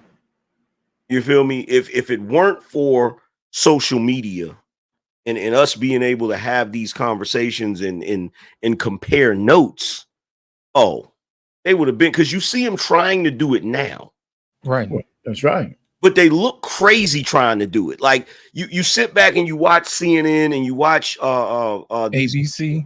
Yeah. You watch them trying to basically gaslight everyone, and they look crazy when they sat up there and said,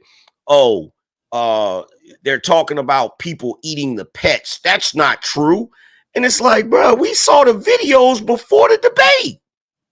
The videos is all over the internet. Like, we already saw it.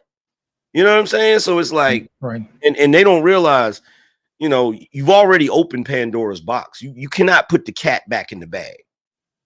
Hey, you know what? I tell you what, it's funny. Just a little side note about Ohio. Vivek was up there in a town hall. I saw that. Just I thought that was a brilliant stroke right there, talking to the people. It was laying it out straight. Anyway, but the thing about it is they have to groom the next generation of politicians. So that's the main reason why I tell everybody, make sure you watch and see who's around the people that we are now, because the next generation of folks, you got to start watching them now before they start saying that they wasn't this and they wasn't that. Because think about it, when they brought up J.D. Vance, nobody heard of Vance until he got associated with Trump, and now all of a sudden he's XYZ. Right. It'll be the same way if Angerman ran for president. Now all of a sudden they're gonna try to start dragging up dumb stuff and putting labels on him when we know he ain't about none of that. You see what I'm saying? Well, they got But- enough. They got enough footage That's- of me that's to what make they sure do. I never become president. Well, You know what I'm saying? what that's But- opposition research is a bitch. I mean, that's exactly Right. what they do, and that's what it's designed for. Go ahead. Lit.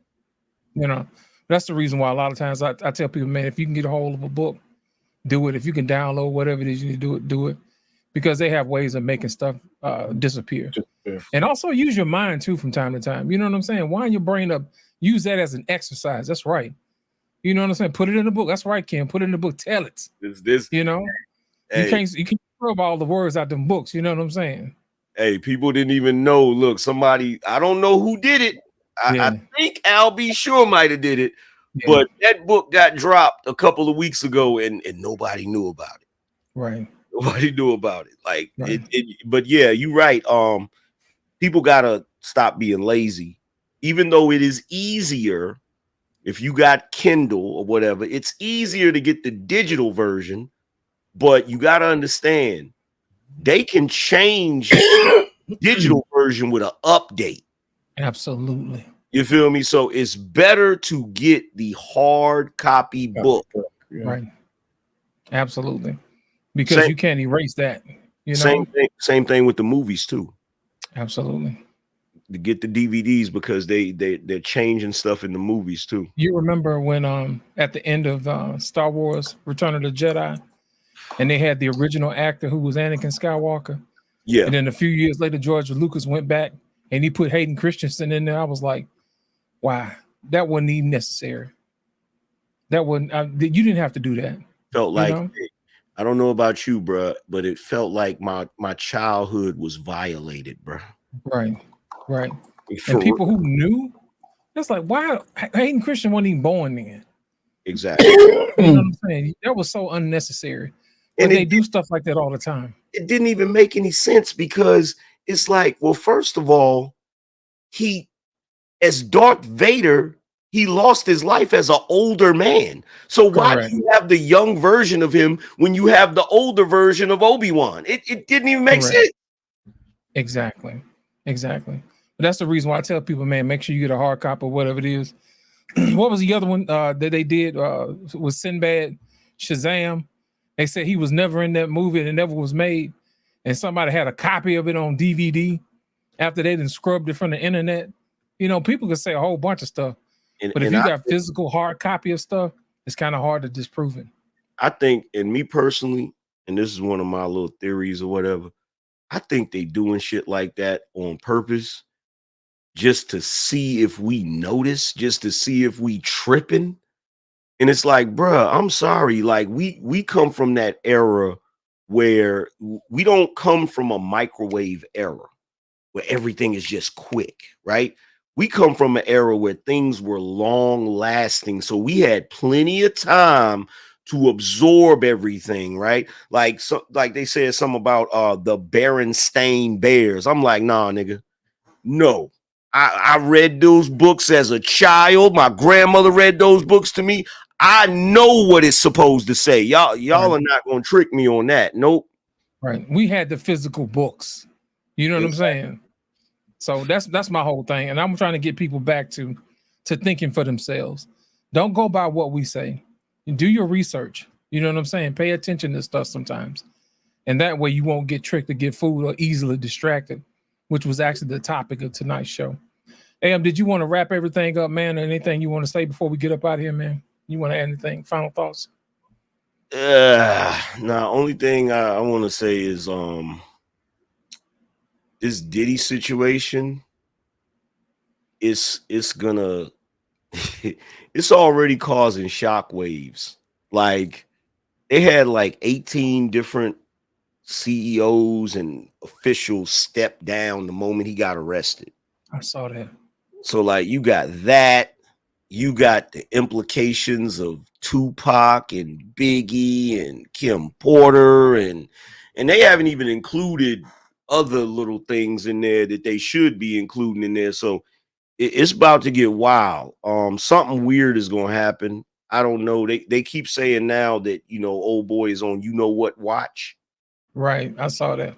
And I'm like, okay, here we go with The Epstein bill. Here we go with the goofiness again. You feel what I'm Right. saying? So I don't know. It's gonna get wild. You feel me? Indeed. Thank you, AM, for coming out. Trey Ferg, did you want to add anything? Because I know you've been awfully quiet today, but you've been active in the chat, man. You know, just listening to Angry Man, he just confirmed what I said earlier. This is going to be a long process, and those list of names, you know, they're going to allow some folk to sort of get out ahead of it. That's why guys are, you know, resigning and sort of getting out ahead of it. But everybody on that low level tier, everybody that has some baby oil rubbed on their back, all of them gonna get exposed. Every last one of them. So it's gonna be a long process. I think they'll put him in that pressure room, and he'll have to start pinning names up on the board, like here they go, out whatever, because he recorded everything. That's why they sent the people into these places that needed to go, because you have weapons, you have drugs, you have sex trafficking. Is he gonna One slap? of them gonna stick, and one of them go get him 15 to 25. So either way, he's gonna be screwed. I just hope that some people who may be connected are not really connected, because if so, everybody's gonna fall. There won't be nobody fired in this process. So Is he gonna slap the? Is he gonna slap the coffee off the table like Denzel? No, he ain't gonna get to that. He ain't gonna get that far. He gonna slap that baby all on somebody's back. Man. Listen, if they were smart, they would go back and test the quality of that baby oil and make sure ain't no fentanyl and nothing like that. You know what I'm saying? I'm That's sure too they many already bottles did. I'm just sure laying they around. already did. Go ahead, R-Pain. Yeah, so the only other thing I have to say, P. Diddy is like a real life devil, man. Because the thing that I find, you know, the one thing I hate about this whole thing is that the people who engaged in all the sex acts, a lot of those folks wanted to be there, and what P. Diddy did to them was this. He gave them a choice. He said he knew that some of these people were on the edge. He said, you want this kind of life? These are the things you have to do. So his whole thing was, I want to know how far you're going to go, right? If you want this kind of life, how far will you go to get it? And that's what he did to a lot. I think a lot of that stuff was these people actually wanted to, you know, you want to be a star? This is what you have. This is the casting couch kind of thing, right? So the whole sex trafficking thing, there's got to be more evidence than a whole bunch of free calls. Because if those people were consensual, people, you know, you can't throw people in jail because they want to screw each other. You know, so there's got to be, you got to give me the criminality. And the whole baby oil thing, well, that's not a crime. You can have gallons of baby oil. So yeah, I mean, he's evil. There's some dirt in there. There's definitely some dirt in there that's going to keep him in jail. But right now, they're going to have to prove it. I think a lot of these charges are going to get dropped, and some won't. You know, but that's why they're throwing the whole book at him. But there's a lot of people that they're kind of couching as innocent that are not innocent. Until the beatdown, I didn't think Cassie was innocent. I still don't. She didn't deserve the beatdown, but she wasn't innocent. Yeah, if he mess around and beats this, then you know it was a distraction. Absolutely. Yeah. It's on you, man. Final thoughts. Will you be a part of the baby oil buyback program if Kamala Harris is elected president? Or you gonna stick to the old fashioned? You gotta give him that hawk too and spit on that thing. I'm a full blown masculine man. I don't do no all your shit. Oh, Jesus Christ. It's ashy. I'm ashy, man. You see that? It's all Yeah. ashy. That's No right. oil.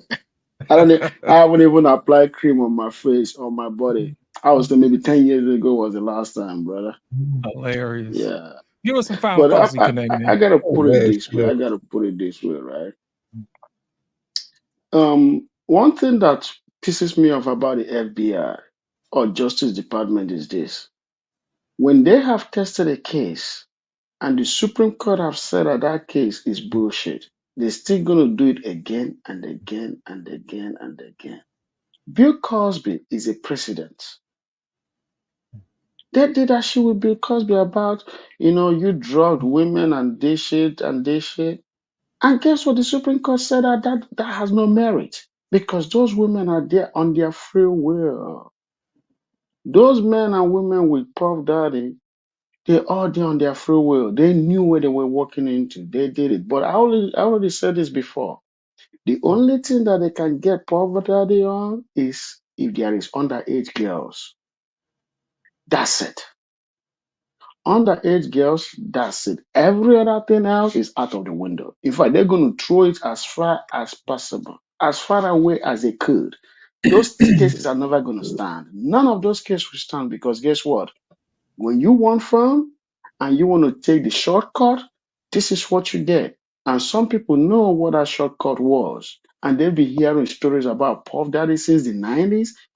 Man, we all grew up in the 80s and the 90s, and we knew Puff Daddy in the 90s. We all knew this shit about him. But people still go through him because, well, guess what? It gives them that shortcut. So to me, there is no case. Yes, whooping that girl's ass, yes, that's a case. But is she a willing participant? Oh, yeah, she was violent. I heard about her. I heard how she used to smack back Puff Daddy from the back seat. How she almost, hit his eyes somehow that he almost lost his vision one time because of how violent she is. So she's a very violent woman. But guess what? Now Pookie took over. Now she's living with a Pookie, right? She wants millions to sustain that Exactly. lifestyle, to take care of Pookie. That's what she wants, millions, because Pookie got no money. So Pookie gave her an idea, hey, we got to get some million from this guy. That's what they're doing. So the feds are just trying to distract us from the election. They're trying to do whatever they can. They cut interest rates during the election. They put Puff Daddy down during the election. So this is the October surprise we're getting, all so that we can talk something different. They don't have a case. I'm sorry. Appreciate it, Ekene. Boss man, it's on you, brother. Final thoughts. Well, as it relates to this entire thing, I'm on the side of it being a distraction.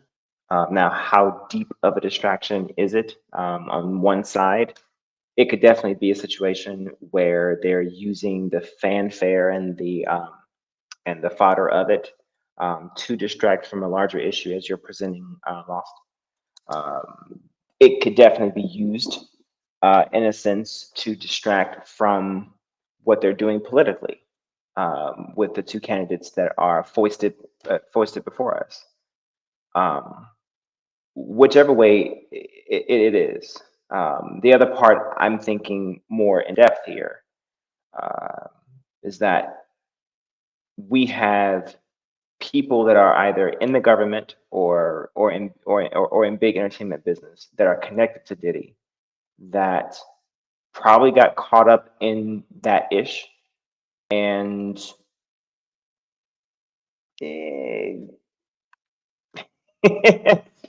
they want to take Diddy down basically to keep from exposing that.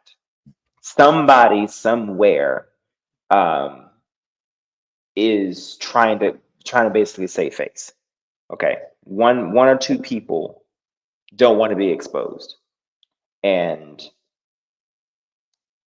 basically I think the effort is basically to clip Diddy's wings, or make an example out of him, essentially to bring him down. Basically, like the Icarus effect. We'll just call it that, I think. But as far as the big picture itself, we got to understand how to stay focused and not allow, especially as Black people, and not allow this type of fanfare to take us away from the bigger picture, whether it be politically, socioeconomically, geopolitically. We got to learn how to stay focused and always remember how to see the bigger picture. Especially, when we're tinkering with the idea of, yes, maybe losing our sovereignty, or tinkering with the idea of, maybe not paying attention to what the hell Congress is doing. HR House Resolution 7907 passed on the 19th, and no one paid any attention to it. I know we didn't talk about it tonight, but look it up. So final thoughts is pay attention. If we sleep and stay asleep, some H- things will HR get what? past us. HR 7907. Thank you. That's it. Appreciate it, boss man. Tonight was an exercise in thought. You know what I mean? It was used as a situation for us not to remain distracted amongst what's being put out in front of us. We have to remember that the news corporation is only controlled by a few people. And if they're always controlling the narrative in which we eat our information from, then of course we're always going to get fed off stupidity and rhetoric from all sides. So that's the reason why I want you to get into the habit of doing research for yourself and questioning the answers that have been provided to you. Basically, I want you to think for yourself. Don't always go by what somebody else said, or don't always go by what you've already done. Because sometimes when you wake up one day, you realize that what you've been doing has been wrong the whole time. And sometimes it takes a person, a bigger person, to realize that and then turn around and make a change. I would hate for a lot of people to go through life and not wind their minds up and not live their life the way they're supposed to live, or at least protect themselves and their country. People, make sure that we get out of our feelings and emotions and make sure we start using a little bit of logic on what's going on, because people are going to govern themselves based upon what they actually do. All this information that we've been seeing on the other side, talking about how do you feel? Do you feel a change coming? No, but you can't pay your bills with a feeling. You know what I'm saying? You can't take your kids to a school on a feeling. You know what I mean? You can't put, gas in your tank off of a good feeling. You got to look and see what was actually put in place and what actually policies were passed. Forget what people say. Look at what they do. Ladies and gentlemen, I want to thank you guys for coming out tonight. Boss Man, Dre Ferg, AM, R Payne, and the rest of the guys who came out. I want to thank you guys for coming out. And way out, make sure you guys hit the like button, hit subscribe, and make sure you guys hit share. You can always hit super thanks after the show's over. And we would love to hear from you guys down in the comment section. Please make sure that you go back after the show and leave a comment. And I want to make sure we thank you guys for coming out. As always, at the barbershop, it's been a pleasure. Thank you guys for coming out. Have a good day. It's going down like a rodeo. It's going down like I told you so. It's going down like a rodeo. It's going down like I told you so. I hope you're all here for the ride. Come inside, cause it's going down tonight. Only here for one night, no lies. Come and saddle up a ride. Need a yeehaw, you know how ye. Here for one night and we just wanna party. In a fast car, a Ferrari. Just a push start, I don't need a car key. It's out on Broadway, and it's gnarly. On a late night, but I'm not tardy. Right on time for the parties and Barbies. Strolling with a chunk of green like a golf swing. Hey, hey, hey, hey. Bottles on ice, mess around these skates. Hey, hey, hey. If I gotta say it twice, then I got nothing to say. It's going down like a rodeo. It's going down like I told you so. It's going down like a rodeo. It's going down like I told you so. I hope you're all here for the ride. Come inside, cause it's going down tonight. Only here for one night, no lies. Come and saddle up a ride. Come and kiss me up, it's going down. Like a train with no brakes, I'm not slowing down. See it showing up, we're showing out. But I pack it.